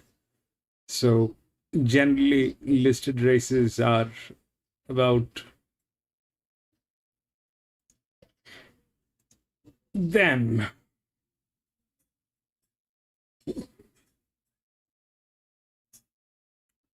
So these are the people who are supposed to be in the listed race. Now,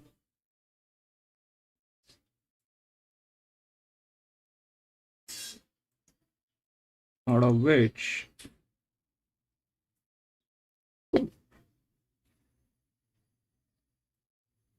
this one is a promotion. This is the highest quant, which means that with maximum possibilities, this is a 0 with 54 with the lowest. You should not win.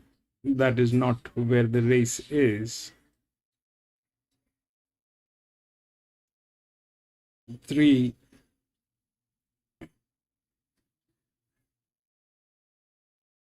is the stair. 59. Is that 55? The drop. So which one is staying? This one is got drop. 59.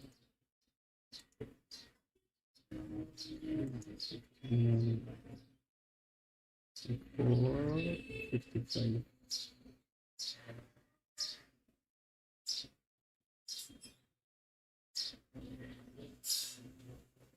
Oh. 57, 59, 60.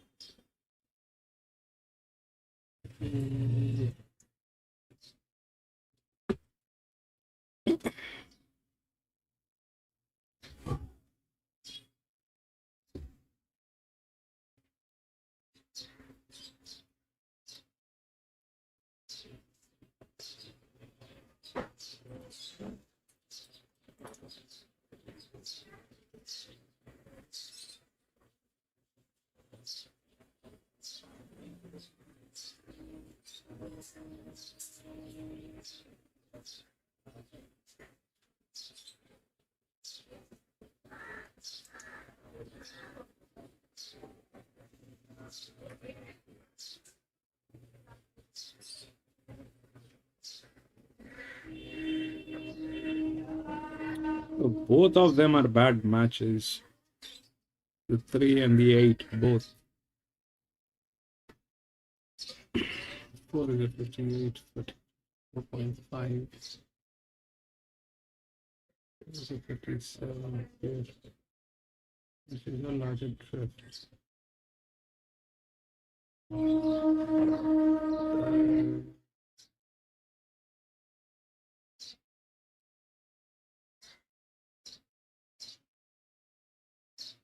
It should be 33, 34.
So again, the thing is the 8 should not win, right? Why the 8 should not win? Because it's a listed race. It doesn't come from that class. The one which is challenging is a 7-year-old gelding. Okay. This one is a 58 and 57. That's the highest quant. That's the 58. This one is a drop in class. Both of them are 7-year-old geldings. Both of them. Now, this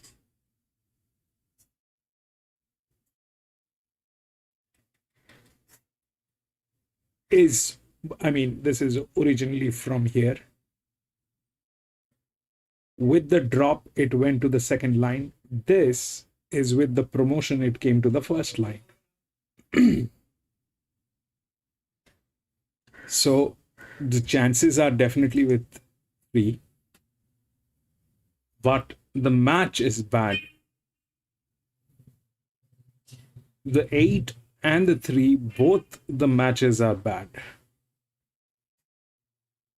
So if that's not it, then where?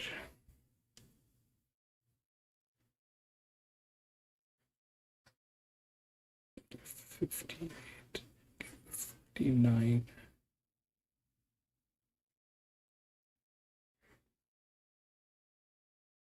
$58.5.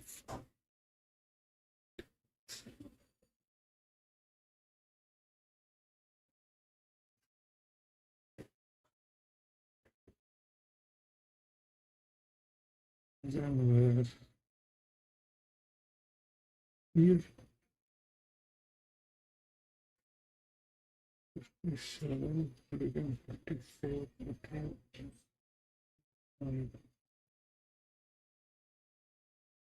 Not happening. It's 14.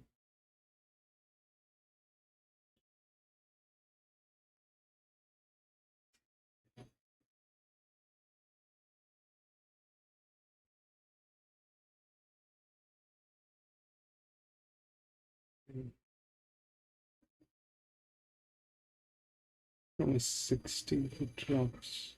And 7. That's a 6.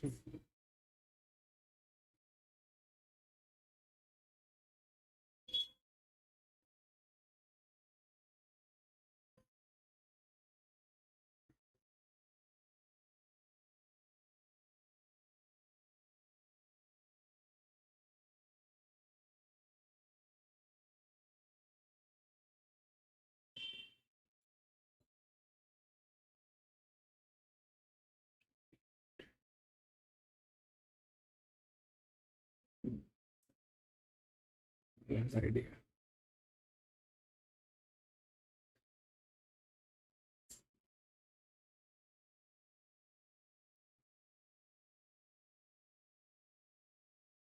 $68.5 becomes 54. These should be the same. The one which comes with this is 27, which is really challenging.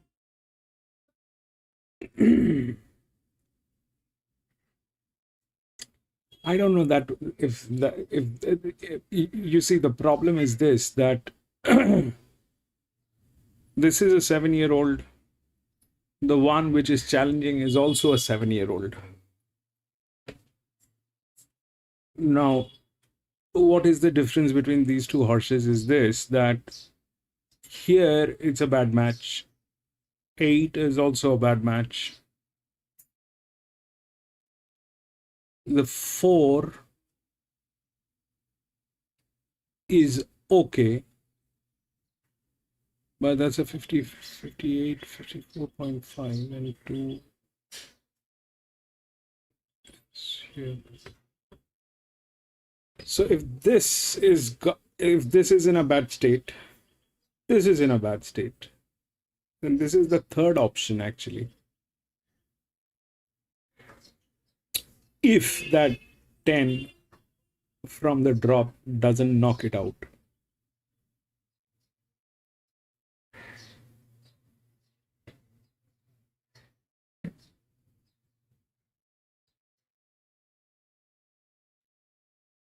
This is a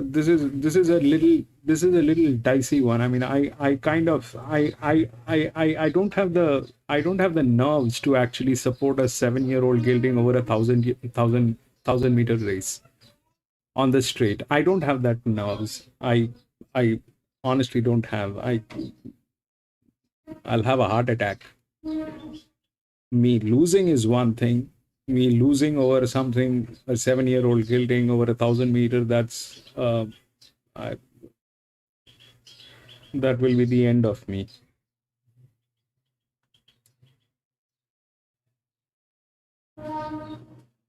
So no, for me, I'm going to pass this. This is not something that I kind of. The problem with 8 is this, that it's a 0-0, but where it is a 54 and it is a 54 here also. So that probably is not the thing. It's a listed race. Listed race is about the class, but the class is like matched up to the challenges. So these are like, they kind of lost it. They don't have the form line, but that's the highest class which is there, the 10. Okay, what that 10 will do or that 8-year-old gelding will do, I have no clue. Those are something that's for 1,000 meter. I don't know what they will do. They're too old for that. The 3 is also a 7-year-old, a 15-9, which is the second linear. The 8 is not of the class. This is good with a form line, maybe, but I don't want to get into that. The 2, which is challenging, lacks the form line, but challenging.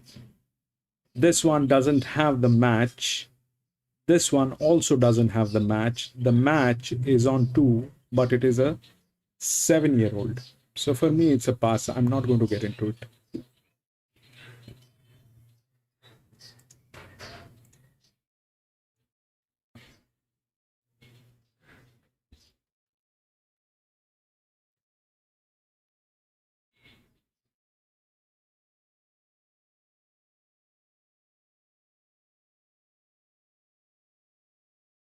Eliana is in Rosehill. Okay.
Today there's no 10 titles. They did not get the 10 titles today.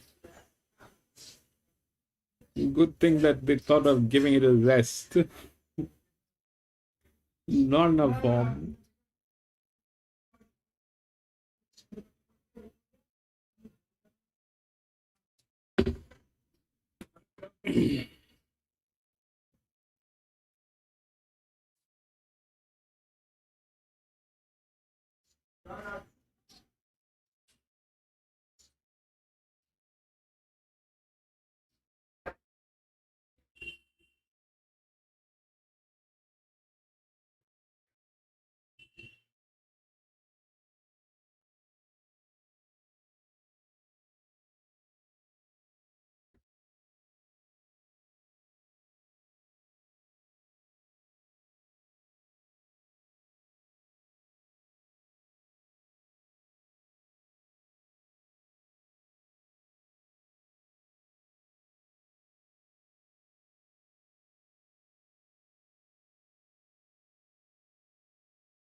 They all will fail from there, man.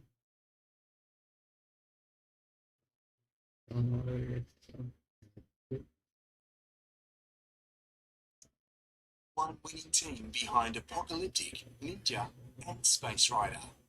My Racehorse.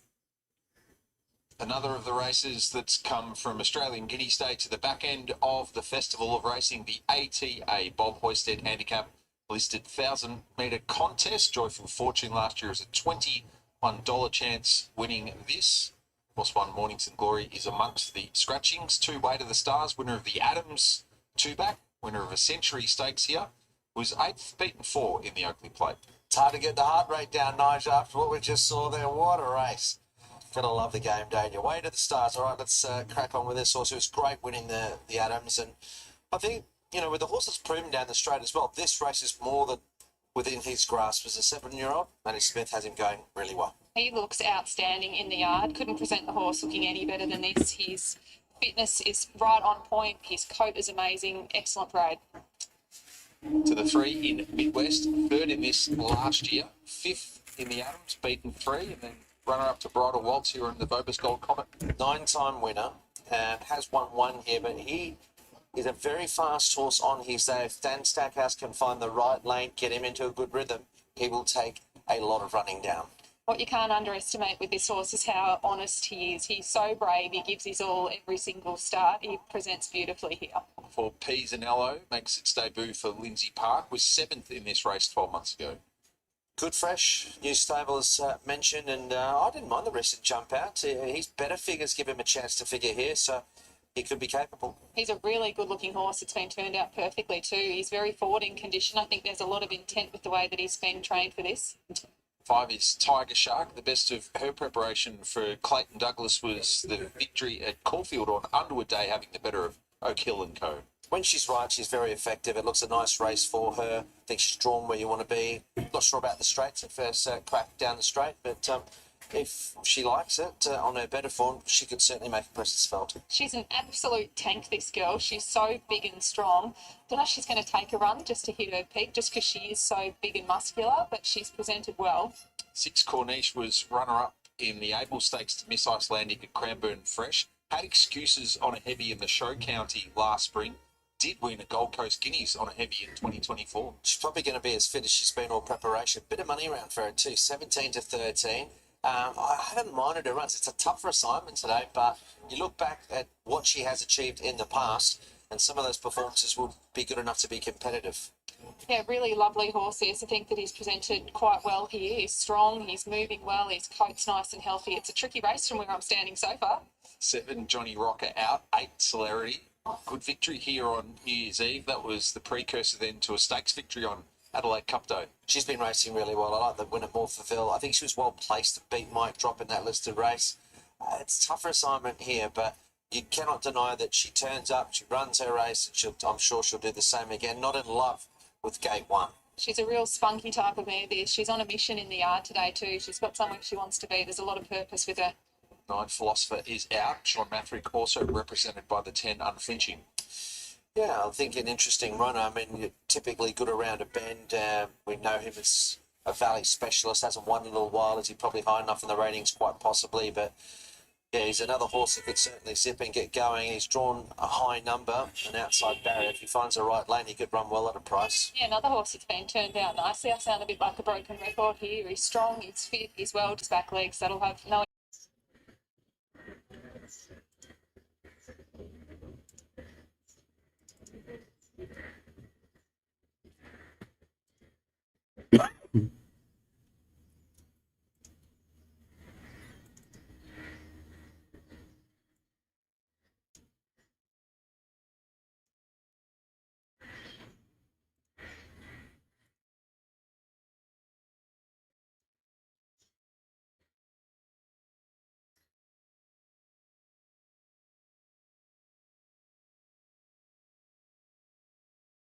I'm really sorry I got disconnected. My entire system shut down.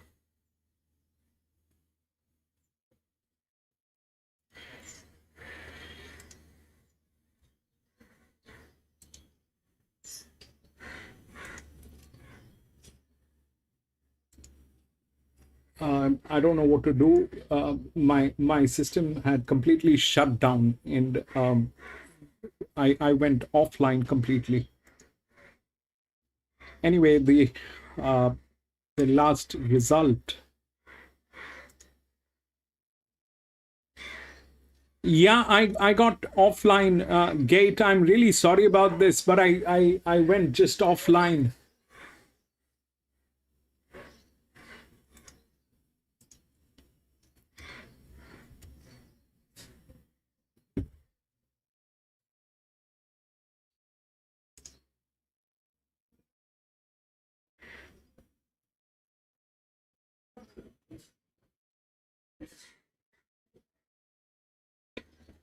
So we'll do the last one. 1, 6, 14, 15, 17, 18 all scratched. 1,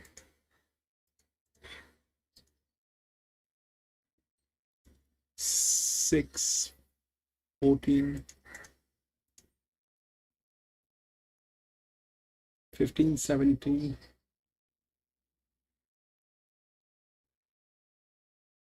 18. all scratched.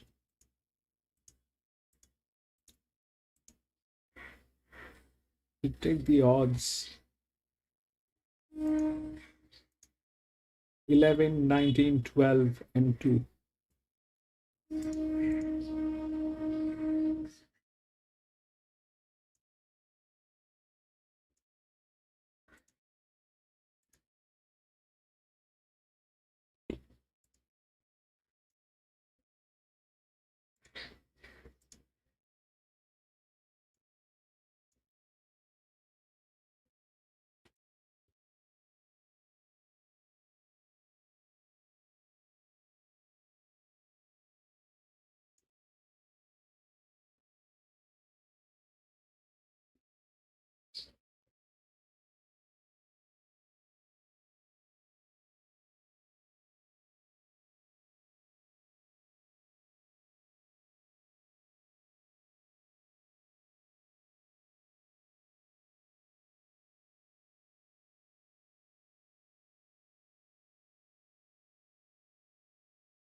The 3 is a check. I'm not going to get into it. I lost the plot. The entire plot I lost because of what was happening. I kind of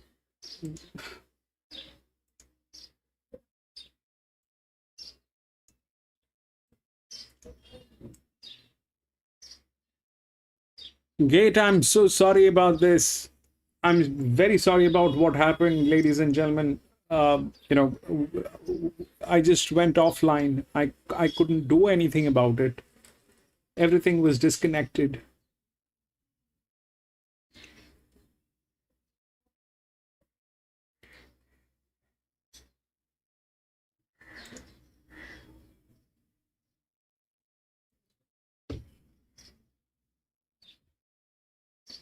There were 13 rows in.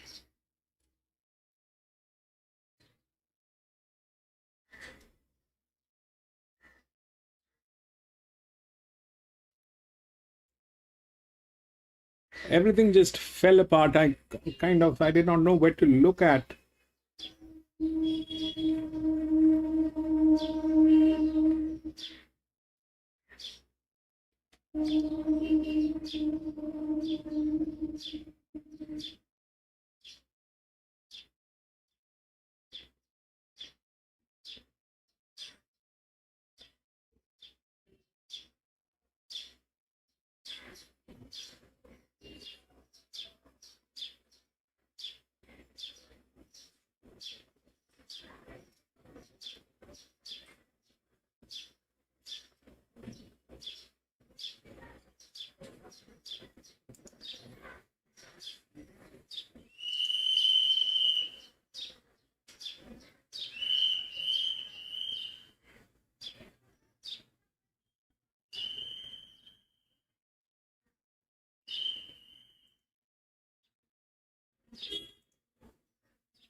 I'm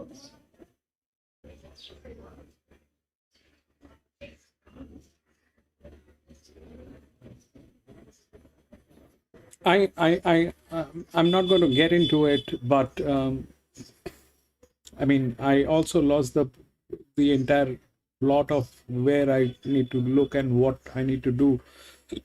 I'm going to be out, but that's more or less how it looks like. So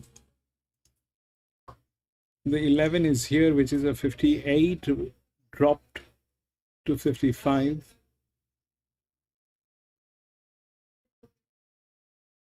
It's the same thing. The match is not the right. All right, 3 and 8 did not have the right match. They were with 14, but what actually happened is 6, 10, and 3. 6. Still lower than this to 6. 10. Actually, that thing got in. The 6, 10 and 3.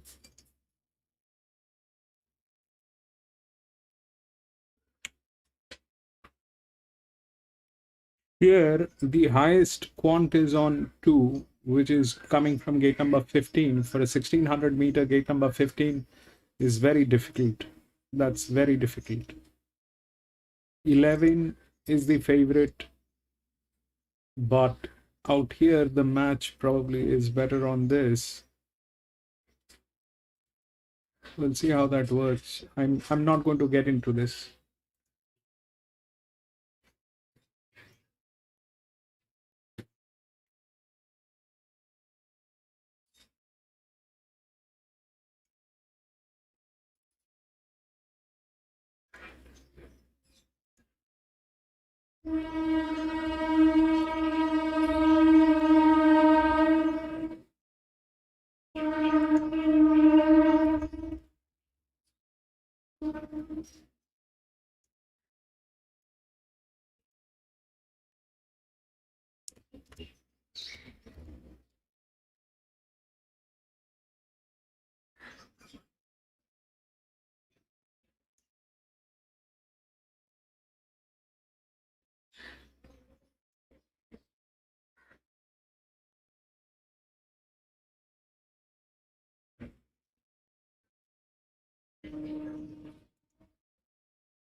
It's a hope PC.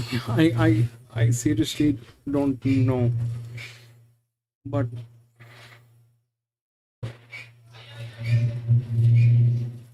it's a 7-year-old gilding. Yeah, 59, 60. This is like 16, 11 is 2. It's a bad match. This is a better match.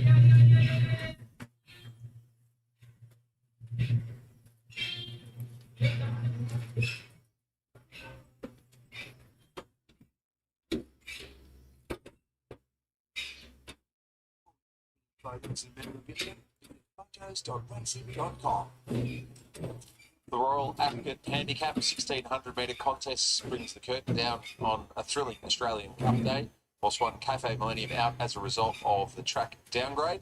2 Golden Path is back to the races, Hutch. The rise he made through the spring, including placing in an Underwood and a Crystal Mile. Yeah, and sort of kept safe-ish in the market. He can perform well fresh, as we know, and he likes the wet, so there's a couple of factors there with the claim. A touch of luck from the wide area. He could be there for a long way. Looks like he's just been a touch fresh out the back, had a little bit of a sweat on the truck, but he presents really quite well here. 3 Aaron Bay won this race 2 years ago, won the CS Hayes on Adelaide Cup Day. That it did, and he's just such an honest horse. I like the win.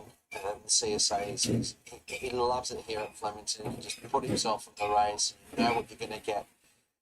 He'll run his race again, and he can carry weight, so yeah, definitely each way contender. Definitely gets a tick from where I'm standing too. He's a really good type. I think he's been ticking over beautifully. He's in great nick here. A couple of Cranbourne jump outs, the second of them where he was the first home, heralds the first start for Land Legend, horse 4 for Kieran Marr. Look, he's an interesting runner with the stable change. We know how good he was, but we know how much he did wrong as well. But it's probably a good race to kick him off over the mile because there should be reasonable tempo. His jump out was good for the new stable, and let's hope he can turn up and show us what he's worth because he was a Group 1 horse went right. Yeah, I really like this horse. I've always had a lot of time for him. He's got the most unbelievable action. I think he presents really quite well here. He does need to settle, but I agree, Hutchie. I think this distance range is right for him today. 5 Holy Mans was third in this race 12 months ago by the Blamey. Of course, was placed in the car line too light infantry man. Yeah, you'd love to own him. I mean, he's just very honest. If he gets the right run, he won't be far away. And John Allen booked to ride, so if he gets that right run on the path, he could figure. He's pretty honest. What you see is what you get with him. He turns up looking pretty much identical every start. 6 in Shooter Scratching. He's just running the Doncaster Prelude up in Sydney. 7 Berkshire Breeze makes its return. Was going around in a Roy Higgins on this day a couple of years ago. Yeah, it's a kick-off run for them, and over distance too short, so he's going to find it hard. I think it is too short, but he's come back in looking great. He's very forward. He doesn't have too much improvement to come. 8 Charterhouse for Gavin Bedgegood, kicked off in the car line.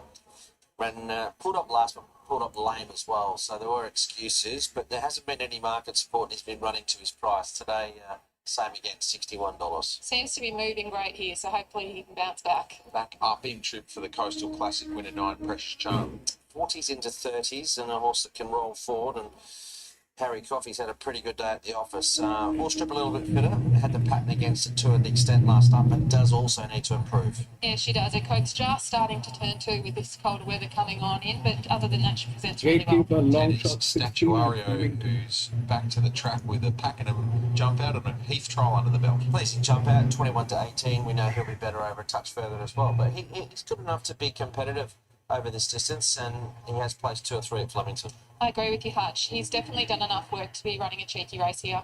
11, Just a Deal, just nudged out in the Etrusca Cup. Weren't any excuses, but he carried 58.5. He drops a bit in weight, and he gets a nice run in transit. So there's a few factors there. Third up, stepping to the mile.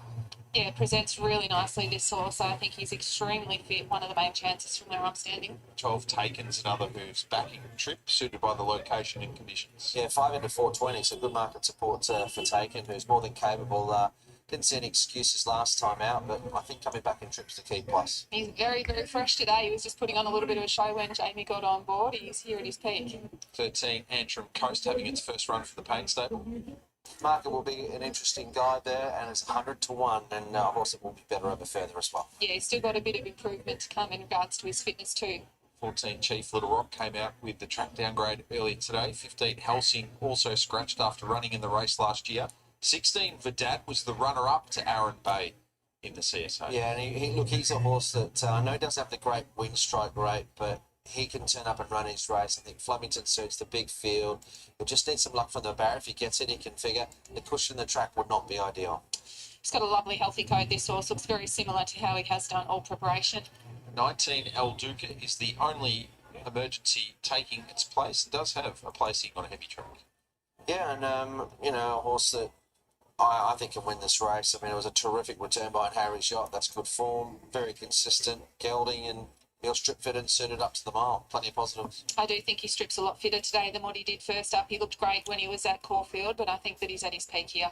So that's the field, a sizable one for the Royal Ascot Handicap, 1,600 metres. Good that the Australian Cup program, in the end, Hutch, has largely been run under sunny skies, very different to what we arrived to this morning. We had a great day, basically, for the vast majority while we've been racing in terms of the weather. So it did clear up, and for those who did turn up, Nigel, they were treated. It was a pretty special day, that's for sure, particularly the Australian Cup, the feature itself.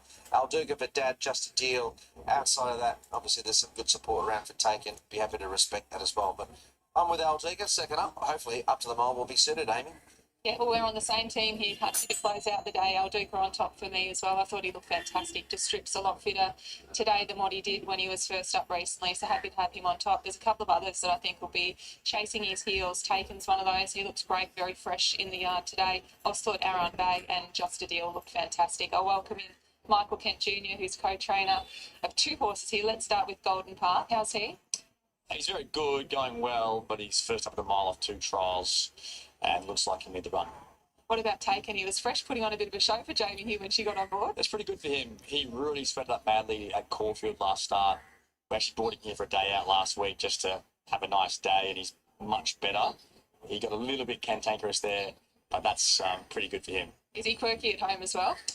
Not too bad, actually. Race day just gets, fired up. He knows a bit of white line fever, I suppose, but he looks very well. He's a very fit horse. He's came back from 2000. We freshened him up with a trial, so he's certainly our preferred pick in the race. What's your confidence levels like with him, Michael?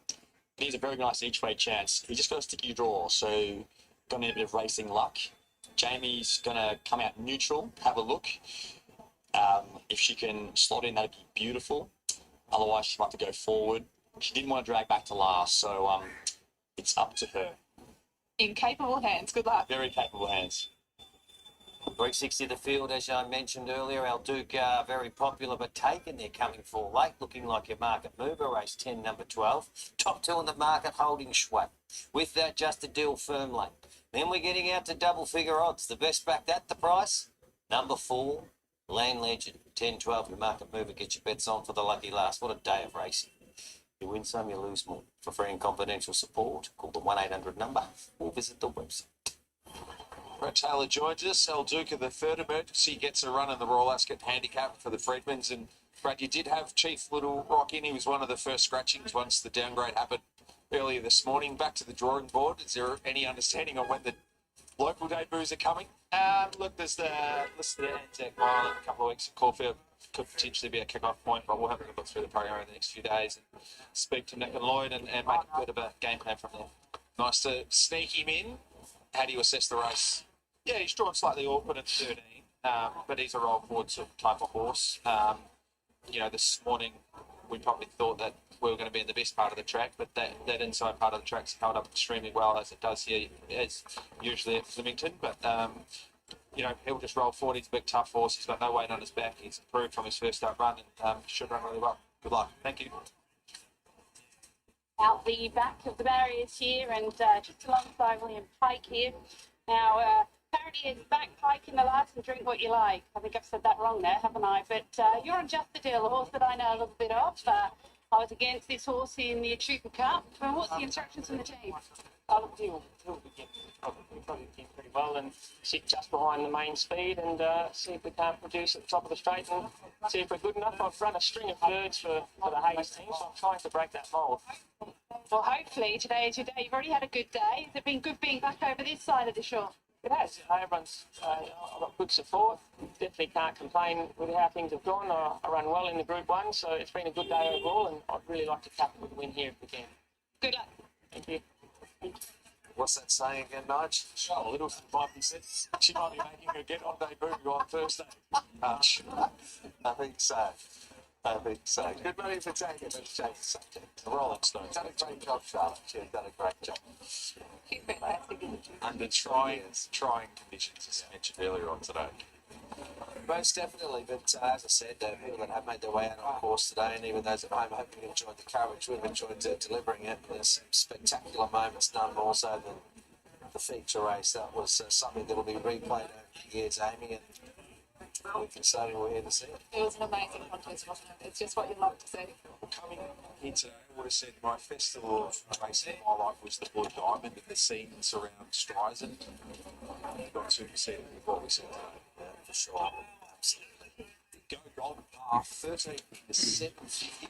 They return runner. Sort of expectation is he might have needed this his return. Had a good spring, placing in the Underwood and Bristol Mile, but these longer markets come for in the last years. We joined Matt Hill to close out Australia. Okay, Nige, Royal Ascot Handicap, yes, what a fantastic festival of racing, Autumn Carnival, whatever you like to call it. We've had it all started with the lightning of 10 tyrants here 7 weeks ago. It's been a fantastic time. Even though the Group 1's in the north, we've got some great racing still coming up in the next few weeks with the Big Easter meeting at Caulfield next Saturday, next meeting here at Flemington's Anzac Day. Now taken about to load with also Precious Charm for race number 10. Field of 13. Now Precious Charm trotting up to the line with also Taken. Precious Charm goes in, so Taken for Jamie Ballum. So multiple winners on the program sporting that red distinguishing cap. Got that chain off. Field set. 1600.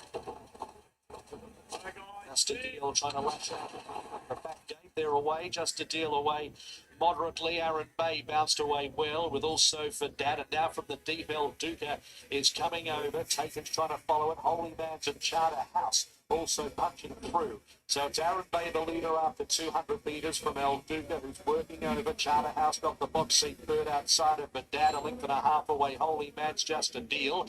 Over a length away, Taken, Berkshire Breeze, and then Statuario from Precious Charm. Well back Golden Path, 2 lengths Land Legend, last Antrim Coast. So El Duca tried to reach the brakes at the 1,000 metres by about a length and 3/4. Aaron Bay. Charter House is third outside of Dad, 2 lengths. Holy Man's just a deal, a length and a half Taken. Berkshire Breeze, then Statuario, and even tempo towards the 800. Further back is Precious Charm, and then Golden Path and Antrim Coast, and at the tail Land Legend. So it's El Duca, number 19, coming up towards the home corner. 600 metres to go from Aaron Bay, about a length and a quarter off at 2 lengths. Charterhouse, Nicodat for Dad, trying to extricate away from the rails, just a deal. Then came out deeper, Holy Man starting to close, and further back has taken Berkshire Breeze, Precious Charm, Statuario, well back in the field, Golden Pathland Legend. El Duca tried to kick away, sprints up at the 300 metres, about 2 lengths. Aaron Bay and for Dad giving strong chase, then a gap, Holy Man's, and further back taken, it's El Duca. 150 metres to go from Aaron Bay for Dad, and then taken the outside. It's El Duca, 100 metres to go, still going pretty strongly. Taken's going to have a big run, but El Duca second, taken third for Dad, then Aaron Bay, Golden Path, and next Holy Man's. Further back, Berkshire 1912. Charm, Statuario, Land Legend. Well back, Just a Deal, Charterhouse, and Antrim Coast. A request of our production staff can turn around the vision of stable rep Brad Taylor watching the race, I think in the camera arc on our deck, and certainly testing out the structural integrity of said piece of wood. Brad for Barb Saunders. 19, 12, 16 and the 3. profile of El Duca, who in 18 starts has had 7. So what happened? 19 went through. 12. 16 and 3. It's not enough form. How will it go?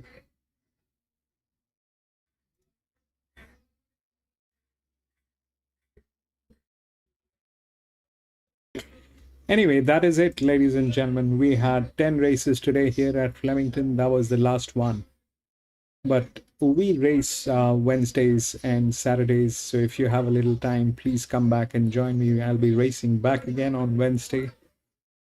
If you're here, we'll try to solve the puzzles together. And thank you so much. From wherever you're watching this, thank you so much for being here during the live stream. That means a lot. And if you're watching this as a replay, thank you for doing that as well. That means a lot too. And I want to thank everybody who's been here. Gate, thank you so much for being there, my friend. PC, thank you so much for being there, my friend. Daos, thank you so much for being there, my friend. Arman, thank you so much for being there, my friend. Lewis, thank you so much for being there, my friend. And I kind of lost everything else above that. But thank you, gentlemen, for being there. It means a lot. Gate, thank you so much for bringing in your friends, my friend. Thank you. Thank you so much for being there. And I'm really sorry for what happened today. I went offline and I have no clue why that happened. And I went offline for a good 10-15 minutes.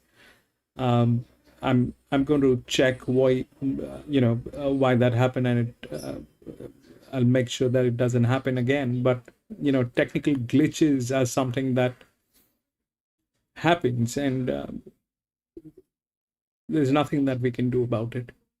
But thank you, gentlemen. I'll see you on Wednesday. Till then, stay blessed and have a great day. Bye-bye.